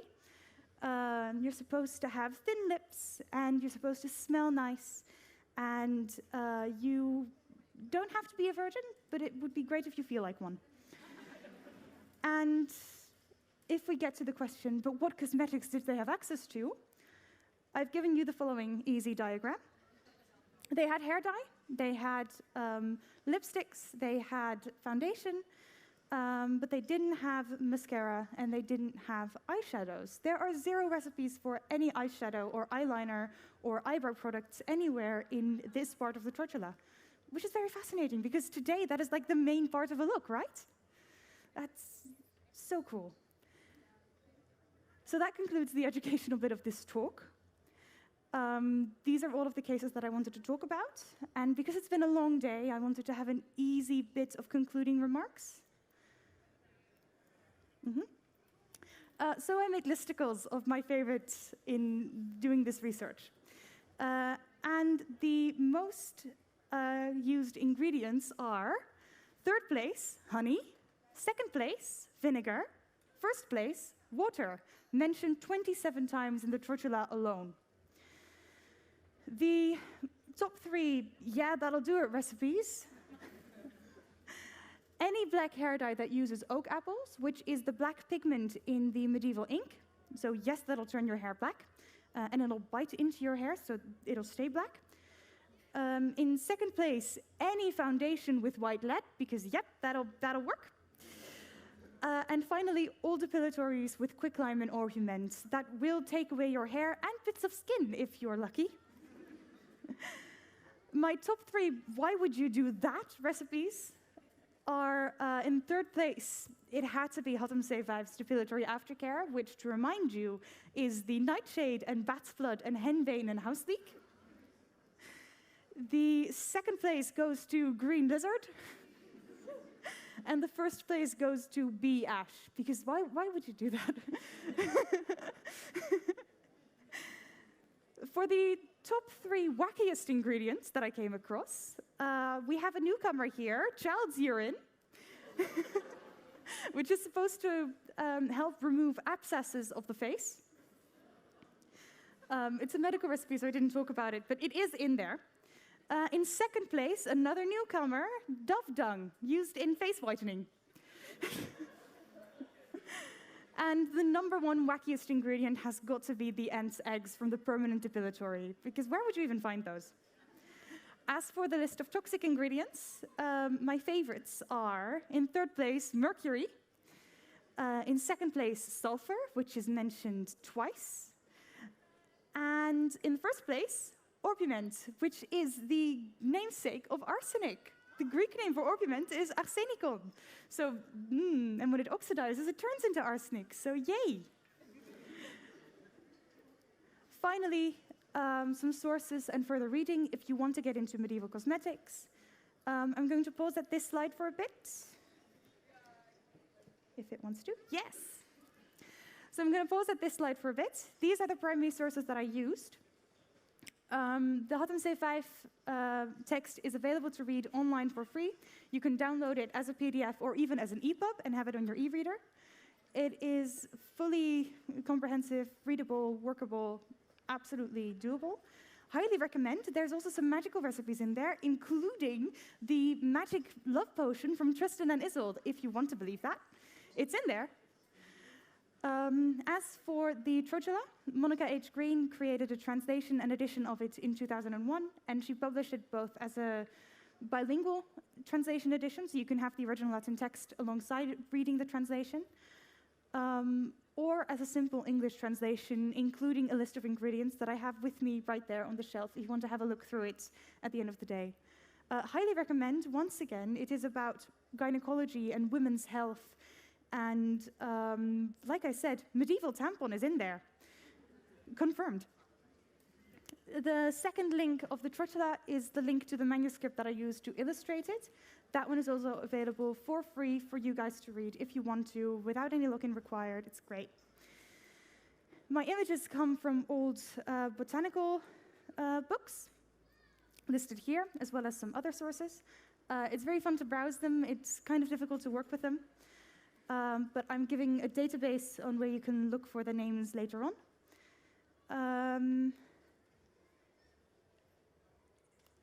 If you want to...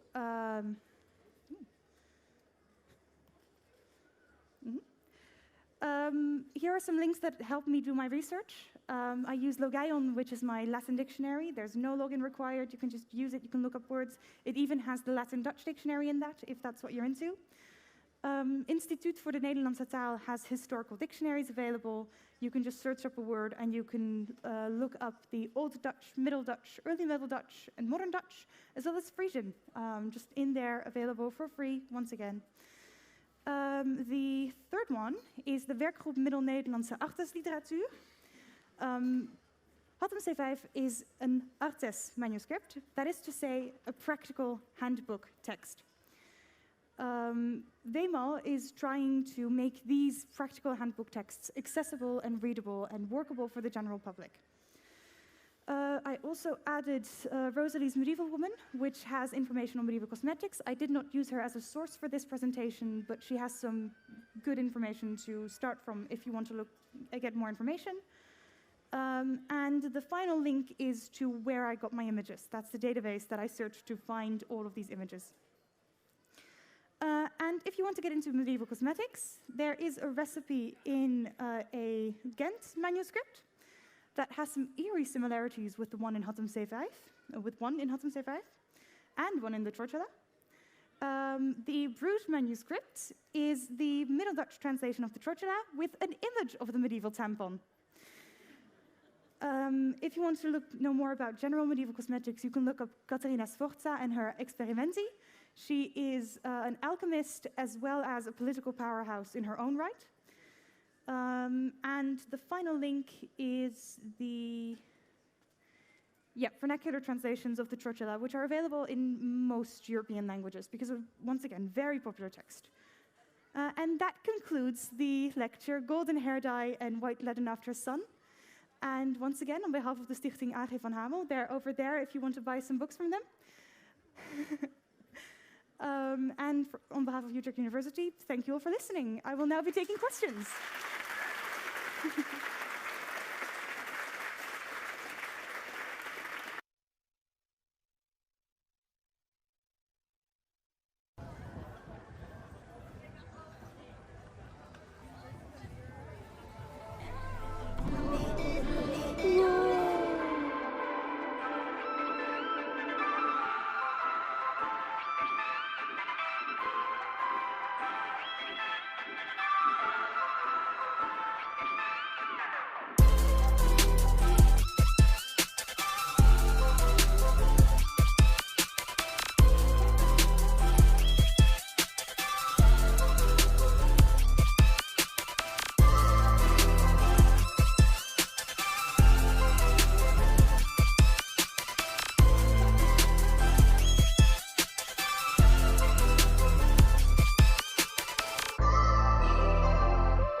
All those beautiful faces. I hope you feel connected to the people you looked in the eye. I did. Well, yeah. While Celtica starts at the forest stage, we're gonna have a look at Willows at the village stage. Enjoy. In reality, it's a trick of light. But many people would go and try to save people who were on the burning ship, only to find there was no ship. So this is our song about the Irish-Canadian ghost ship.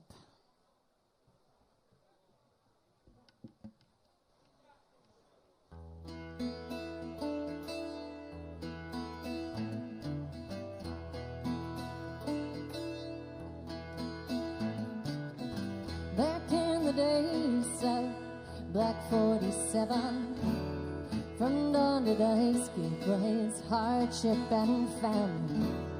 Work houses full and taxes rising. Hope floats out there the Atlantic horizon.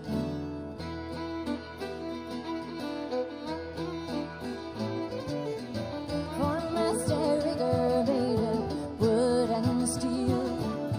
From the port of Dublin she would soon set sail, carrying a cargo of 300 souls across cold waters to Canadian shores. And there's flames, boys, till the decks we call all hands, and she'll soon disappear, that gold ship of the Northumberland.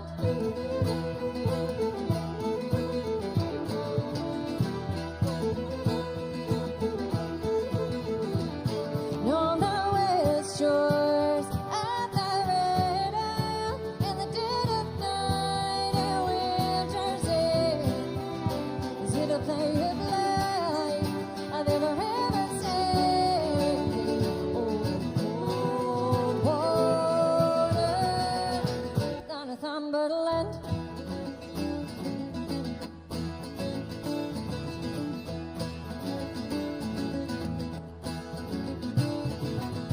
Master was rough, they called her a coffin boat. On the seas for 6 weeks she stayed afloat. Then came a storm from the devil's mouth. She lost her way and headed south.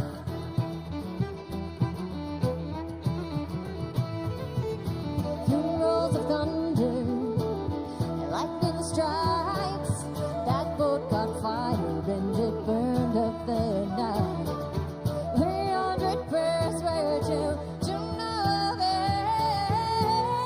They never set foot on Canadian soil.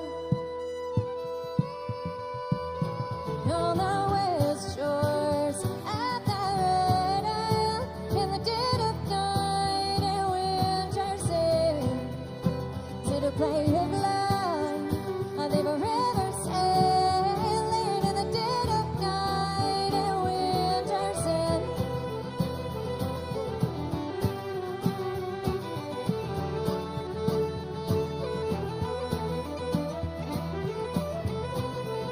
Is it a play of light they were ever sailing over cold water down to Northumberland?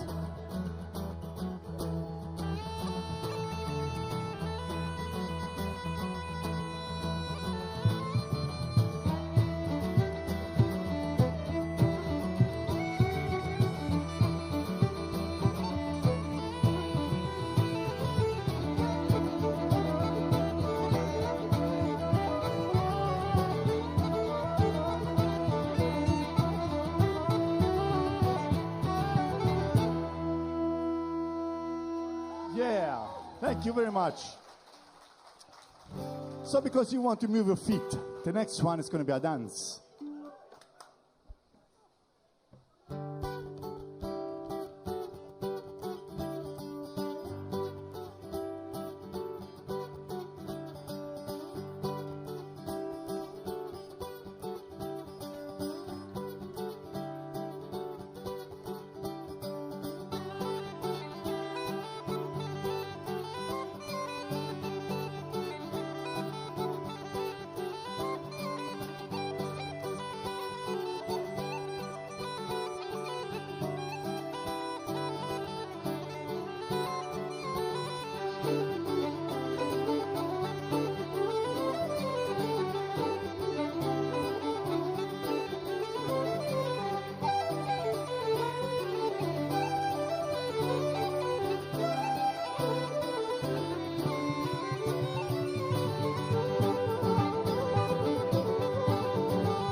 Thank you very much. Yeah. Luca on the guitar. You.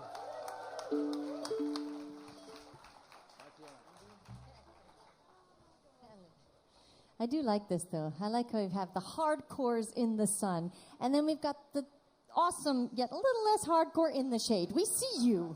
We see you. But we're just happy you're here with us. And we like it because we get a chance to spread some messages. And the message behind this next song is a message about women's voices. And it's a song about Ophelia, Ophelia from Hamlet, who in the end commits suicide after being criticized for being crazy for the entire play. And if you analyze her, she's the only one who actually says the truth, the only one who actually says things the way that they are. As always, I hear, and as often, let's say. So this is our piece for the women in the crowd. Can I hear a shout from the women in the crowd, please, here at Castlefest? Awesome. We love you. This is Ophelia.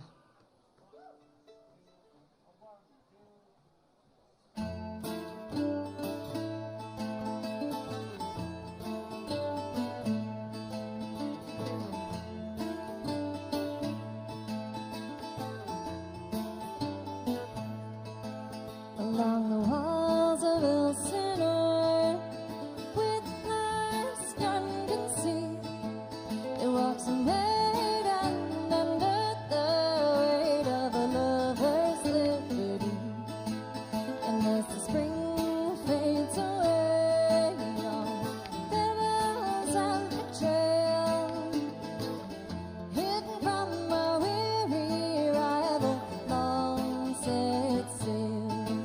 I'll follow Ophelia, singing it on down and on and on, behind a veil of mystic.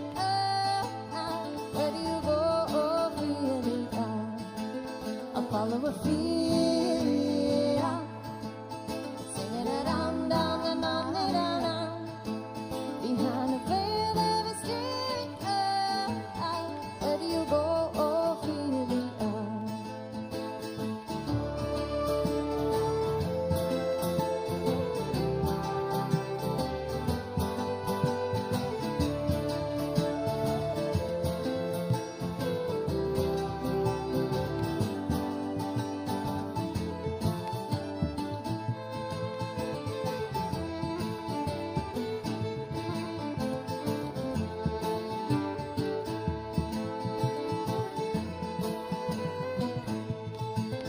With a handful of virtue, appearance mild and fair, obedient to he who questions his own right to be there. Where the currents of the water cut deeper, by their edge she stands. Indecision leads to weakness, fragility be damned. I'll follow Ophelia. Hello there. We're going to look at Celtica over here on the first stage. And on 6:30, we have Nederland in the studio. So if you have any questions, don't forget to ask them in the live chat. Let's enjoy Celtica. Thank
ready to celebrate a Celtic afternoon? Unfortunately, the next tune is called Celtic Night. Are you ready to celebrate a Celtic night with us? Eve with the bright sun. I see your hands. Hey! Hey! Hey!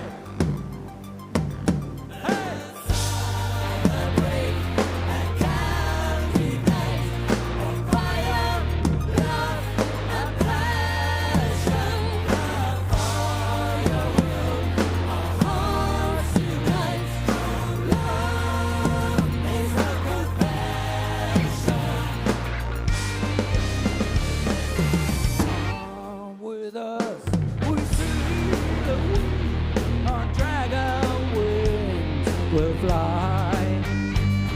To ancient times when piracy, tempting mermaids cry. Have a drink, raise your glass, and raise your voice with Let's celebrate a Celtic night of fire, love, and passion. For your will, our hearts unite. Love is a confession.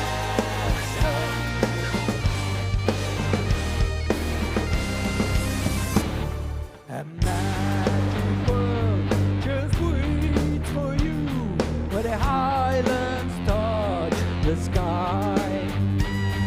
Your heart is free, your dreams come true, where the eagles fly. Have a drink, raise your glass, and raise your voice with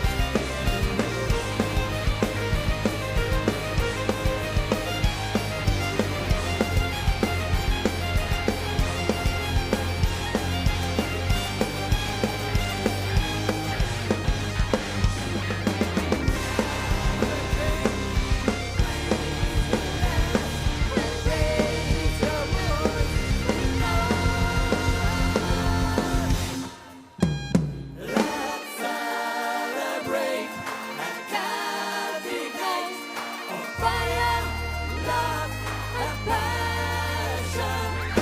For your will, our hearts unite. Love is a confession. Love is a confession. Love is a confession.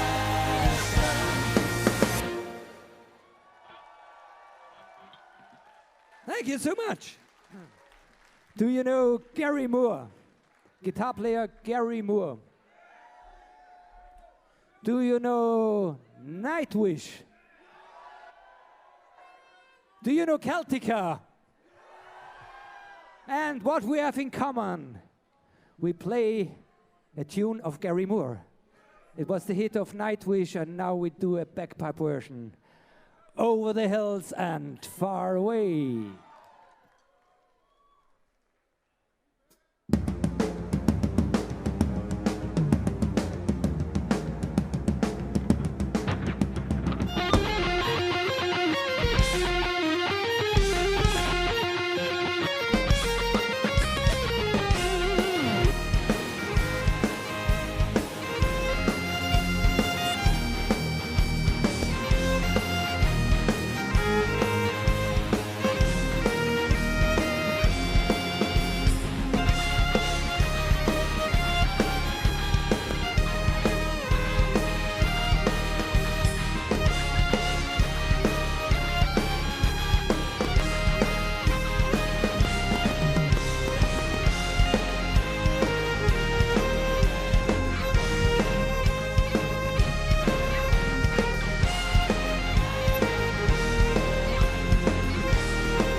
Thank you so much.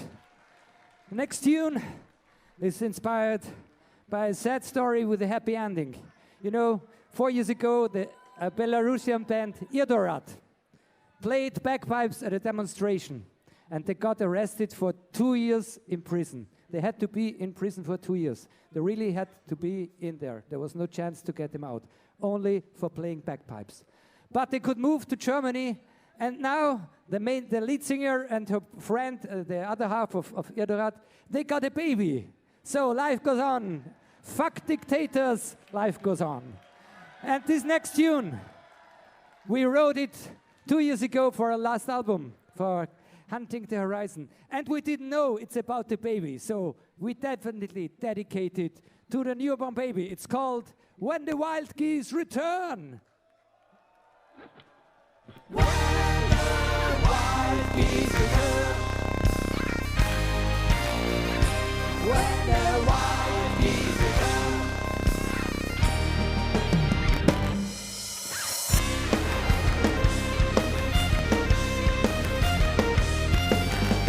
I will leave this all behind. I promise they won't break my mind.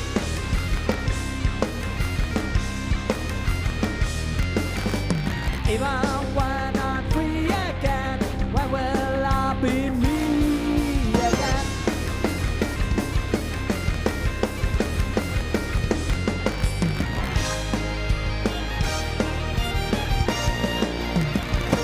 When the wild geese return, I will still be here. When the wild That's Celtica, and if you still want to watch them, please change to the forest stream. We are going to continue to the Rapalje Academy. They'll start in Dutch, but they change to English really soon. So stay put and enjoy their academy because they're performing tomorrow, I think. Yeah, enjoy. Ja, kom binnen. Maar jullie komen al geweldig binnen. Dit is echt te gek dit. We hebben wat mensen meegenomen voor je. Ja, fantastisch. Kom allemaal gezellig binnen. Ga lekker bij elkaar zitten. Hey! Op de bank. Ik heb er hier nog eentje voor je. Die mag je ronddelen. Hey, allemaal vast. Hey. Ach, hij doet het ook. Hij doet het ook, hè? Geweldig. Hij doet het ook. Kijk, het volgt. Wat doet hij dan? Wat? Ja, dit is wel mooi, hè? Dit is eigenlijk gewoon een beetje busken en de zaal zit vol. Het is helemaal geweldig. Gaan we zo met de hoed rond? We gaan zo met de hoed rond. We wachten nog even tot de airco het weer doet. Ja, kan iemand de zon even uitzetten? Dat zou wel heel fijn zijn. Hartstikke bedankt dat jullie zijn meegelopen met ons. Wij verbazen ons iedere keer er weer over. Dat wij toch iedere keer weer mensen meekrijgen met de onzin die wij doen. En welkom bij het Forum heet het toch? Ja, we hebben de Castlefest Academy genoemd. Academy, wauw. Mensen zijn hier natuurlijk om van alles te leren over jullie. En dat doen ze door middel van vragen stellen. En ik ga zo dadelijk een beetje rondlopen om die vragen via deze microfoon naar jullie te krijgen. Want het is een grote zaal. We kunnen 150 man kwijt. En we zijn bijna uitverkocht voor de gratis entree die we hebben. Dus het lijkt me geweldig als jullie zo dadelijk even, als je een vraag hebt, je hand opsteekt. Dat ik hem ook kan zien. En dan kom ik zo snel mogelijk naar je toe. Er zijn een heleboel fans van jullie. Uit het buitenland natuurlijk. En die kijken mee. Dus let's please the foreign people. You have a lot of German fans. You have, well, I think from everywhere in the world you have fans. So I'll try, if you don't know how to ask a question in English, als je niet weet hoe je je vraag moet stellen in het Engels, not a problem, geen probleem, dan vertaal ik het voor je. So I will translate if necessary, but we all know you from the live streams every Tuesday, so we know you're fluent, and I think it shouldn't be a problem for all of the band. We ask David all the questions. Yeah. Funniest thing. And there's one thing I can promise. We were standing there outside. We were busking and playing music. One thing we can promise right now is that at the end of this meeting we have with you, we will sing a song for you here in the stand at the end of this live stream and this question round. They didn't know it, now they. So if you need some time to rehearse, right? Then just I know one time we sat like this, was a disaster for the questions for a theater tour. Yeah. Oh yeah. Yeah. So if you want to, is it true what they don't wear beneath the kilt? you have to watch William. William is the performer here. I just sat down really comfortable, corrected my kilt, which I didn't do. What was it last? It was for the theater show, no? I was sitting with me legs spread right in the camera. Nearly get up to porno. Yeah, well, luckily there are no you cameras should around. cross your legs. It's much easier. Yeah, We want to do a yellow smiley at it, but let's see if we can get it into the stream. Yeah, exactly. So you started out busking, right? Just beside the hall here. Yeah, we were standing outside. We're playing bagpipes and drums. Right. So let me ask the first question, if I may. Sure. Because, and I will sit back down again, but this is kind of like it's how it's going to go, right? So we have this beautiful segue about busking, because as far as I know, that's where it all started, right? Way back in the day, in a place called Groningen, there were two people busking at the opposite side of a street. Yeah, that's right. That was me and William. I was playing with a one-man band, like a drum like this on my back, and playing harmonica and singing songs. And then William on the other side. I was standing there with my 12-string guitar, mouth organ, tambourine, singing songs. And this is what happened, huh? Yeah. They didn't want to have to do anything with each other, so Michael and me started making music, and then he got jealous. So I've always wondered, because it's true that you guys started out. So who was Ruk and who was Pluk? Okay, I was Pluk. Let's see if he confers. Ruk. Ruk. I played an accordion, so that's why. Yeah, well, it makes sense, right? And then, of course, before Rapalje, there even was another name, because you switched around a couple of bit. I don't know how to translate this, but it was called Klootjesvolk. The problem was, in those days, I thought out all the names. And, well, actually, I loved the names, but people thought they were a bit sexually. Sexual. so even when you had this short period of Arnold and it's not translatable, but klootjesvolk, it means folk with kloten, with balls, folk with balls. Well, it was a good name, was it? Yeah, it was. But people disliked it. We tried still. Now we're playing folk with balls. So yeah. It's a different way of the words. And I never thought of you as a person with balls, but okay, that's new for me. Well, I first saw you guys playing in Drenthe, Drouwenerzand. There was this place called Robin Hood. It still is there. It is? It still is there, yeah. Really? No. But you were playing there, and I think it was the three of you, right? Yeah, but the three of us, but we never played the three of us together. We always played in couples like two. I played with Deep with myself, Michael with me. But I remember the first time when we came up there in this restaurant, I asked her very gently, so, what do you expect of us? It's medieval restaurants, and it should be medieval, but what are we allowed to do? And she said, you're allowed to do everything you want. And I asked her the question, are you sure? Sure. He said, yeah, you can do anything you want. By the end of the day, she was really shocked. That's all I tell about that. That's very sensible. If you want, you could do a pilgrimage to it, right? Because it's still there, and people are all dressed up in medieval clothing, like you are. Yeah. So, yeah, that's where I discovered you first. And then, of course, you were present at the first Castlefest. Long time ago. Yeah, that was a long time ago, because this is the 14th time Castlefest is here. Yeah, well, it was the very first Castlefest. We were there. We got a phone call. I did the booking still, and then Mark van der Stelt. I never. Rob van der Stel, Rob and Mark van der Stelt. I had Rob van der Stelt on the phone, I guess, and he asked us if we wanted to perform and maybe help out even. It's that day I even provided sound systems and light systems. It was very, very small, and I can remember we have those poles, one of my sound systems, with a very old-fashioned medieval sound system hanging in it, and that was one of it was the first Castlefest. We played on the first 1, 2 or 3 Castlefests. Yeah, long time ago. 2005, way back. Yeah. 2000.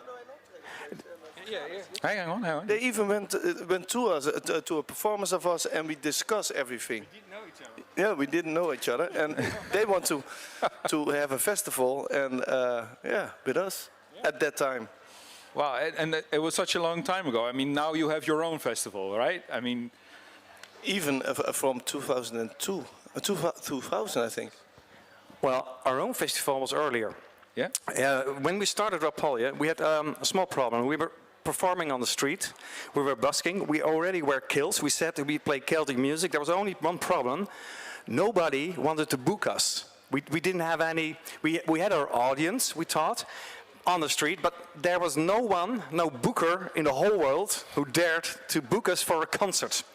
So what we said is we want to play in festivals. We played on Bardet, and we wanted to play in a festival. And I said, if we want to play on a festival, as soon as possible, we have to organize our own festival and perform there. And that was in the Hortus in Haren a long time ago, even before Castlefest.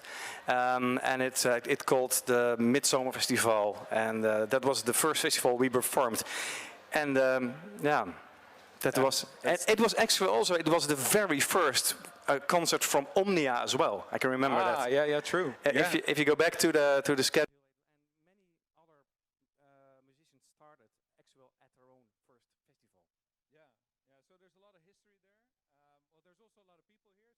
just me asking these questions.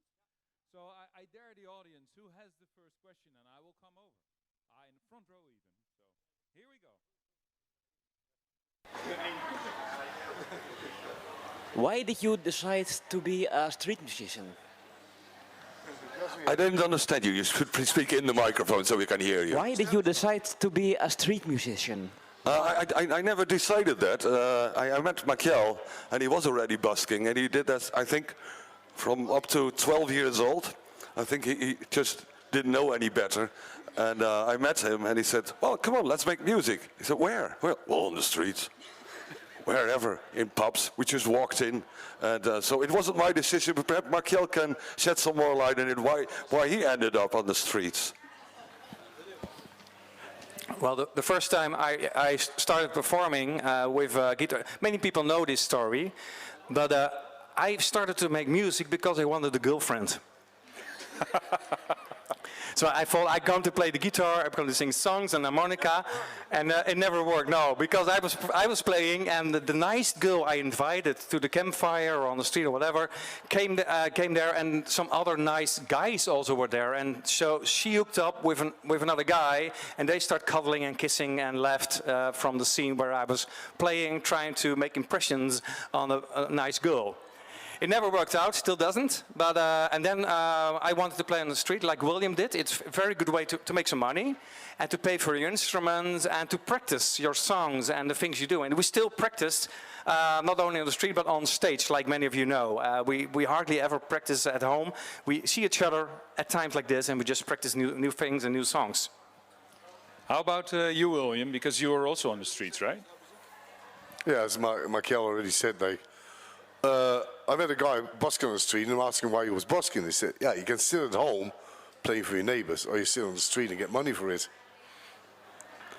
And the first time I played on the street, I had money for it.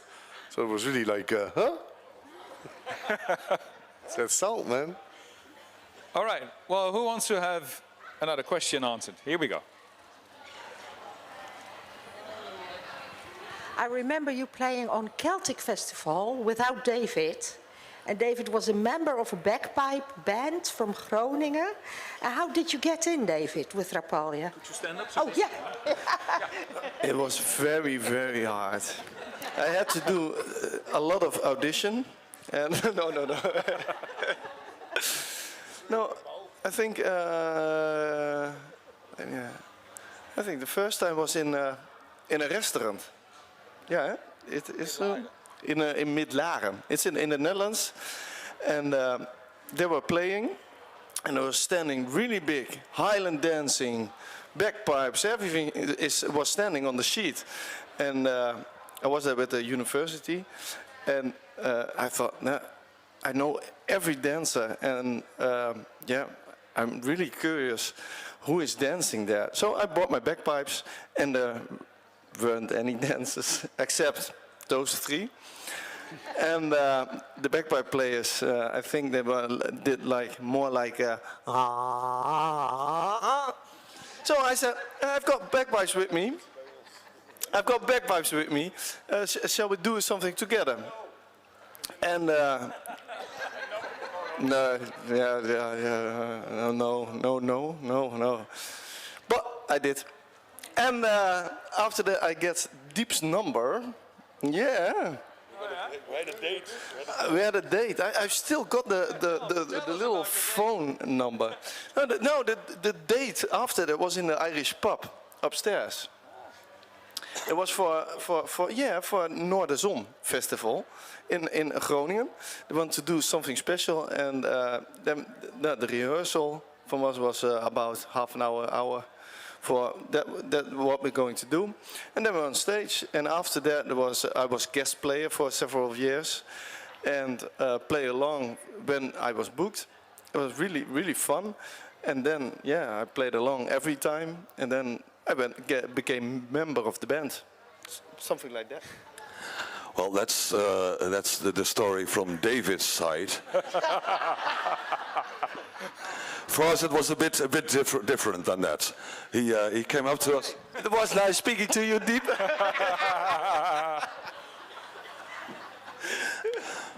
We had to play this concert, and there comes this very young, annoying boy, saying, "I play the bagpipes." And we said, "Yes, so what? Everyone plays the bagpipes. And it's all and still is. It still is. You can hear that, right?" So we said, "Feck off." But it kept going. No, I can play along. He said, no, we don't want that.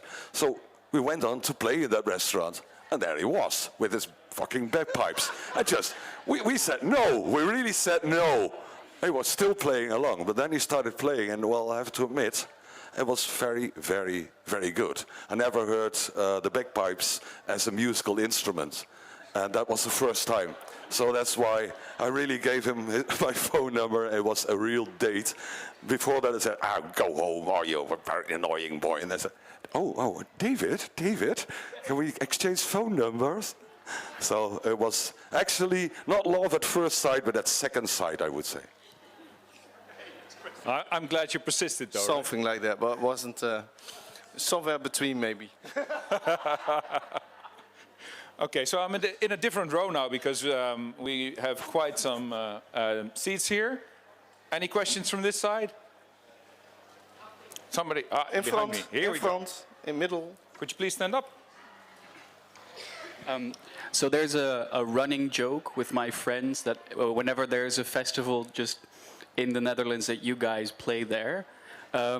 So the question I have, there's actually two, is how often do you play, like yearly, and are there any particular festivals or venues that you really enjoy playing? No, we don't like this one, but no. This one is very good. And we had the home band from Castlefest. We've got our own festival, and we're playing.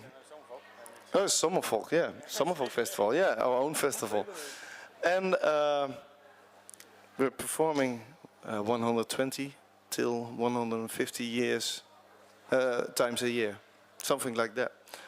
So that's a lot of festivals, and not only in the Netherlands, but everywhere.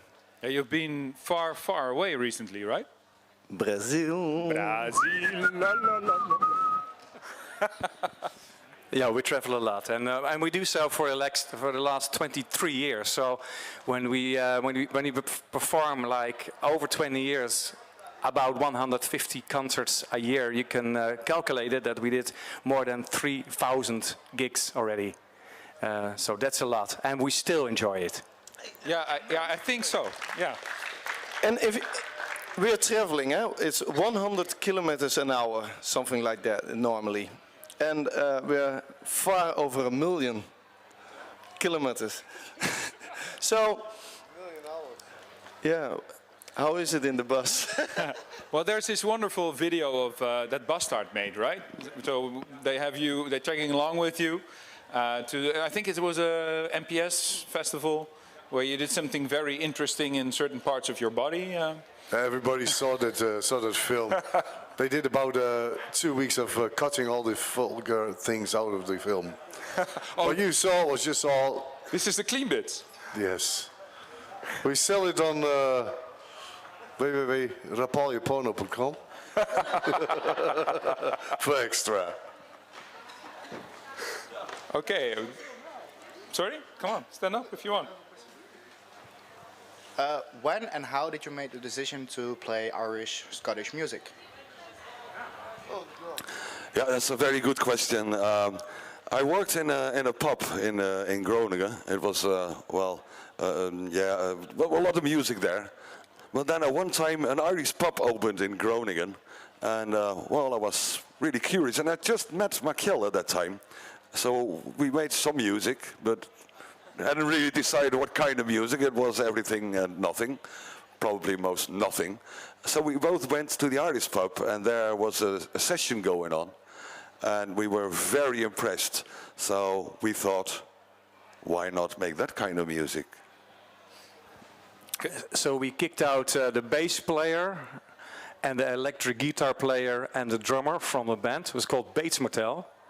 And instead of performing symphonic rock, only songs we wrote ourselves, we decided to mess up and disturb the session at first, because we didn't know anything about Celtic music. And then somebody, Martin Judkins, set up and said, wait a minute, if you want to play this music, maybe first you should start and learn to listen. And then maybe practice at home a little bit, maybe I can help you, and then you can start playing on Irish traditional music sessions. And that's the way we learned our music. So we learned it the traditional Irish way, from first hearing the music, well, first not hearing music, just going with it. Then say, okay, now we listen, now we practice, and now we perform with the other, performance. And people came from all over the world to this Irish pub to play Irish music. So we learned this music this way.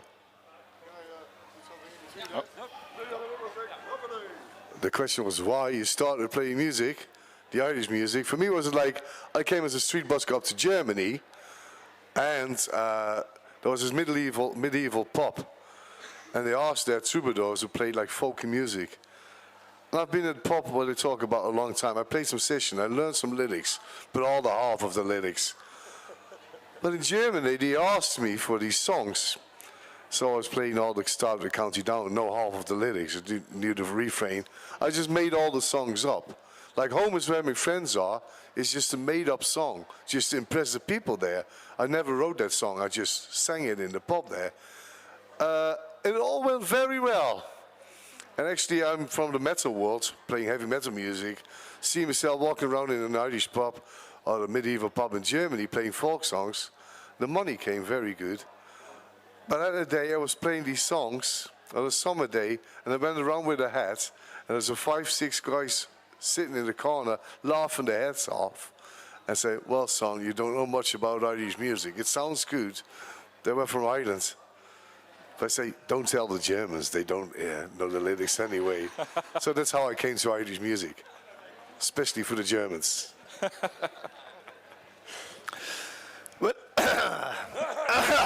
Indeed, yeah. When I was a little kid, very, very little, we went on holidays with my parents, and every time we were in the car, there was cassette tapes, tape decks. We got it in the car, and that was every time we went on holiday. It was or the Dubliners, or the Tenel Weavers, or the Corries. So it was and the Jochers, and every time. So it's from I think I was 0 till then, and at 11 something like that. There was an advertisement to play the bagpipes. And my dad said it to us, to my brother and me. Would you like to learn bagpipes? Yes, of course. So that's 20, I think 12 years ago. 12. and that's when we became the Scottish music. And yeah, Scottish is not far from Ireland, and there are a lot of Irish tunes as well. So that's And then I met them, and it was. That's David's side of the story. I spoke to his mother and his father, and well, the story's a bit different there. David has got a lot of brothers, and they're all just like David, just as charming and just as David. And well, his parents got really, really annoyed by these boys, and they thought they should have something to do. So we get them out of the way, and that's why they sent them on bagpipe course. And that's the real story behind it. And the blockflute was. What he didn't forget to tell is that his daddy is from Scotland, is Scottish. Where are you from? Where's your daddy from? Where are you from? From Dundee. And my family is living there as well. Still is. So, next question. Next question. Somebody who raised her hand No. Would you please stand up, lady? Thank you. Hi. I think she's a fan. Welcome to our festival. As one of your merchandise girls with Brit and all of your fans, we are wondering, when is a new CD coming out? We are artists, and we have to be patient. If the inspiration has to come, and you can never plan that. So we keep it a mystery, and for us it's a mystery as well, of course. But it's not completely true. We almost finished our new CD. The recordings are there. We're still mixing up the end results, and we are working on the artwork. I'm not going to say a date, but I think we can say in a few months. Is that realistic? Somewhere in the near future. My colleagues are a bit lazy, so it probably will be in half a year or something. Deep, okay, William is bold. It's very bold. There you go. That's a bold statement from William.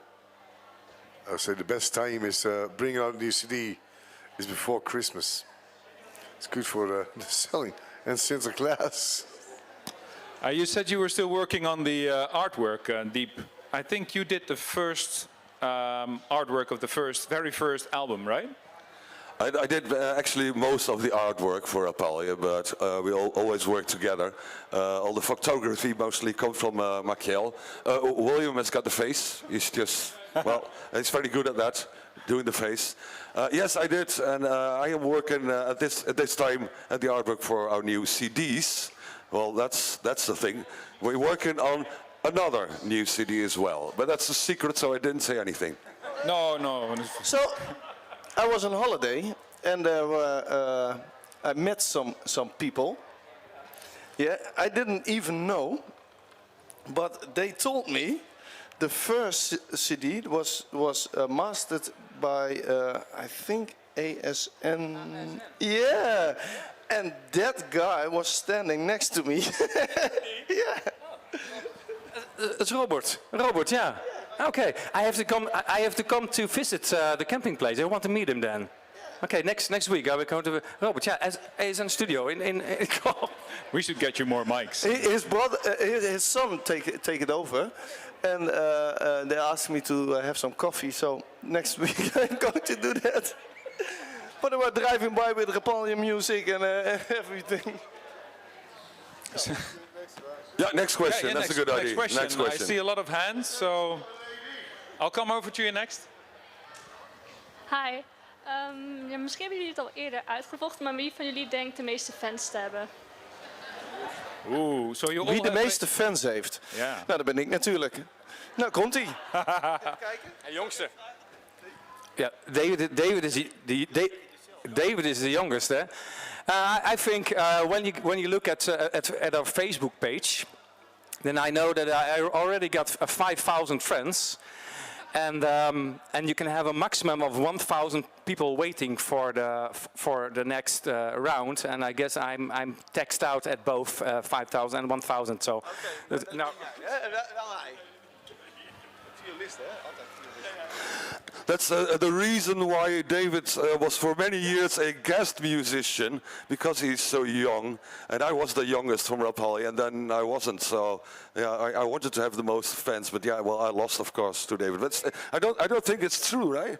It's on Facebook. I've got more friends than you. They hate you, right? They hate you. Yeah. Yeah, of course. He says I've got the most fans because I play the violin. I really don't know. I never count them, and I don't think it's really important. You can never have too many friends, right? So, we have a question over here. You know the exact number then of your friends. I just only say one thing, and everybody saw that film. I'm just a gigolo. Okay, so dus we komen gewoon weer bij mij uit. Okay, we have another question. Why did you start to do the playing card signs? Oh yeah. Well, the playing card signs. Yeah, it was my project. I'm a graphic designer, and I always wanted to design a playing card set. We were living in a very small apartment in Groningen. When you're over there right now, it's 45 degrees over there because it's on the top of a building. And we made some pictures there for a playing card series, and because these playing cards are at the moment in process of ordering again. So we're going to get them again, because they're sold out, and I just had some contact with the factory to make them again, because I know you all love them. So we wanted to make 4 CDs, and we wanted to make a playing card set. And the good things, I did some research, and I wanted us both, or 4 of us, on the playing cards. And I thought, well, if you have a queen, a joker, and a king, that's only 3. But then I did some research. In the original playing cards, you have a knight as well. So you have a jack, a knight, then a queen, and then a king. And I thought, that's great, because we're the 4, but we want to be all of them. We are all the queen. The cool thing is, the 4 of us are all the queen, we're all the kings, and all the knights. And if you see the playing cards sets, they will be there again. You can see that we are all of them. A good thing to know is that the original playing card set was like these 4 signs. We all know that the queen, jack, and the king, and here in the north of Europe, from France, and Germany and in the Netherlands, we kicked out the knight.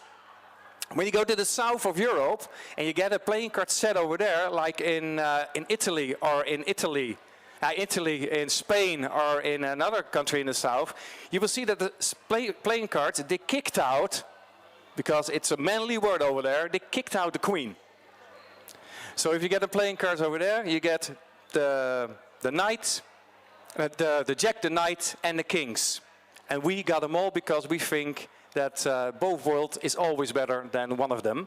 And then we had some jokers, our formal engineer, and it was just a good way to have a lot of fun with making pictures and graphic designer. And we also have 4 CDs going with it.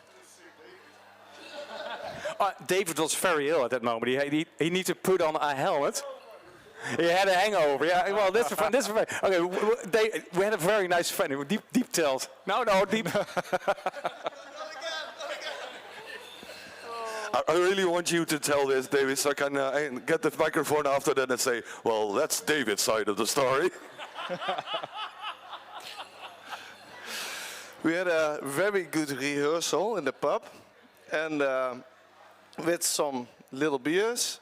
And that was I think one of the first time we really practiced along the whole evening. And the next day we had a photo shoot. No, we did it. That's David's side of the story. Afterwards, David said to me, I never go to the pub with you again, he said to me. He was so drunk. He tried to keep up with drinking beer, but he was very young, so he couldn't. And, well, we put him in a harness the next day for the night picture. And he said, get me out, I have to go to the toilet, get me out. We got him out. And so we took the picture with our first technician in it, and I photoshopped David's face in it. We took the photo from his head a day later, because, of course, it was too green, even Photoshop couldn't rescue that. Something like that. I think it's something in the middle. Okay, so we have another question over here. Hi. So the first time I saw you guys was about, I think, 11 years ago in a theater. And I was wondering, how did you end up playing theaters as well as festivals? Because it seems very different. I couldn't understand your question. So how did you... Yeah, we're playing in the theater and... Yeah. So how, can you ask again? Sorry, so how did you end up playing in the theater as well as on festivals? Because it seems so different from playing a festival. Yeah, it is. Yeah, that's a very good question. We are doing both. We're doing actually a couple of different kinds of concerts. There's one kind of concert we don't do anymore, not much. That's weddings. We can explain you later. We probably played divorces. And what we also don't do so much are funerals. David does. What we did at that time, we're playing in pubs and bars a lot, but we are quite expensive right now, so they can't afford us. And then more than 10 years ago, we got a question if we wanted to do a concert series from a booking agency, because we played on festivals a lot, and they came to a festival, they saw us perform a festival, and they say, is it possible for you to play in concerts, like when people are sitting, like you're sitting here. And I thought this is going to be very, very different. So yes, it is very different, because it was something we never did, because normally people in the start, people didn't even listen to us. We played weddings. We were performing on the street. We owned our audience, and because they came by, like we did here, and they stopped and they threw money in, and they left. But now you put people in seats. We are going to perform, and they have to stay there. I like what you're doing on stage, and I was very nervous the first time. So we thought we make it like a little theater show, like with cabaret and things like that. It wasn't a good idea. We couldn't do that. But now we have a bit of a kind of different things approach. We just do what we do, but we put nice things on stage. We have a little bit of story, and we have a fixed. That's the big difference. We have a fixed set list right now. So we really play the songs on our setlist. So the technician from the theater knows which lights to put out and on and when to get. And the very important thing is we had the dancers.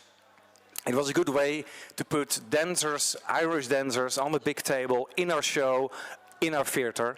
And that's what we did. We made it a bigger show, dancers, and a real setup kind of show. And I think my colleagues also want to say something to it. I don't. This is the quality of dancers. It's the showering, you mean, like after the show, the showering. But you had several kinds of dancers on the floor, right? I mean, you started out with people dancing on a table, but at Zomervolk you have a very special kind of dancers on stage. I mean. Oh, yeah, exactly, yeah. The so-called naked girls and boys. Yeah. It's just around the corner. You get out of the tent. They're standing there painting the girls and boys. Exactly, yeah. But Richard, he's a nephew of me, actually. Yeah, his family. Well, I'd be a painter as well, then. Seeing all this... I can imagine it must be quite difficult to concentrate, right? I mean, he only can paint elephants. Elephants. Okay. Any other questions from the audience? So don't be shy. Here we go. So, dear Rapalje, I have an important question. I like to learn to play the bagpipe, but my wife and my daughter, they don't allow me. What can I do? Listen to them. Just listen to them.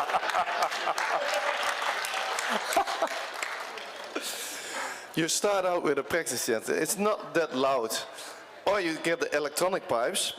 That's even, yeah, you got earplugs. So, but then you have to practice, yeah. And you can ask the neighbors to come to them. Move out? Yeah, no, just for an evening. Say, can we have a beer or something like that? And then I bring my bagpipes. I'm going to play some songs for you. And you have to, the first thing, I said, every beer is that I'm stopping. And after a few years, maybe you can turn around. There's this a special band that is joining you on stage lately, right? I mean, the Silent Brothers. Oh, yeah. Maybe you could start out like that, right? Yeah, the Silent Brothers. They're very, very good.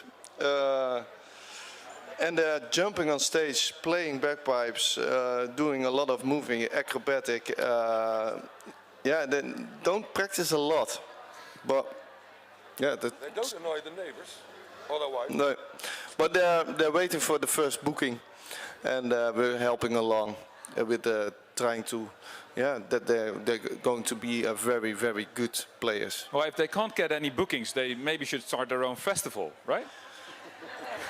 Yeah. Maybe in a couple of years, when they practice with us, then they can do the main program here on the big stage. Who knows? Yeah. All right. Any other aspirations, questions? Maybe if we answer the questions more seriously, we get more questions. The best thing to start an instrument, whatever instrument is, get an instrument and then just put it somewhere where you can see it. And if you didn't touch your instrument like for a week or a month, you never will learn it. But if you get the instrument in your hands all over and over again, you try to play in it, then you can try to find somebody like David, who can teach you how to play the bagpipes.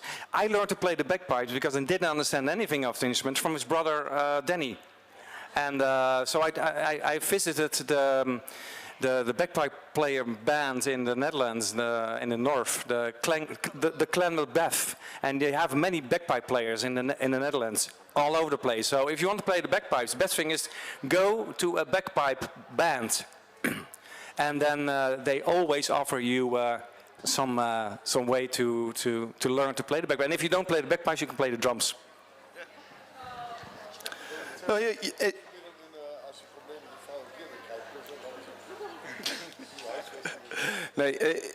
I think the main is you're joining a band, and most of the people, yeah, don't practice a lot.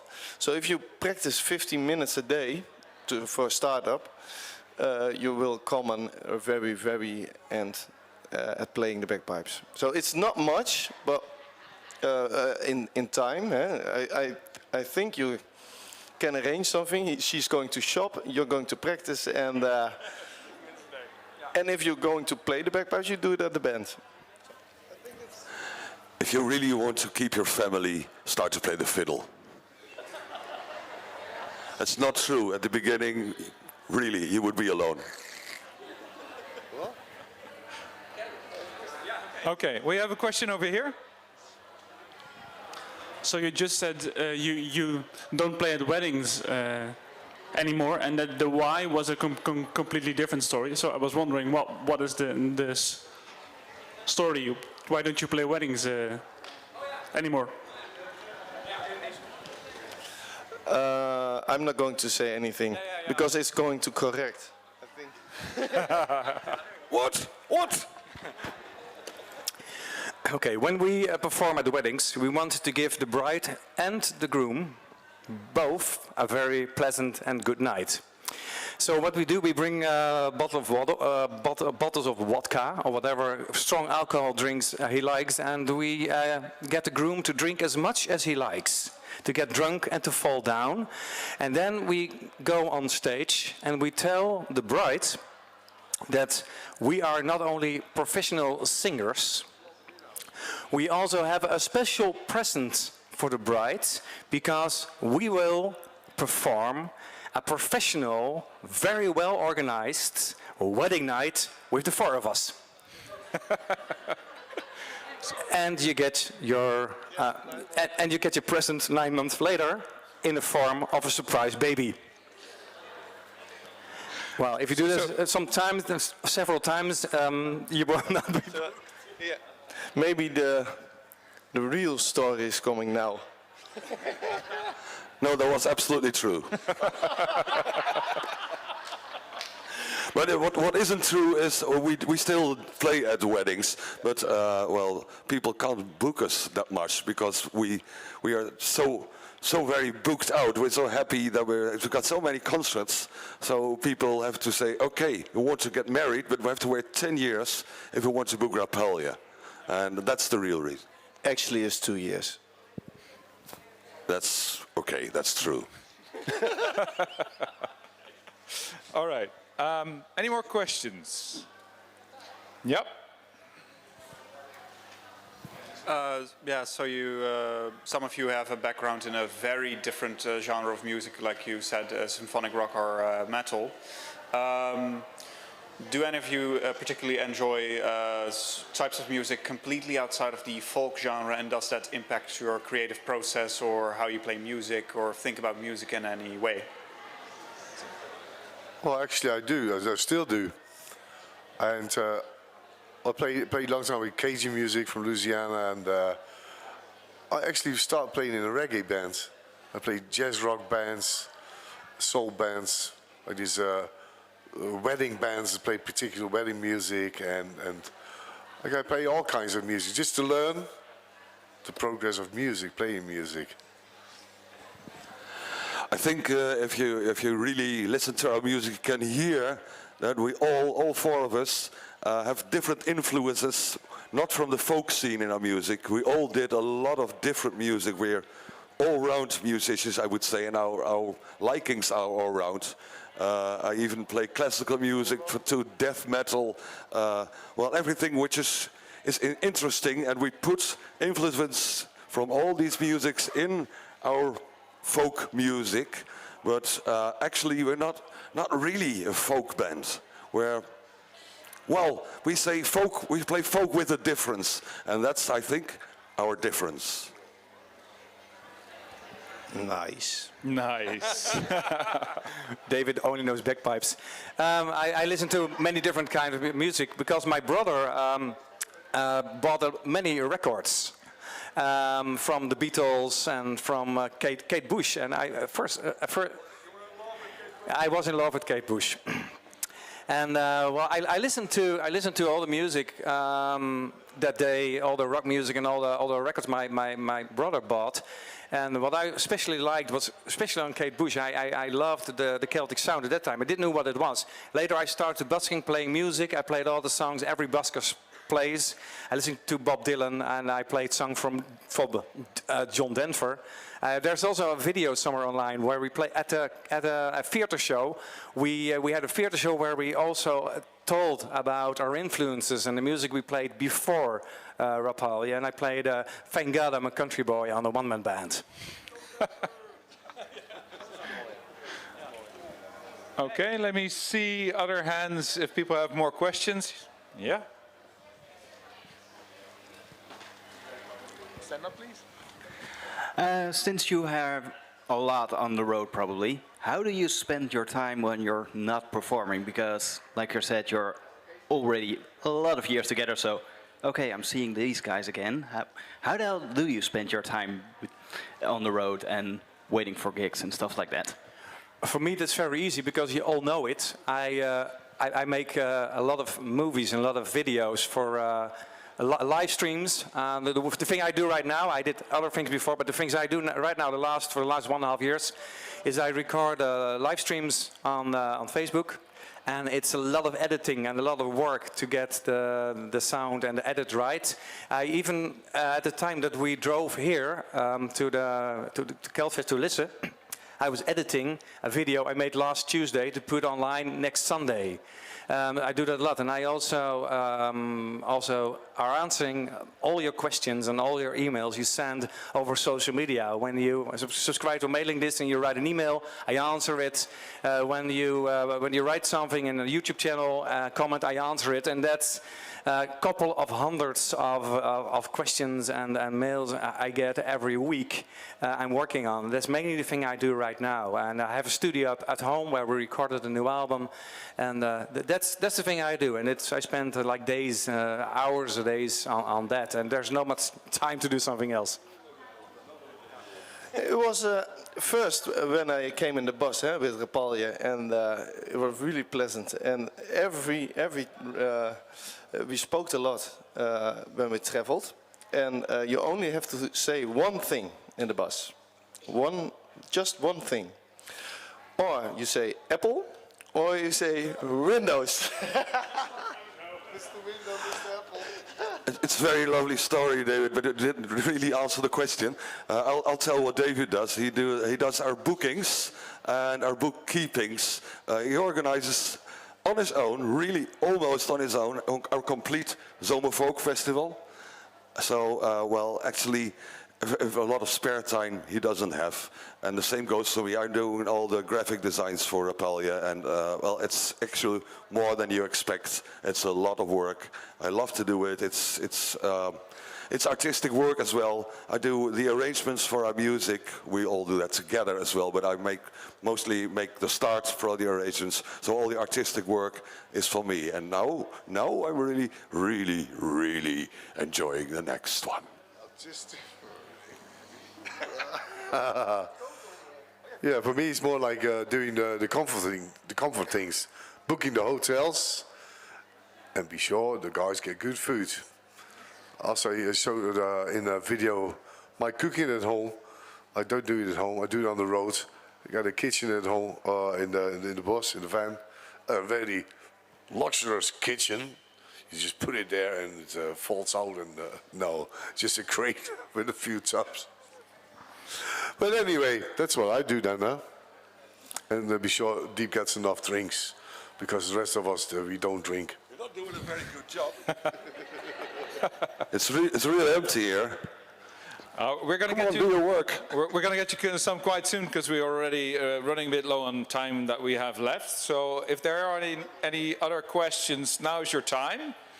Otherwise, we're going to close off with the song you promised. So I want to say one more thing. Yeah, sure. We were asked here actually to tell the secrets how we still are together as a band after 23 years, and nobody asked any questions about that. So perhaps we should share the secrets. How is it possible that after so many years you are still together? You're like the Rolling Stones of the folk music. We thought about it, and we thought about it longer, and we thought about it with each other. We spoke about it. We did a lot of thinking about it, and we're still thinking. We are trying to kick David out of the band every weekend, and it just doesn't works out. It doesn't happen. Same as by Maciel. He was in Castlefest. He was a guest player. I think you noticed it. I spoke with some people before this meeting here, and I said that the trick is all the nasty things you have to say about each other, say that without hearing them, what you say. I think that's the trick. That's why you're ignoring us any time. He just doesn't listen. The real trick is you really have to love one another. We are family, and we really love one another. Sometimes you hate the people you love, so that comes to it as well. But we really, really, really love one another and hate one another. We are family. Family, yeah. Yeah. I think it's called respect. Okay, so you just witnessed the breakup of the band. I think music heals everything, so you're most welcome to play us out, as they say. So what will we be listening to? Long moment, of course. Yeah. Ja, de microfoon bij jou, even bij. Hou maar microfoon bij. Willem zingt. Van de William. Hang on. Yeah. For the live stream.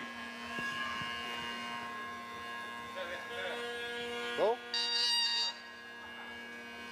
Young bunny bangs and young bunny breeze, where the sun shines all over Loch Lomond. Well, me and my true love will never meet again on the bunny banks of Loch Lomond. Say you'll take a high road and I take a low road. I'll be in Scotland for you, but me and my true love will never meet again on the bunny banks of Loch Lomond. 'Twas there where we parted by yon shady glen, on that steep side of Benlomond, and in deep purple hue, oh, the Highland hills are few, and the moon coming out in the gloaming. Sail, take a high road and I take a low road. I'll be in Scotland for you, where me and my true love will never meet again on the bunny banks of Loch Lomond, where the wee birdies sing and the wild flowers spring, and in sunshine the waters are sleeping, but his broken-hearted cans the second spring again, and the wee fool might cease in the greeting. Come on! Say! You'll take the high road and I'll take the low road. I'll be in Scotland for you, where me and my true love will never meet again on the bunny banks of Loch Lomond.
Ik wil jullie allemaal geweldig bedanken voor jullie aanwezigheid, jullie originele vragen. En ja, kunnen we nog meer van Rapalje genieten op dit festival? Nee, dat was hem. We houden het hierbij, hè? Half acht. Ja. 7:30. Dat is op de Meadow Stage. En ja, dat is degene die nu open is. So, 7:30, Meadow Stage. More of these people. Graag gedaan. Fantasy is of course one of the main themes of Castlefest, but fantasy of course is something that's created in the mind because it's not real. So, and where does it come from? Stories. And how do you spread stories? Through written books. So on Castlefest we have the Writers Square, and it's full with endless, beautiful fantasy books. Do you read books, Julia? Yes, I do. I read all the Harry Potter books, of course. And the most recent book is a historical roman, but not too much fantasy. No? Me myself, I did, of course, read the Harry Potter books, Lord of the Rings, Game of Thrones. Actually, the fun with Game of Thrones was I saw the series, and then I read the books just like sort of deepening, you know. So, but here are also a lot of Dutch writers, very talented, and we're going to have some of them, or at least one of them, in the studio as well.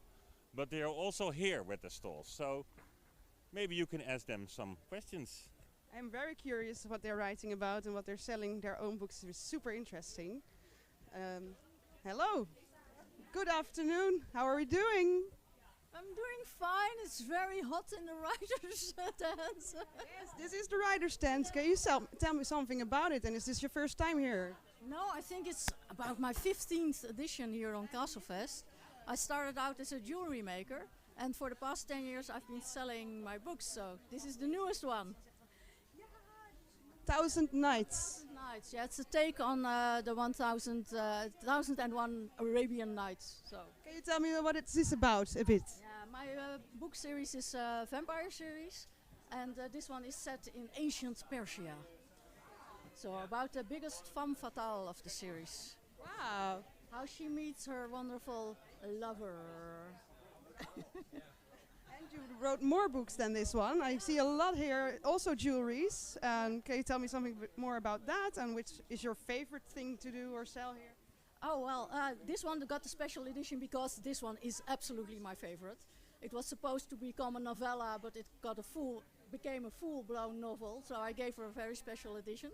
Because of that, it's a Dutch vampire series set in the classic Gothic horror era, about half of the 19th century.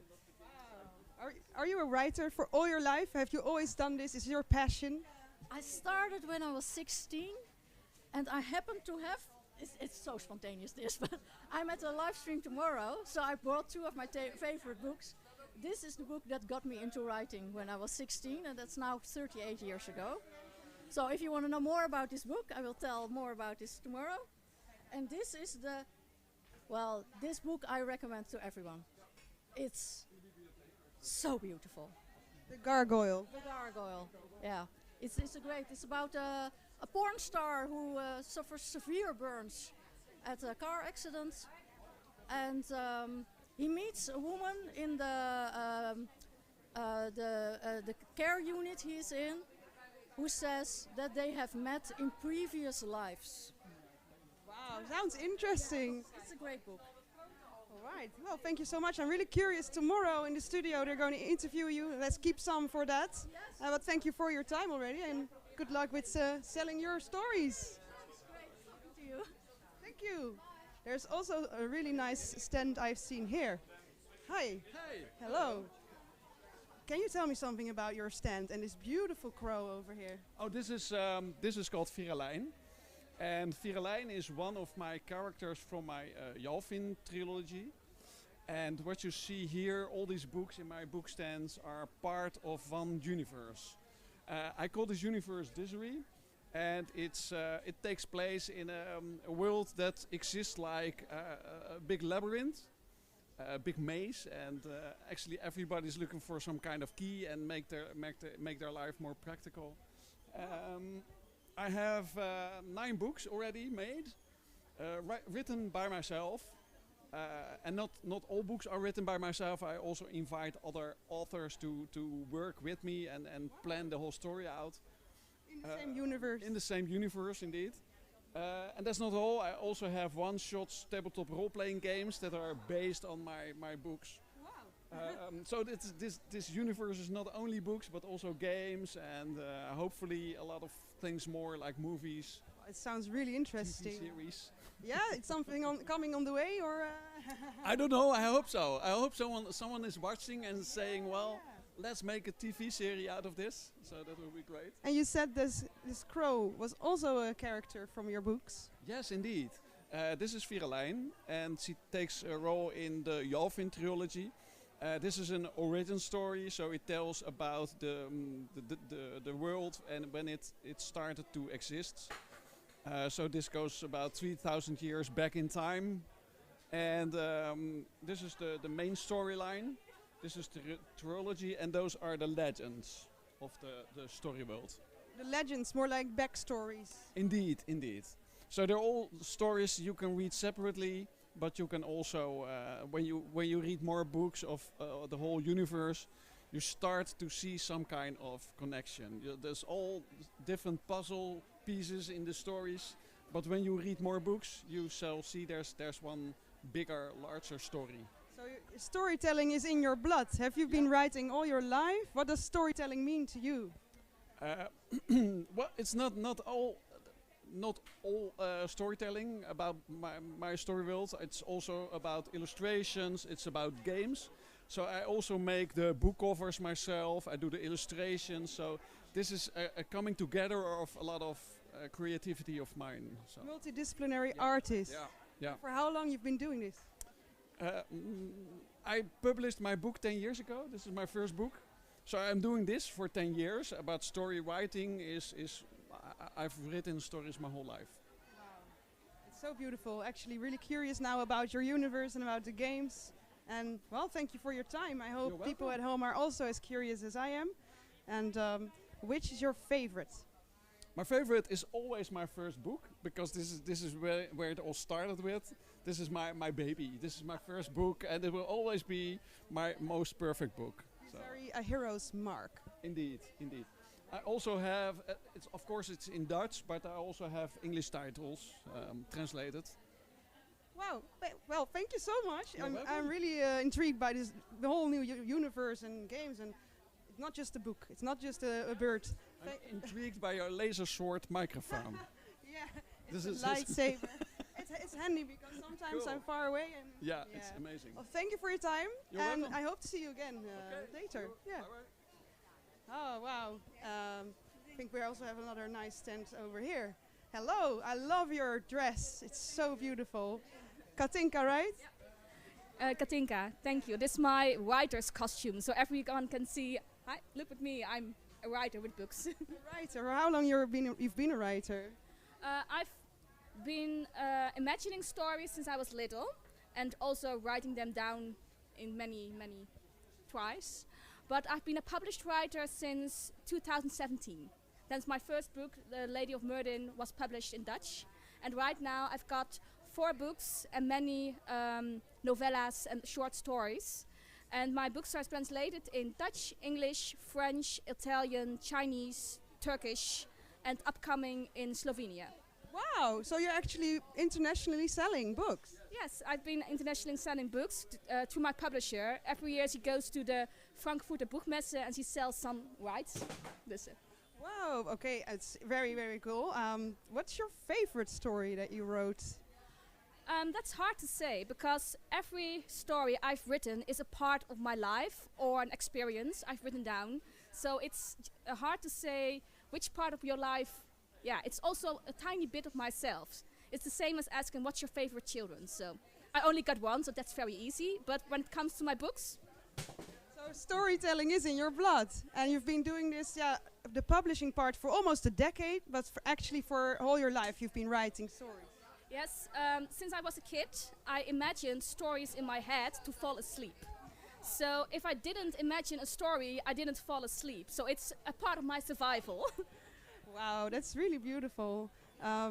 So if I would want to read a book, first, to start with your books, which one would you recommend to me? I first would ask, what do you like?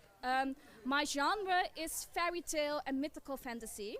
I've written stories based on the Mabinogion, that's Welsh mythology, like the Norse got their Edda, the Greek got their Odyssey, and the Welsh got their Mabinogion. And I've written some stories about them. And I also have written some stories about witches, fairies, and yeah, like fairy tales. All my books are standalones, so you can grab my newest one or you can grab my first one and you can just have a nice evening. If you want more, you can get more. But yeah. I like witch stories, I think. So which one would you recommend? Then I would say this one is called Hexengreen. It's a mix of stories from all kinds of Dutch authors. Some are around in this place too, so you can get multiple autographs. The wind is playing with me.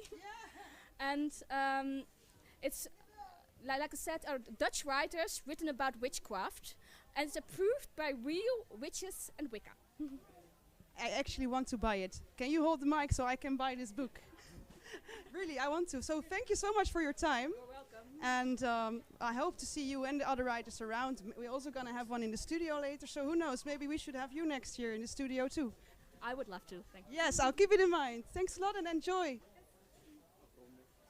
This was yeah, very, very interesting. I'm really actually going to plan to buy that book right now. Do you want to buy a book as well? I'm sorry? Do you want to buy a book as well? I'm tempted. Yeah. So I will come back later, I guess, and I'll ask the writers themselves my sort of offline interview for which book they recommend for if they look at me. All right. Well, yeah. Thanks for watching, and we'll see you again later. Oh.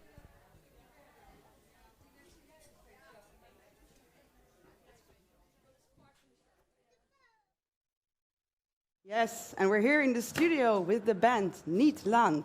If you're watching the stream, you're in the chat, you have some questions, please ask them, because we can directly ask them to you guys. Welcome to Castlefest. Natalia and Anatolia. Right, yeah. Hello. Hello. Welcome. Is it your first time here at Castlefest? In Castlefest, yes. Yes. Yeah. But not first time in Netherlands, so. Yes, you've played before in the Netherlands, I heard. Yeah, several times, and this year, no, I don't remember. But how do you like the vibe so far of Castlefest? Yeah, it's too much people for us, because we live in a province, in Siberian province, it's not too much people living. Yeah. Here right now, it's for us it's too much, but of course it's good. It's beautiful and very friendly, and the people, we see the people really happy. That's this is sure. most important. This is most important. Yeah. No, so nice that you had a moment for us here in the studio, in the really warm studio. Because yes, you are from Siberia. Yeah. Can you tell us something about how it is there in the south of Siberia? I heard you say, and how it influences your shamanistic music. Yeah, good.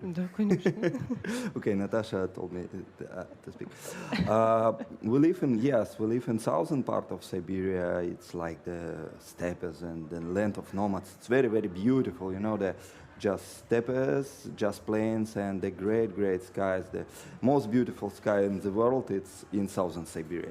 Yeah. Yes, you can trust me, it's very beautiful. Because this is, you know, the Siberia, it's for these days, it's still a lot of wild territories, not too much people like, you know, like here in Europe, there are very many people living everywhere.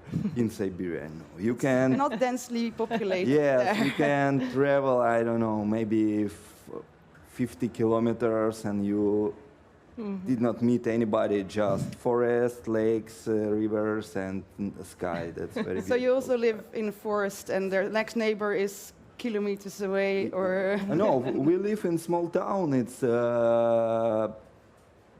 600 kilometers from Novosibirsk and 100 kilometers from Kazakhstan. Just it's Wow. very, very small town on the bank of the river.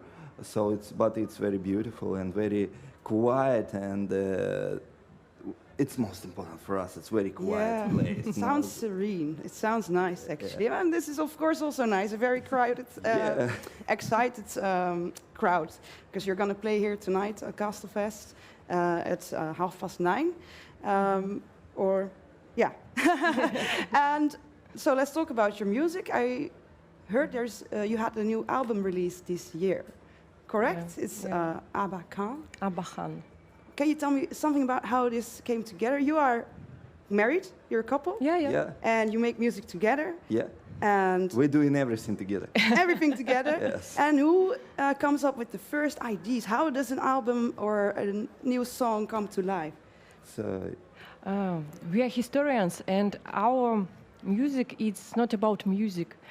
We use special lyrics from native tribes. It is traditional lyrics, and we use these songs like real ritual for us, because we have many researching about native tribes of Siberia. We have many different tribes, maybe 40 different tribes with their own languages, own beliefs, traditions. Yeah, and it's very, very interesting because I think they keep their beliefs and traditional lifestyle from the ancient times to our days. So you can go to visit the settlement and the people living in their ancient tradition, like their ancestors. Of course, yes, they use the mobile phones, they use the internet, laptops, but most of the moments of their life, they keep the ancestors' way. It's and for us, like for historians, like for Siberians, it's very, very important to translate this wisdom, this culture through our music over the world, because we are very respectful, we very love our land, Siberia. It's very beautiful. Like Natasha said, we have more than 40 different people tribes living there right now. And you know, there's some of them living in tundra on the far, far north with ice and snow everywhere. Some of them in taiga, it's big forests in the mountains. Some of them living on the lakes or steppes and deserts. Also, we have the small deserts in Siberia. Yes, actually pretty much variety in landscapes, tribes. So your historical research is not just looking up stuff online. You actually visit these tribes and these people. You talk to them. You learn from their mythologies. Yes, mythologies, traditions, rituals, especially. Languages, Natasha connect with the shamans. She's discovering the traditional shamanism, Siberian shamanism. Because in Siberia, shamanism is not a religion. It is just tradition.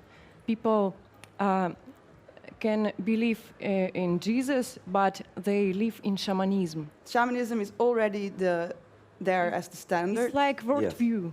Like a worldview. And how does this shamanism compare or differentiate from Nordic or other places in the world shamanism?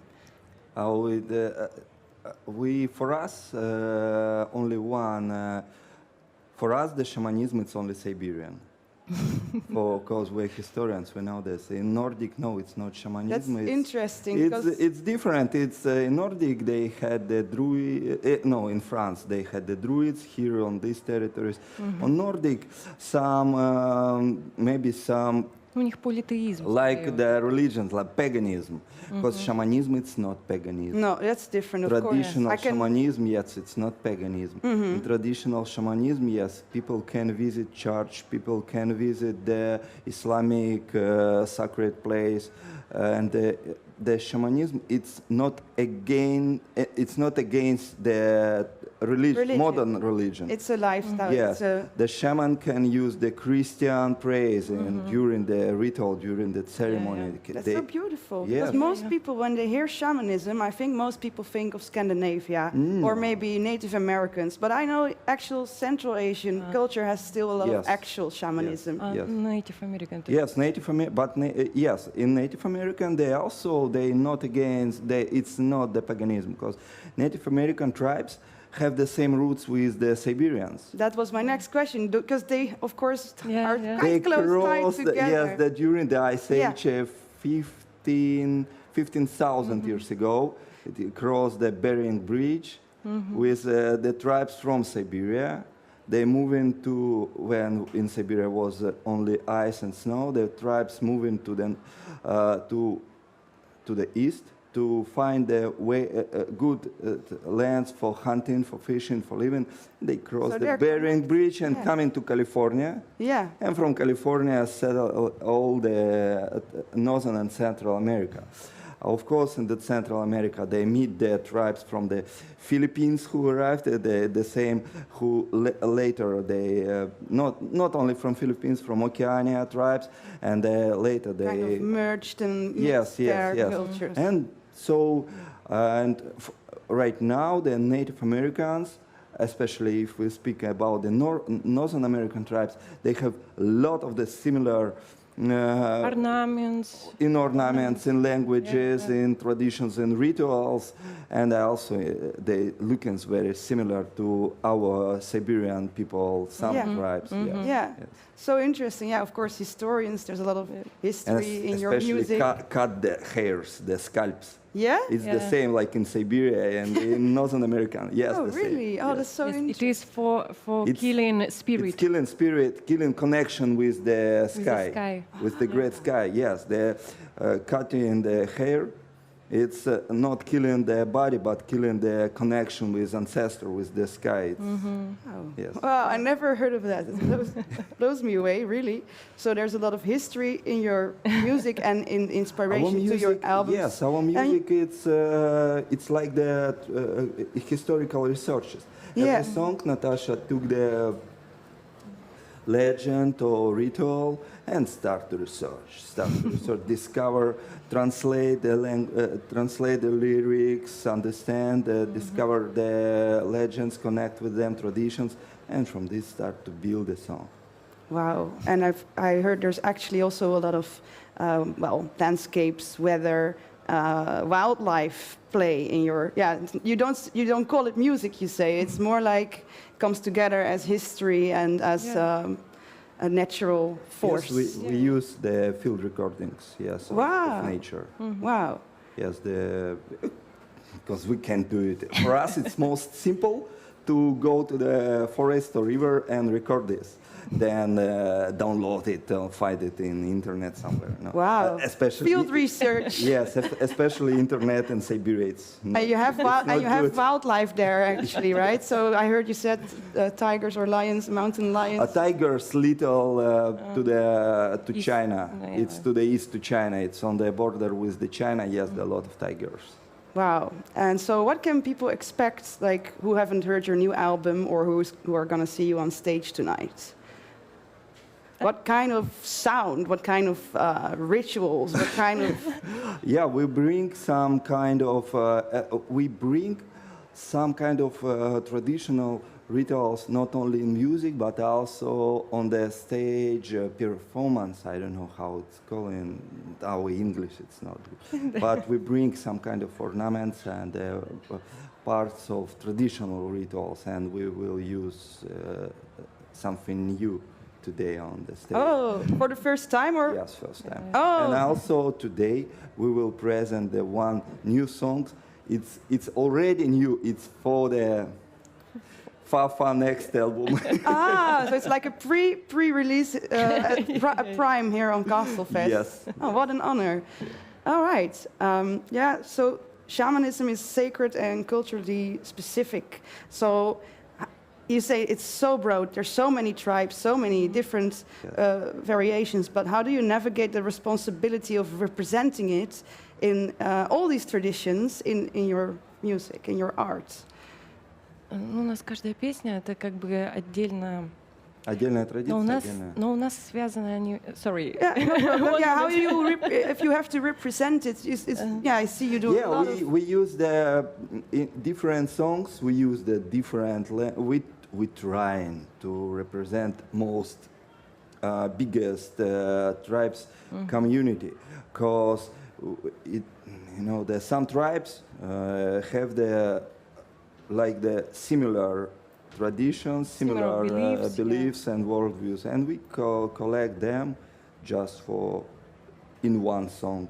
So like all tribes in Siberia have one belief that bear, it's like sacred animal, and it is Not like animal, like the ancestor. Of, like как our сын неба. son of the sky. Like in Christianity, the same. It's very similar. The great spirit who lives in the sky, he sent his daughter, his son or daughter in different tribes, different stories. That he sent, but one all like the similar. He sent his son or daughter to the to earth, in the like the bear, yes, sent to the earth to people, to teach people, to bring to people fire, teach them hunting, teach them fishing, and in last they going to sacrifice him. Whoa! Yeah, the same. And after sacrifice, the bear back to his father to the sky. It's so beautiful. I believe we have a question from the audience, so let's see what the public has to ask. That's correct. It's from Raben Hexe, and she's or he, I'm not sure, a big fan of you.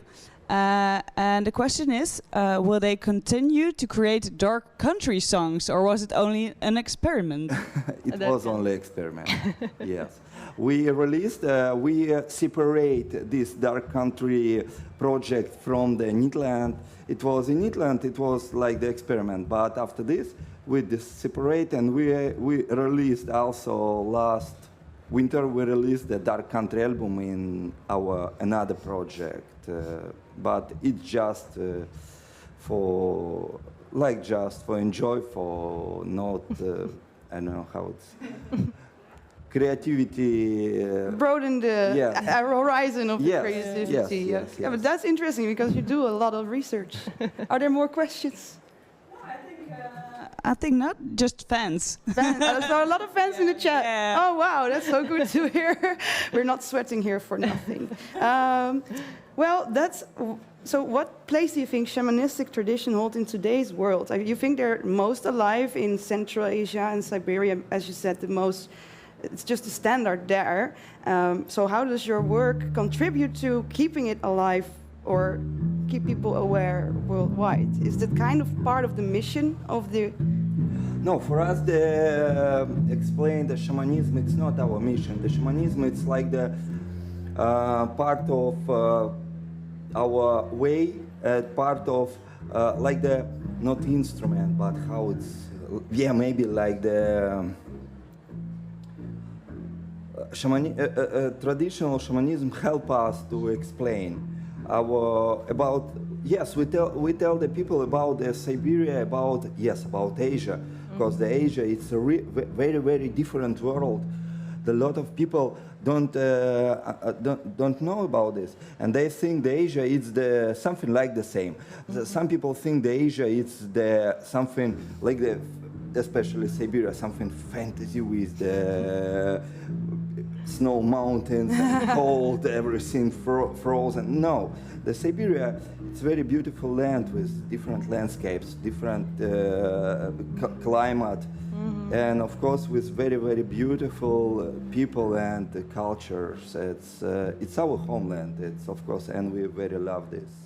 I believe we have another question from the fans, from the audience. We do, and maybe you're hearing some of the sound checks. Sorry about that. But there's another question. What more experiments in music do you want to try out? We already have another project. It's Natasha's project named Kiberspask. It's her experiment, and it's just for fun.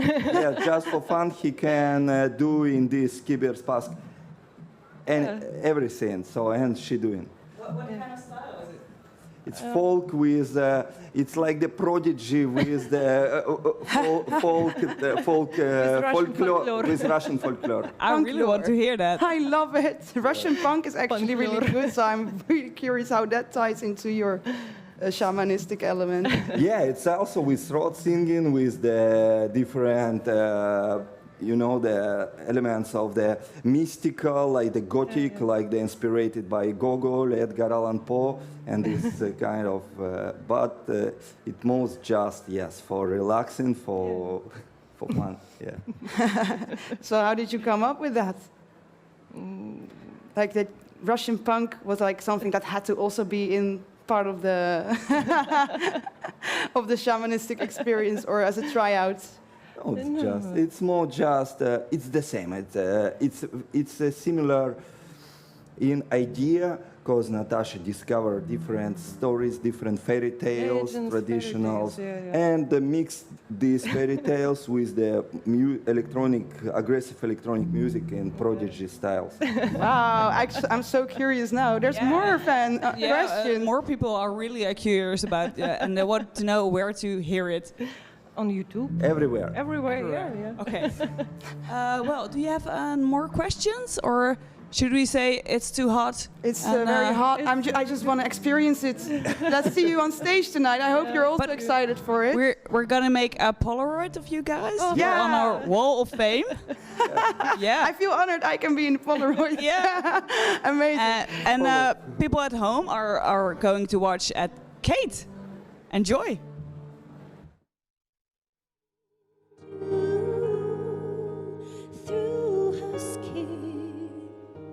I've been out before, but this time it's much savory.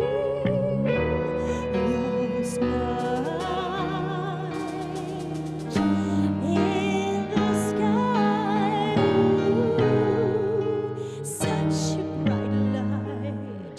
My radar sends me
Wow, dank jullie wel.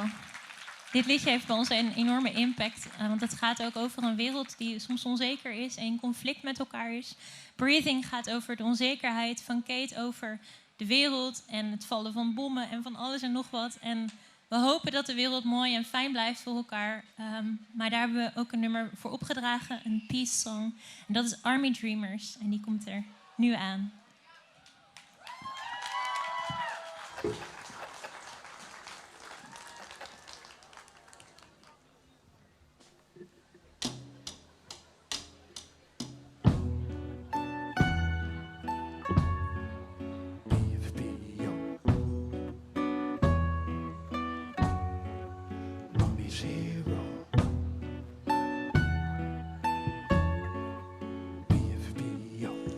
Army dreamers, our little army boy is coming home from BFBO with a bunch of purple flowers to decorate to Mommy's hero.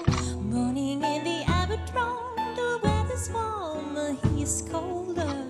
For a man in uniform to carry home my little soldier. But he didn't have the money for a guitar. But he never had a proper education.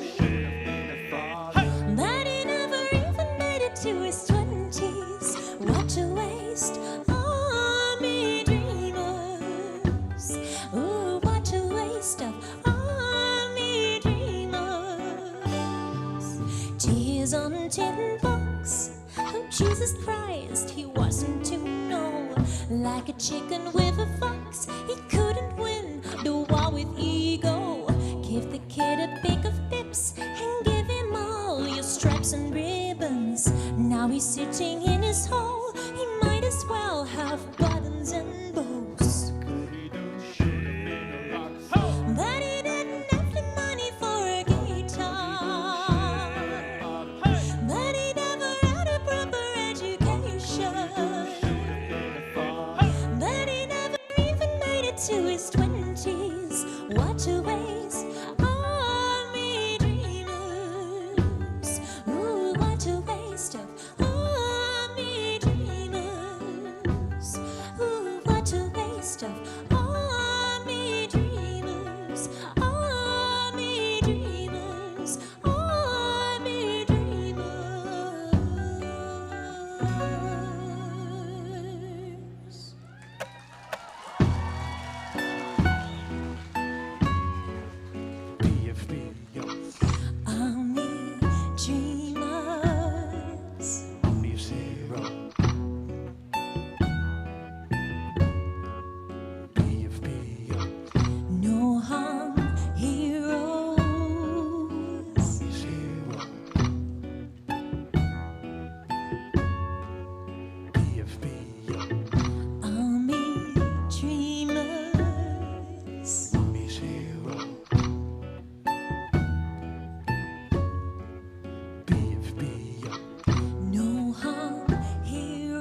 Could you see the Isle of Women?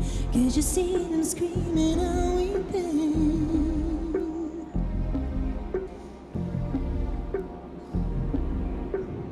Could you see the storm rising? Could you see the guy who was driving?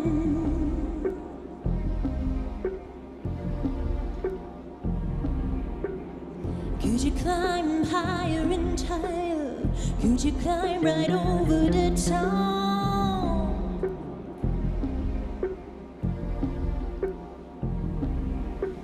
Why does a multi-millionaire fill up his home with priceless junk?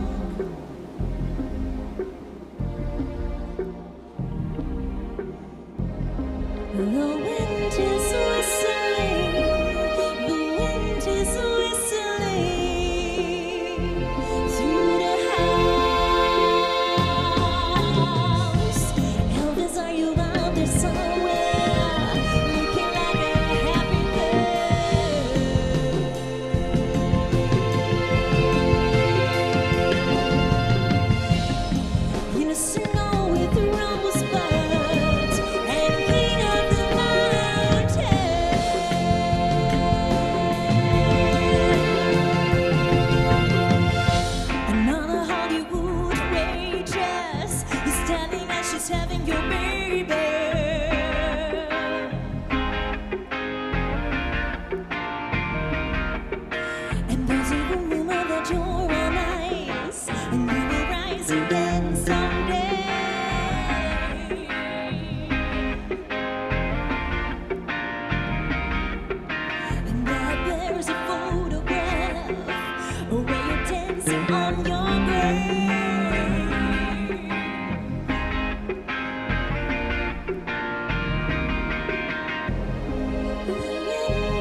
Wow, that's like Kate Bush is here with us at Castlefest, right?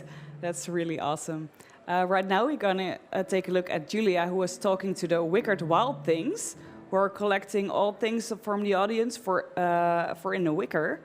And after that we're enjoying Jonathan Hulten, who is playing at the Village stage. So enjoy. We're here at the Wicker Wildlings. Hi, hello from the Wicked Wildlings. And I've interviewed you also at the camping. Yeah, that's true. A few days ago, yeah. Nice to see you here. Yes. What can people do here? They make their offer through you and you bring it for them to the Wicker Man. We try to explain as best as we can what the Wicker theme is this year. And this year, of course, it is the Degas, the sunrise, the phoenix. And many people can find inspiration in that story, so they can make their own little offering or write a letter or a thank you or what they want for the future. And we try to inspire them by explaining the theme. So if people, there's always a really long line, but you are always here on Castlefest around this area to help people. True. Yeah, sometimes people need a little bit more assistance to find the right words or the right feeling and the know-how how to make an offer. You're helping them prepare for in a kind of ritualistic way to make a spiritual offering. Exactly, and we listen to their stories if they want to share it. Sometimes people immediately start to cry or have enormous emotions. So we're here for them to listen and to help them along the way and to offer them some support as well. So you already had a beautiful stories this edition of Castlefest. Yeah, and today it made me cry already 3 times. So, but also people who are really grateful for us as well, and the gratefulness they send to us and they give us, it's really touching. Yeah. And you had a special story you heard this year or some years before? Well, the really nice thing is that some people have been coming back 5-6 years, and then they update us on their story, and also have stories about how the Wicker helped them in the year that passed. And then they have like a thank you, or they can continue their story with the help of the Wicker and with our help by inspiring them. And some stories are quite heavy and some are very beautiful and light. And it's always wonderful to see the same faces coming back and then getting an update on their life. It's like seeing old friends again. Yeah. So can you explain me a bit? You are here until 6 o'clock. This Saturday, the Wicker will start, the ritual will start a bit later, but at 6 o'clock you close. And then can you tell us something about how you bring the offerings from all the people in your little carts towards the Wicker Man? Yeah, like yesterday we also did the part of yesterday, and we are also part of the group called The Green Things.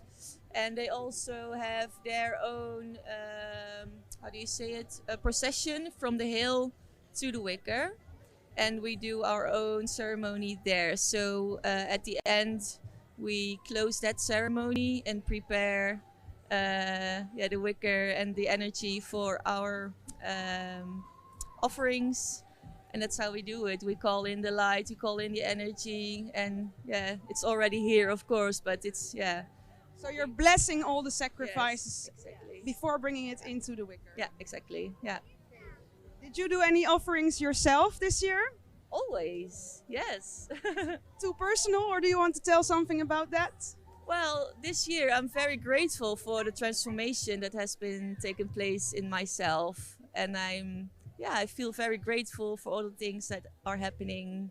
Grateful for my mother, grateful for my life, and it's a good thing. So that's beautiful. And you? Over the years, I have put in quite a few.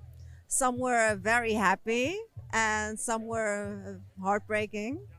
And sometimes you just have something to be grateful for, and then it's like a weight off your shoulders that you can release it and write it onto a piece of paper and get the emotion into the collective, because it's a collective that's going into the Wicker, and all the emotion builds up, and it's just really nice to be part of that. Yeah. I'm really looking forward to it. Last year I felt this boom of energy, of emotion, of release when the head of the Wicker Man falls down. Yes. So until 6 o'clock, people can over here bring their offerings. If you haven't done so, do it already. And let's see what people in Line of the Wicker are also thinking about it. Thank you so much for your time. Yeah, you too. And see you at the Wicker tonight. Yes. See you at the Wicker. Happy Wicker ceremony, everyone. Happy Wicker ceremony. You too. Enjoy. Ceremony. Thank you. But order is what purely fills my mind. In you shades and shadows, the world is cast, providing glimpses of the fire and the verse.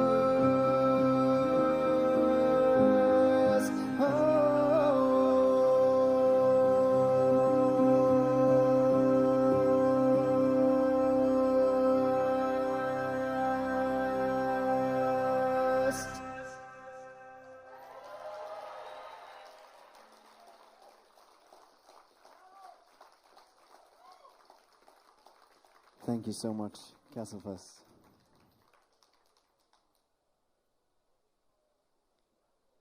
It's a pleasure to be here again.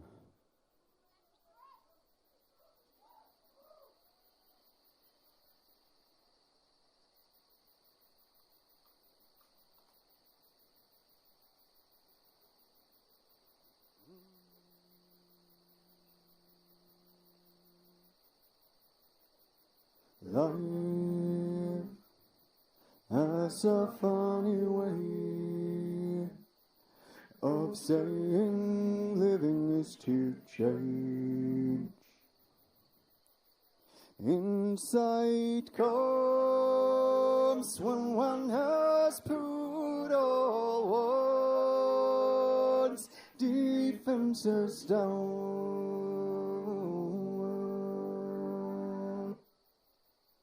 One can suddenly receive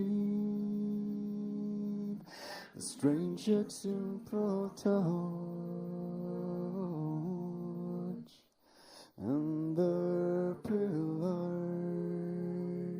of reality tremble.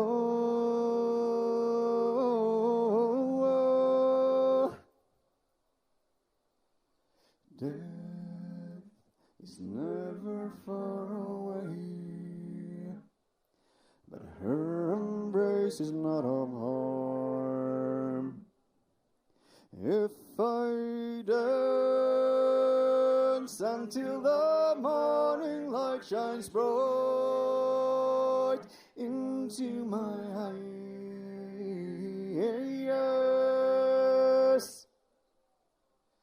I will bear to say goodbye with open arms and smile, as the pillars of reality crumble.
is still when chaos and will join in an ecstatic dance.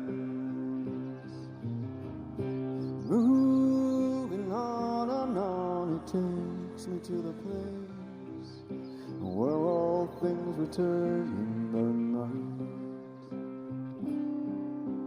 Ooh, a dance in the road, whirling in the heart of mine.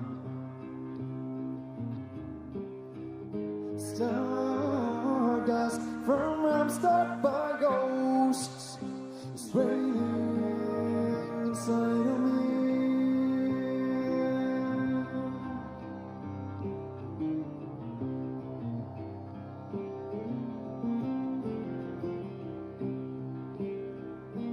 Let it go, all springs overflow, rising from below our minds. Wave after wave it comes and throws you into bliss, laying bare your soul in the moonlight. Opens up your soul to moonlight.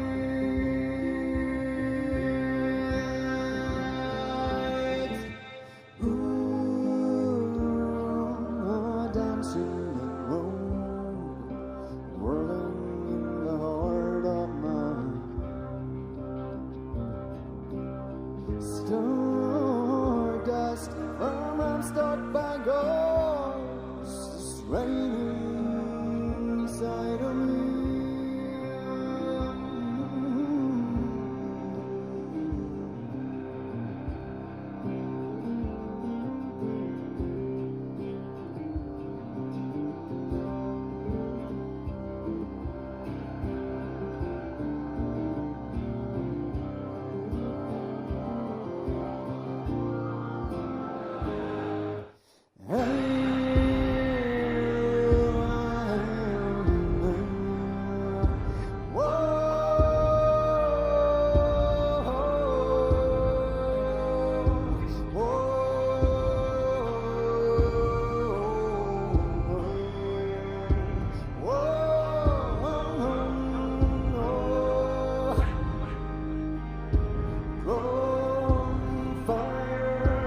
Circle of flames, bounds of the universe. Ghosts, demons, and spirits rejoice. Come on, dance forever and time. Ooh, a dance in the road, whirling in the heart of mine. Stardust from stuck by ghosts is raining inside of me. It's raining inside of me. It's raining inside of me. It's raining inside of me.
fire.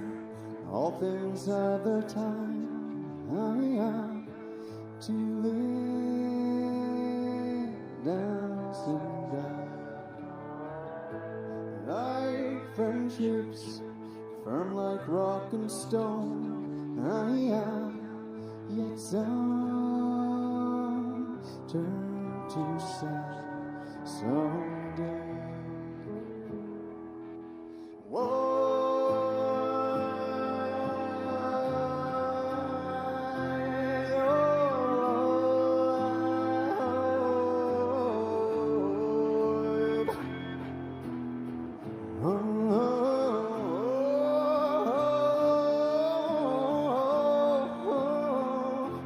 Bring out your soul. Create with joy. Dance while you can. Let gloom feed on your heart and more.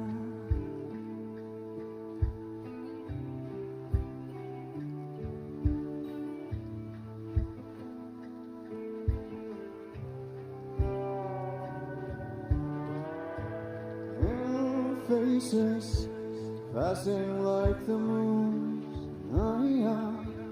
Time is endless river.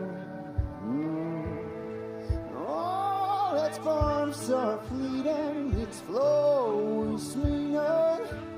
Don't wait to act. Bring things into life. Embrace it. Let it fall into the fire that burns in us. As you live on, do you feel it? Yes, a small flame of hope.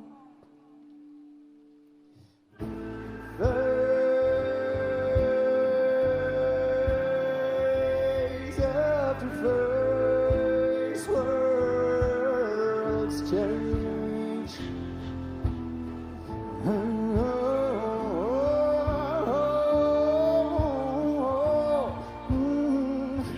Bring out your soul.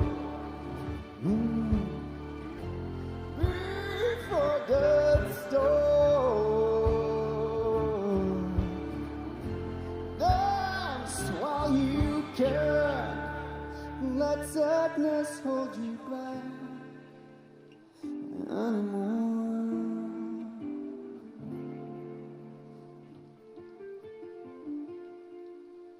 Be aware.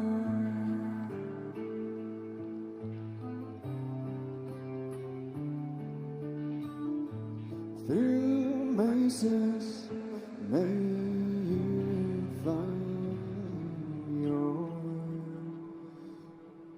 word.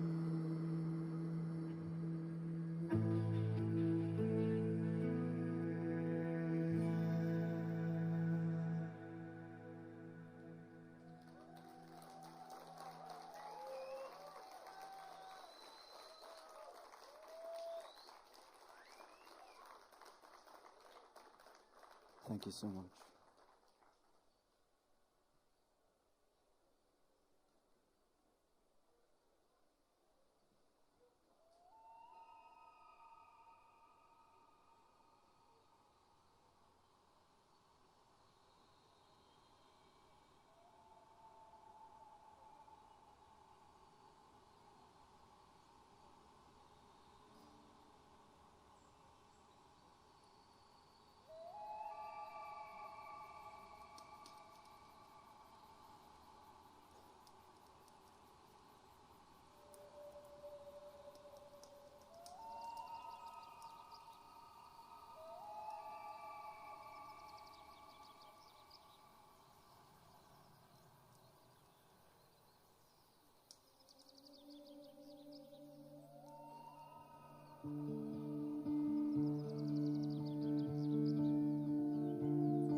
Quiet suspension. I'm spending my days like a bird in a cage, waiting to break out.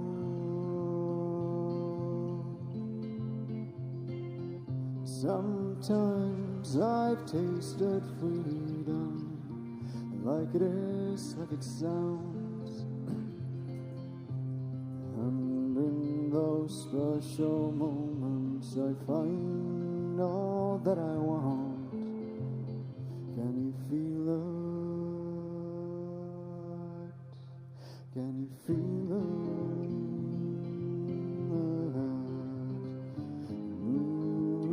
As it flies round, round and makes me leave the ground.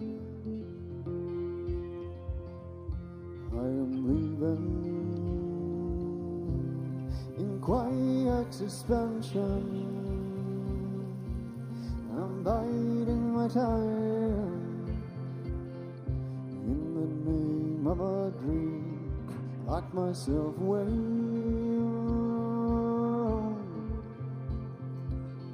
Sometimes I've tasted madness, like it is, like it sounds. And in those frightening moments I find the leads that I need. Can you feel it? I feel it.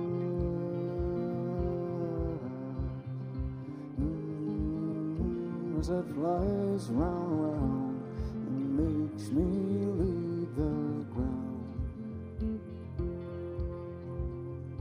I'm leaving.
Yes, hello, in the studio. Hi, I'm with my colleagues to speak to the towards the ritual, the Wicca ritual. It's about to happen. Yeah. The magic is about to finally happen. Yeah. At 8:30, but to get in the atmosphere for this real, peak moment of Castlefest, and also on the Saturday, we will show some interviews with people who are standing in the line to put something in the wicker with their stories, because there are thousands of people with their own stories, and maybe you at home, you have your own story as well. Yeah. That's why, we make an effort to, even though you maybe physically cannot be here, you can experience the wicker through a live stream. Yeah, yeah, exactly. Do you know what this wicker of this year is about? Yes, it's maybe but, Julia? Carefully, because we have had the wicker Phoenix before, and this is a different variety. So it's a dove. Yeah. Daggers. Exactly. Yeah, yeah. And what does it mean? Do you know that? About rebirth, I heard. Something. I think you can tell a bit more about it, because. It's about the border between the dark and the light. So something that dies and starts over. Yeah. Yeah. So similar to Phoenix. It's a bit like a phoenix. Yeah. Yeah. Yeah, and you see on the Wicker Man, you see the daggers, the exactly. rune, as well. Ah, So so it's really lovely to see from up here, and you guys can watch with us later today. So that's amazing. We have the best spot, I think. Yeah, yeah. First time from up here. Yeah. Yeah, in the pre-party, Mark had an interview with Jeroen. He always there's a whole process behind it to come up with ideas for the new wicker for every year, And I was really touched by the whole story, you know, where Jeroen has he gets an idea and he waits until he gets signs, you know, if the idea is good. So it's a whole process during the time, and then he has a meeting with Mark when he thinks the idea is complete, and then they meet up, and he shows it to Mark, and Mark sees it, and he was, you know, he had goosebumps, and it was really touched by it. Yeah. So to think of the Wicker every year, I think it's very beautiful that it's a process, a sort of spiritual process on itself. It is. And the way they build it this year, I'm so impressed. It's really beautiful. Yeah, love to see it. Yeah. And do you have what does it mean for you this year? For me, it's special to be here for the second time in a row. Last year, we did the first time the live stream together with you guys. So that made it last year already more magical than ever to me.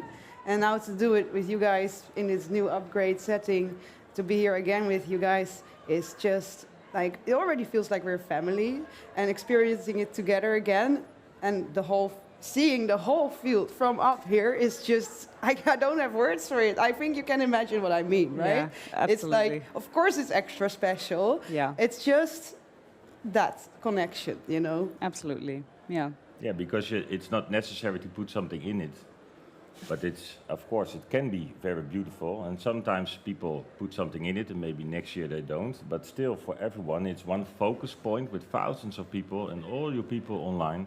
Yeah. One moment when we come all together, and just in silence we experience this, you know, moment of unity, and also of a ending and a new beginning. Yeah. Well, we're gonna look to a video of older Wickers. Yes, from let's listen to the stories. Interviews. Oh, we're gonna look at interviews by the Wicker. So interesting to see. We're here in line for the Wicker ritual. People are bringing their sacrifice, their offerings. So they're waiting until it's their turn to put it in the Wicker. And I'm really curious if there are some special stories, if people want to tell something about what they're going to put in and what does it mean to them. So let's see, here are some, hi, here's some nice people in the line. Hi, who are you? What's your name? I'm Stella. And you? I'm Hannah. You're here in line for the Wicker. Is this something you always do each year? Well, it's the first year here really for me. Well, the second year, but the first year as a volunteer. And last year I didn't get the chance to do anything, but I really wanted it this year because I have enough to like process, and this will really help me with it. And you? I was here 2 years ago, and I lost my dad about a week before the festival. And I had the chance to put something in that I wrote on my typewriter that day. Wow. I want to remember him today. Do you want a hug? You're going to honor and remember him again today. Yeah, absolutely. I made a little piece with his initial and a little letter to him asking him for good luck, and I hope him well.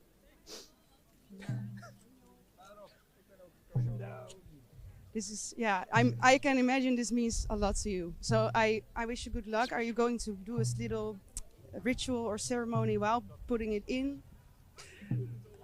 I think I'm just gonna go and enjoy it with my girlfriend, put it in and think about him, say goodbye once more. And tonight I'm gonna cry. That's really beautiful and touching. Thank you so much that you dare to share this with us. Many thanks. And you're such a good support. Yeah, thank you. You're also gonna put something in. Yeah, this for myself and 2 plushies for my friends. I lost 2 friends last year, one to suicide, one to illness. And yeah, I'm here to remember them as well. I took my first shot at carving some wood. I got a turtle plushie because I'm sure she misses her pet. And She had a turtle pet? Yeah, she had a turtle pet named Sheldon. And I got a panda plushie because the other one loved red pandas. I couldn't find a red one, but this will have to do. She'll like it, I'm sure. You want to show it to the camera? Yeah. It's really beautiful, the effort you put in it. It's This is so touching. Can I give you one hug before I go? I wish you a very special. Thanks for this. Yeah, of course. Thank you so much. Hello. You're also in line for the wicker. Yes, I am. Who are you? What's your name? My name is Cindy. And this is not your first wicker ritual, I assume? No, it's not my first one. No, this is my fourth or my fifth. What does the wicker ritual mean to you? It means it's a very intentional ritual to me. And I also experience when I see the flames, I see a lot of emotional release between people. It's something you have to experience here in the now and not in a video. It's really, you really feel it. You feel the people. It's really connecting. There's always people who can't make it, who didn't manage to buy a ticket, and are still wondering, like, we're happy to still video it for the people at home, to live stream it. That's why we're of course asking what makes it so special, so people who do get the chance in the future here know what it is, know what they can put in. What are you going to put in? These are flowers, and my intention right now is the universe knows, because every year I know what I want to let go, and this time I actually don't know. So I believe in a higher consciousness, and the higher consciousness knows for me what I should let go. So it's about trust and I'm searching for the English word. Devotion and trust. Yeah. And how many times you did this before? This is how many time that you're gonna bring an offering? The fourth. Yeah. You're gonna do a special ritual or blessing when you are going to put it in? Yeah, with feelings, because not everything is expressed by words. Not in every language. Some things you want to let go of are not to be expressed in words. So it's a feeling I want to let go. Yeah. Thank you so much for your time, and I wish you a very special wicker ritual. Thank you. Thank you. You also want to tell us something? No? I'm good. Obelix. Hello. Hello. I don't need to introduce you to the viewers, I think. No. Welcome to Castlefest, and you're in line for the wicker. Yes, I'm ready. Is this your first wicker offering? No. This is my that I do this plate. The ninth time. Oh, you're a wicker veteran. Yes. What does the wicker ritual mean to you? It's an important thing of Castlefest. Things letting go. Very important. Do you also have a little special ritual or ceremony when you're gonna bring your offering into the wicker? No, not special. I just put my thoughts in it, and then it's okay.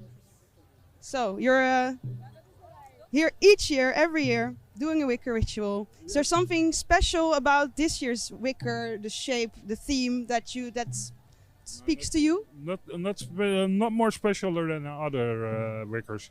It's always special. They're all special. It's so beautiful. I'm looking so much forward to it. Tonight at 9:30, we're gonna see the fire. Yes. I will be there. Yes. Well, see you there. Thank you for your time. Thank you. All these people bringing their offerings. Hello. Hey, who are you? What's your name? I'm Finlulari. And you're here in line for the wicker, of course. You're gonna do a nice offering. Yes, I am. You have something special that you're gonna put in. I've got an entire bag that I've collected from family and myself. So I'm pretty much the messenger to the wickerman of my friends and family. You're bringing offerings for everyone. Yes. Do you also have to do special rituals or messages or thoughts when you're putting it in for them? Usually I just stand there and hold my hand onto the wickerman and do a little thought, a wish or something that I want to say, and then just stay there in peace and admire the other offerings that are actually inside, because it's really personal to be there. So I just like to take some time, admire what's in there, and admire the entire wicker itself. So you're also looking into the shrine and looking at other people's offerings, what they put there, try to feel their energy, and yeah, it brings us all together. So I think it's a really nice thought. so what? Because that's my next question. What does the wicker mean to you, or what's the most meaningful experience you've had at the wicker rituals at Castlefest? I think my first ritual will be the best one I experienced because I was front row as well, and I had a couple of rough years in the past, so I was like burning away those memories. But also, I think 2 years ago my sister was pregnant, so I was, making a wish for her and the baby to be healthy. So I think that one sticks to my mind. So beautiful. Oh, that's so nice. And the theme of this year, the dove, have you seen something about it? Do you like it? Is there something special that you like more about this theme than other years? Or? It's rebirth, which I really needed. So, yeah. Can you show us the bag a bit, how full it is? Because this is... Not the entire bag, this is just our wallet and trinkets. It's just a smaller paper bag that's inside, if I can get it out, because it's filled to the brim, as you can see. There goes my wallet. Let's not put the wallet in the wicker. No, let's not. No, it's just a tiny bag, but there are just like a lot of drawings and wishes and little trinkets of the past. Right, so your own offering is something special for your whole family and friend group, something really special. Yes. Well, enjoy the ritual tonight. I hope to see you there and enjoy the rest of the festival, of course, too. Thank you, you too. Thanks for your time. You're welcome. Bye. Well, this was a lot to process. I mean, so many different stories, heartwarming, heartbreaking. And I honestly can't wait to see the wicker ritual tonight. I'm also going to have a little peek inside, see how people are putting it in, and we will see you later. Dat heeft Jasper ook goed gedaan. Even die rij in beeld.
Wow, that was a really beautiful item. Thank you, Julia.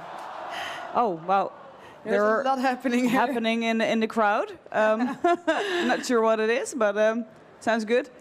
How was it to speak to all those people? Obviously intense, but also very heartwarming. Some stories were very touching, and you just saw it. That was hardcore. Yeah. And Obelix was, of course, very a contrast, because it's just like, this is what I do. And just like every other year. Yeah. So it was a nice variety. Also, every story was still different. And it's just beautiful how people open up, even on camera, about their personal life, about what it means to them. So I'm so proud of the people, It's like, wow. But you were open as well, so that's yeah. Did you have an offering to the wicker? No, I did not. Okay. No. You, Daniel, did you bring something into the wicker? No, it's more in my mind. Yeah. But what I always am impressed by. As a festival, you have queue management, of course. You want to make the queues for food, etc., as short as possible, so people can get their, beverages and etc. as quickly as possible. But the wicker queue, it starts on Friday morning, we were, of course, me and Julia go into the castle grounds, etc. And it was barely open, no time. It was a queue.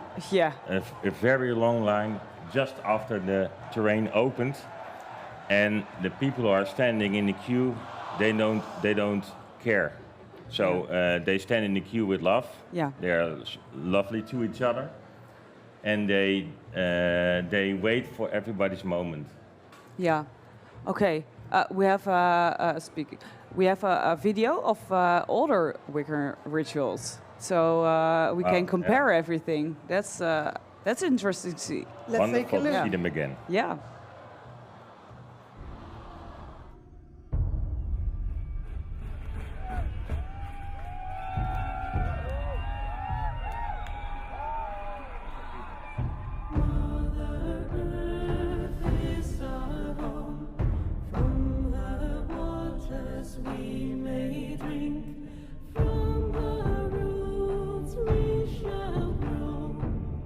We are children.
Wow, the last year's. Wow. Yeah. What's your favorite? The one from last year, the guy, the shape is so beautiful. Yeah. And yours? And for me, the Raven. I think that's a theme that's coming back from the beginning of Castlefest, and it was beautifully done. Also, what I noticed, the end shot was the enormous mass of beautiful people. God, and it was the drone shot from above, but it's already here behind us.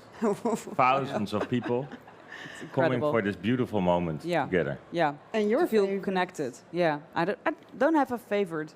No. But you were also in the ritual. We saw you a few times. Sorry. Yeah. I was in the procession in 2018 and 19. Yeah. Pre-COVID times. Yeah. Ages ago. Ages ago, yeah. And you also sometimes did an offering, right? Actual offering into the wick. Yeah, most of the time I'm bringing an offering, yeah. Something like an object or a letter or you know. And something you want to let go of, or yeah. As you can see in your item, it could be anything. Yeah. True, and it's also a recurring theme. People say often people say it's really about letting go. It's almost like this is the new year for a lot of people or something. Yeah. Happy Merry Wicker, you know. And yeah. Especially this one, because it's really about a transformation from dark to light and rebirth, as you said. And for me personally, it feels that way as well, because last month I closed a lot of chapters in my life, and I'm ready to start new ones. So this really speaks to me this year. Yeah, the timing is good. Timing is always. I don't know how Jeroen does that, but it's always good. Yeah. You want to explain a bit more about how for you personally? Well, no, I can. Yeah. Okay. No. It's okay. Yeah. It's okay. Yeah. Of course, everybody can keep it to themselves. Yeah. I am curious about your participation. You know, in the with the ritual itself. The procession. Procession, that was really nice.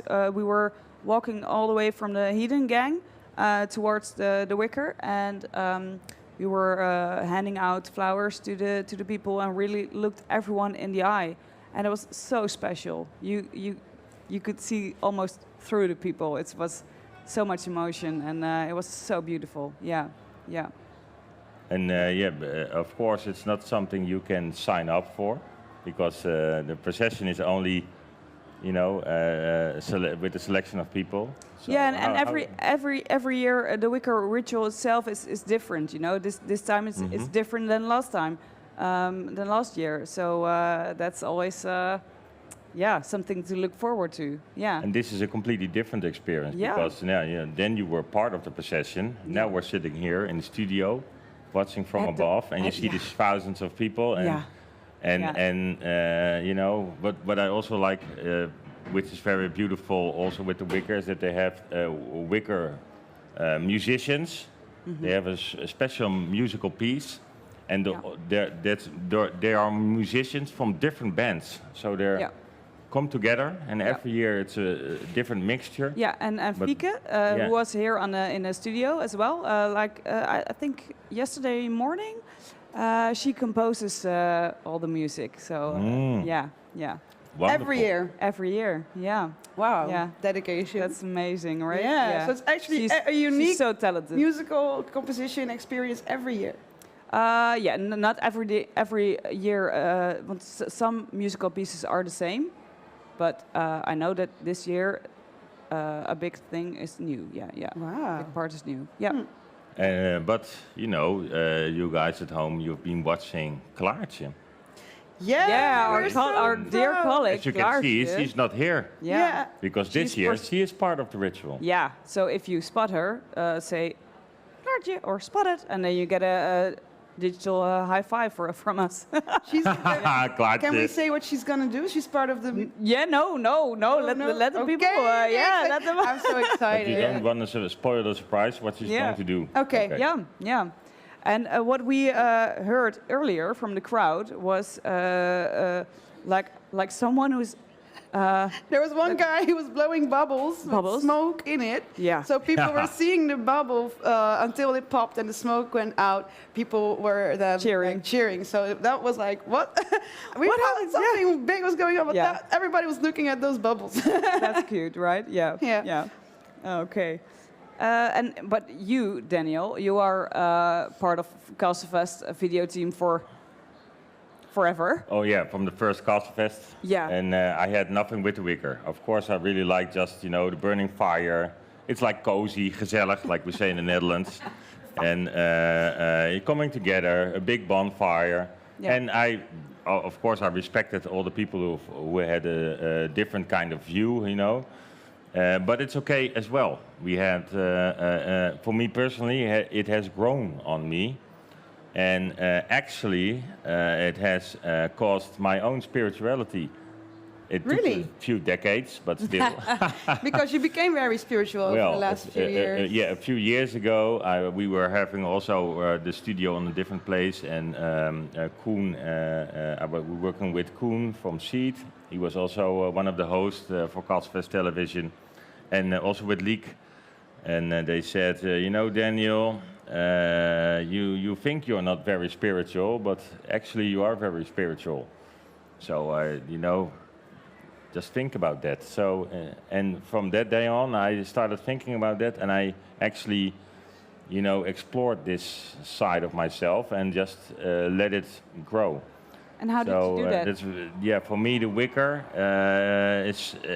it's got a new dimension. It went from a bonfire to something really beautiful for me personally, and also with unity, with all the people, and you know, just pure love and connection. Yeah. So that's yeah, but it's okay if it's just a bonfire for you as well. And how did you? Oh, yeah.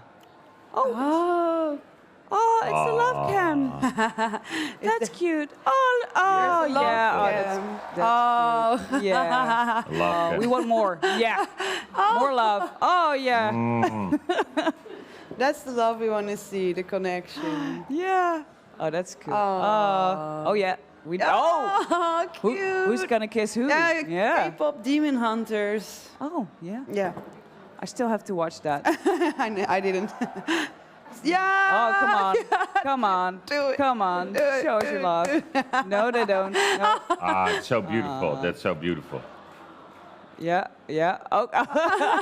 Wow. Oh, this is amazing. This is Castlefest. It already starts in line before the festival opens. Yeah. You know, it's like people are waiting from 7 o'clock in the morning until the terrain opens, the camping opens, and they just play games with each other. They have chairs. Yeah. And you know, there's no pushing in the queue. It's like okay. Yeah. Everyone is just waiting. Every time somebody hugs or kisses, you hear everybody cheering. Cheering, yeah. This is good. And it shows that it doesn't matter who you are or who you think you are. Yeah. Big, small, thin, more, you know, voluptuous. There is no difference. No. There's only acceptance, and also, in my opinion, when I stand in the queue somewhere, if you talk to someone at Castlefest, they just start smiling, and they look at you. Yeah. He didn't show love, but everybody still laughed about it. He showed yeah. Every type of person is here. Yeah. And full of accepted. respect. Yeah. Yeah. Yeah. Now we need like a proposal, right? Yeah, that would be great. Come on, give us something bigger. Yeah. Last year there was a proposal. That's Wicker. true. Yeah. I remember. I totally forgot about that. Yeah. But you say it. I'm like, oh, kisses all around. Yeah. Oh. Come on. Come on. Oh. We can. Yeah. Yeah. Nice. So much love in the crowd. So much love. That's great. Oh, this is amazing. But can we see the smoke-filled bubbles though? I think they're not here anymore. No. But look at all the faces. There's a sea of hats behind us and in front of us. Yeah. Oh. Yeah. Okay. Ah, yeah.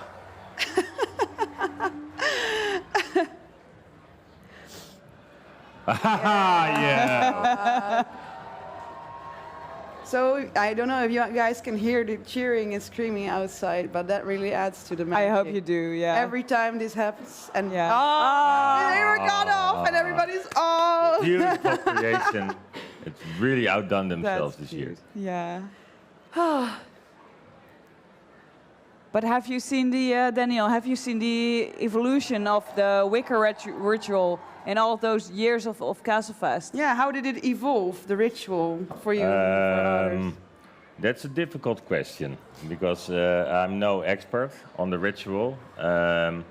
But what I do notice is that 20 years ago it was also a ritual, and like the festival itself, I think Vana and all the volunteers and all the people who are creating this festival are always trying to improve themselves. Yeah. And try to let the festival grow. It's like a symbiosis, and it's the same with the Wicker.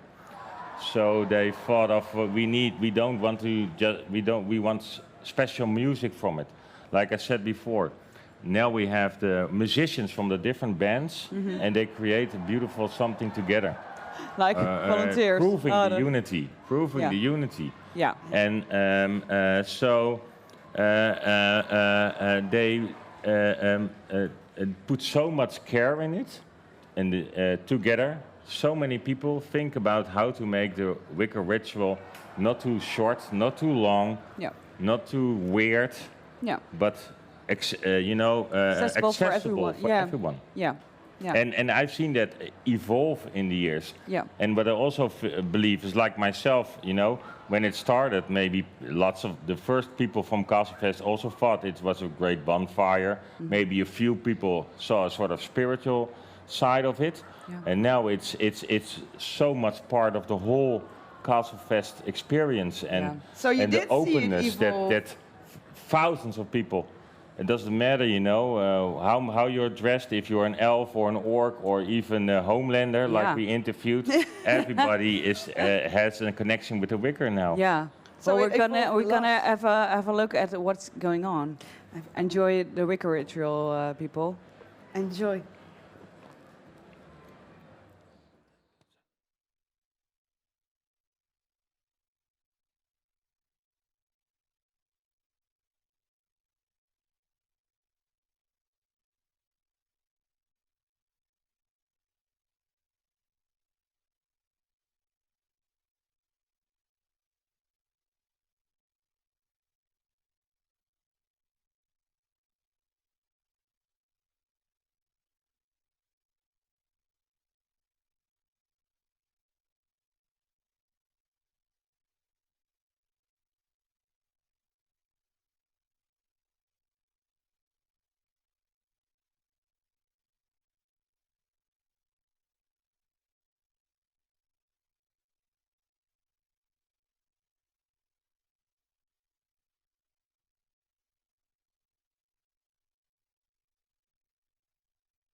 Dear people of Castlefest, welcome to this year's Wicker ceremony. We are ever so grateful to share this special moment with all of you. You are important because we create this ceremony together.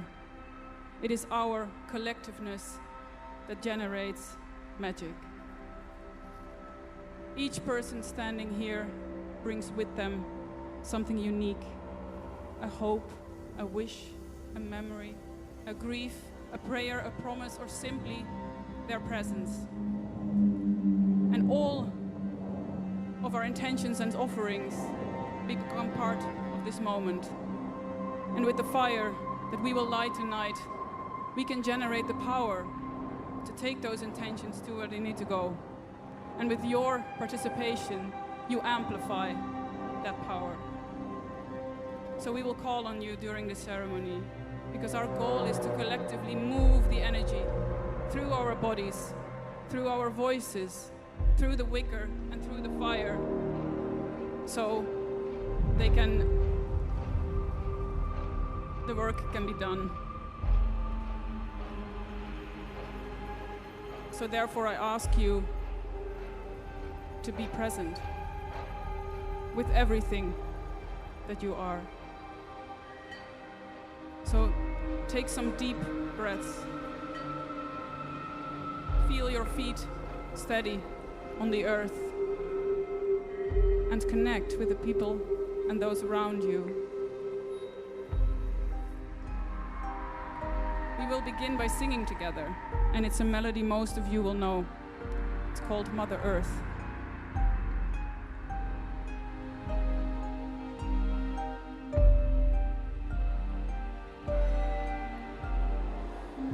Mother Earth is our home.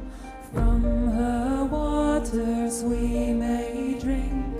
From her roots we shall grow.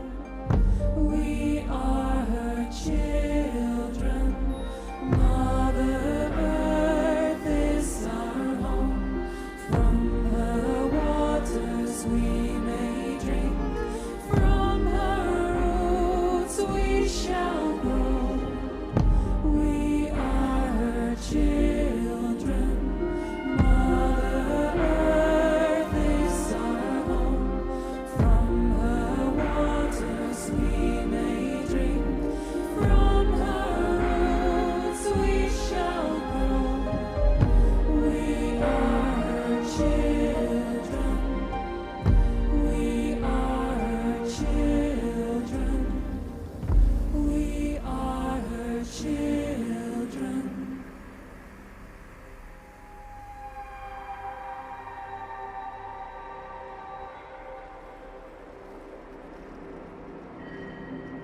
It is darkest before the dawn.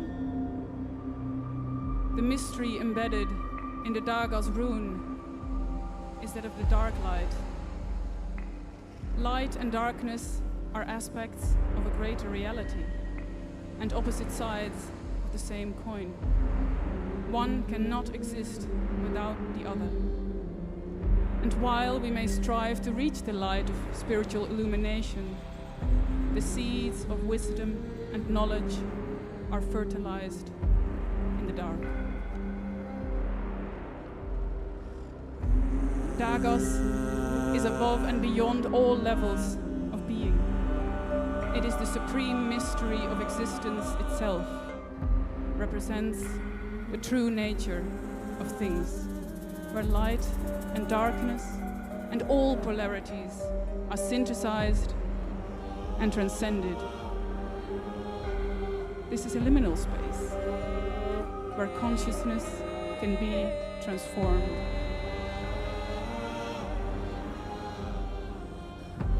But it is always darkest before the dawn. The dawn is unconditional. It asks nothing of you. It will come, no matter what. Transcending any duality, transcending time and space, it offers unlimited possibilities. But it is always darkest before the dawn, and in this darkness you have a choice. You choose to let go of the story you tell yourself. You choose to refrain from trying to control the outcome by wielding the sword of your mind. It will burn your hands.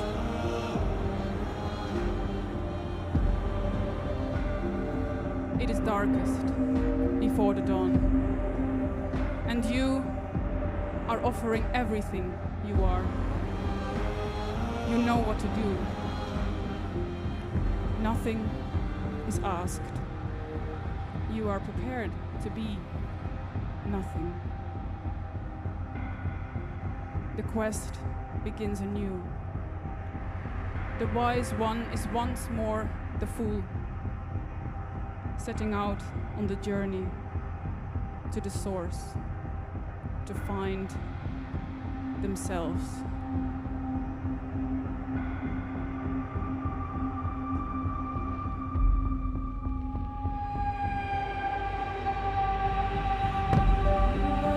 It is always darkest before the dawn.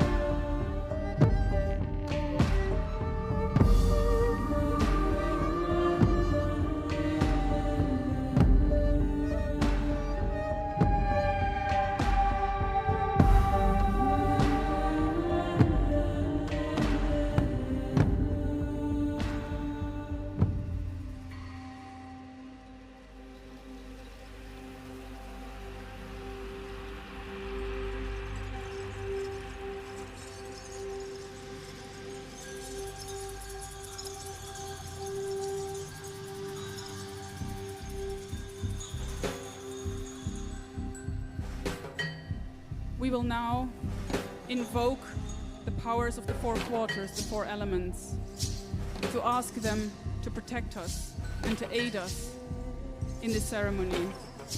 Call with us by raising your hands and repeating the words "Hail" and "Welcome" after me.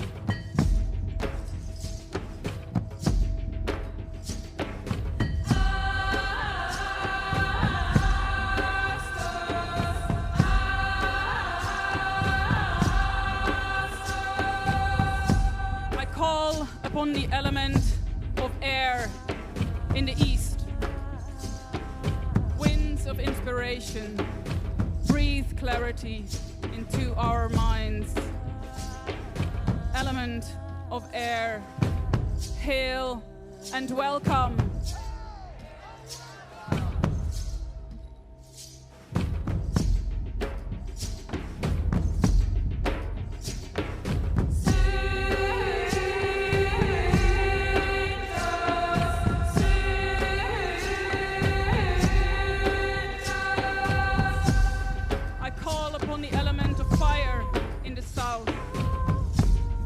Flames set our hearts ablaze with courage.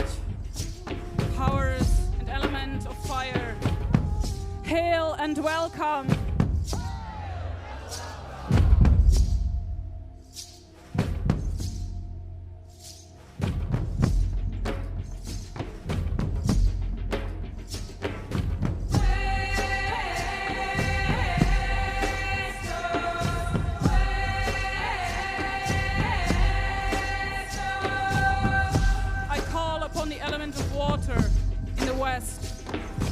Keeper of the memories of old time, come and quench our thirst. Element of water, hail and welcome.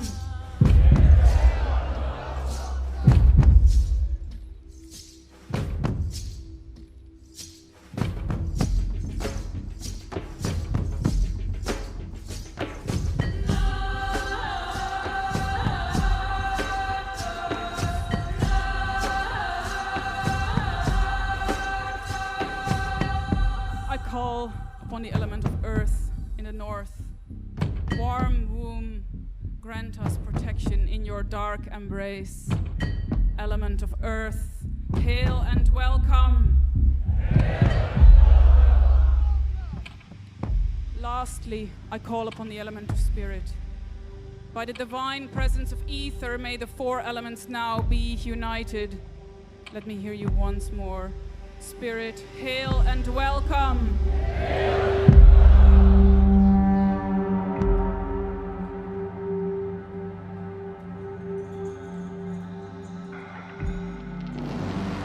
Ash to breath and breath to flame.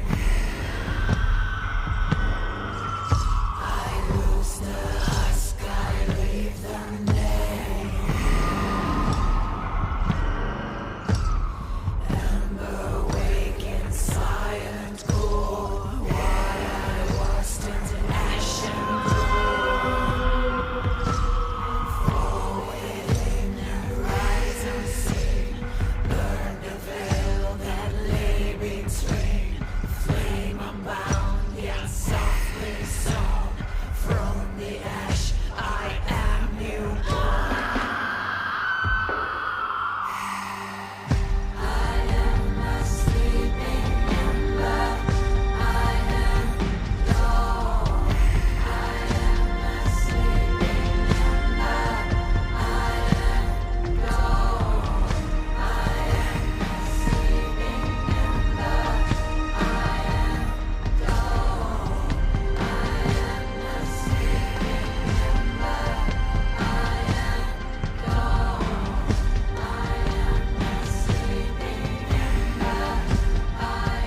everyone, to all, to the elements, the spirits and the powers that were present here. Thank you and farewell. I now open the circle, and this marks the end of the ceremony. Thank you all so much.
Wow. Wow. Wow.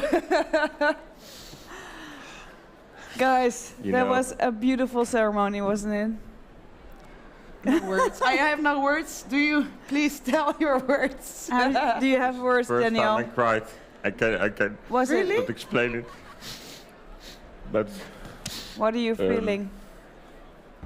you know, and I saw it with a lot of people. And we talked about unity, we talked about love. But this is the first time I experienced it all together. Mm. And all the beautiful things you experience at Castlefest when we are talking to people, all the kindness, all the patience, all the friendliness, all the complete vibe. You know, I can always use many words to describe these things, but the way people open up here, everyone, it came together in this one moment of pure love pure connection, pure unity. Every life, we are all one. We are not separate.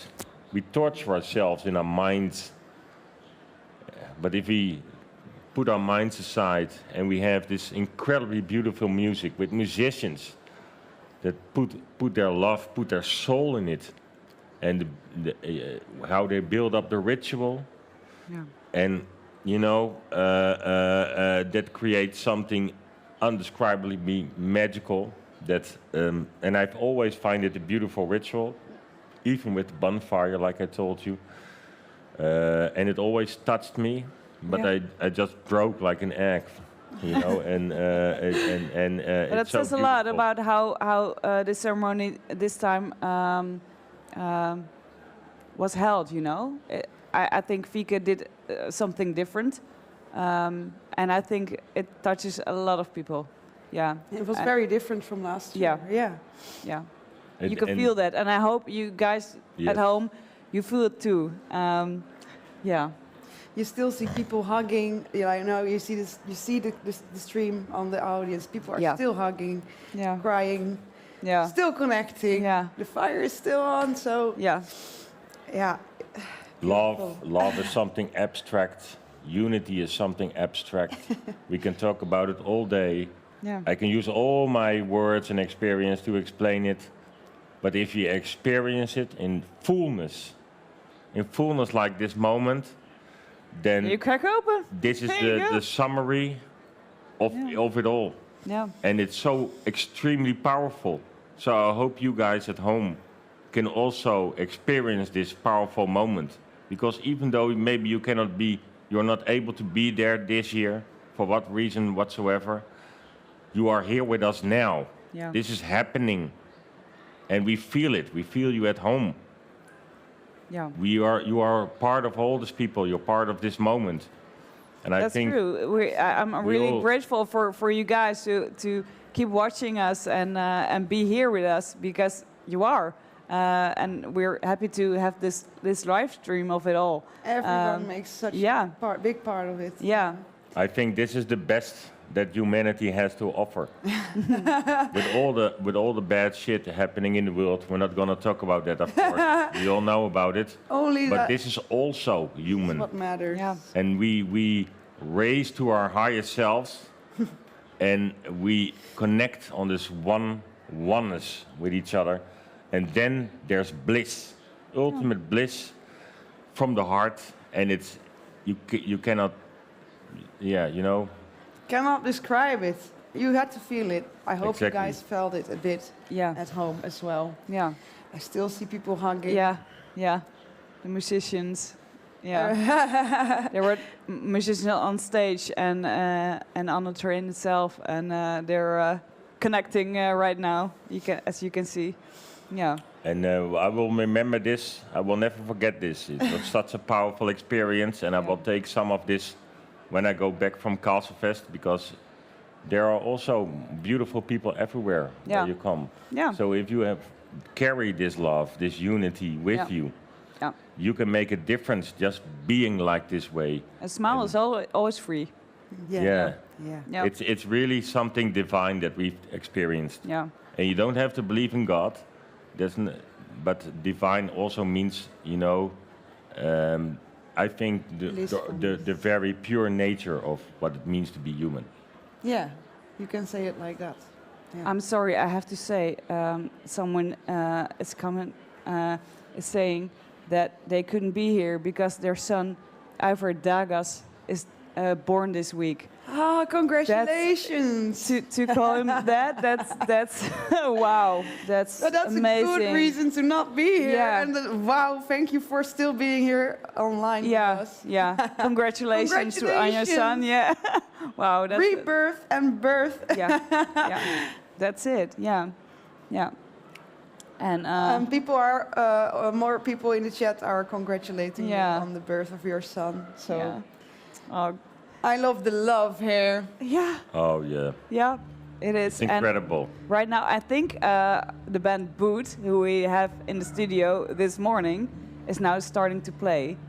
Wow. So we can enjoy that as well. at home as well. Enjoy this beautiful moment. Yeah. Thank you so much for watching with us. For watching. We feel you. I hope you feel us as well. Enjoy.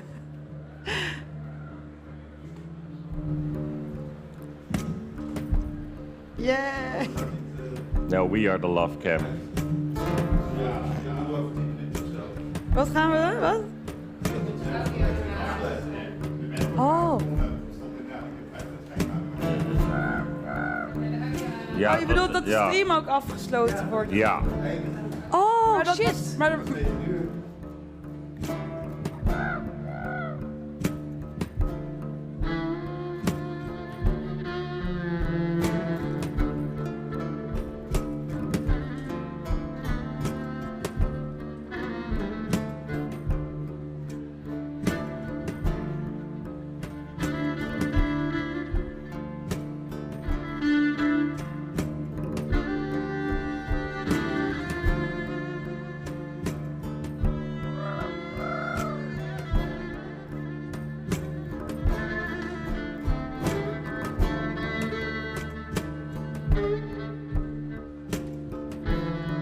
Sorry, you might have heard some talking.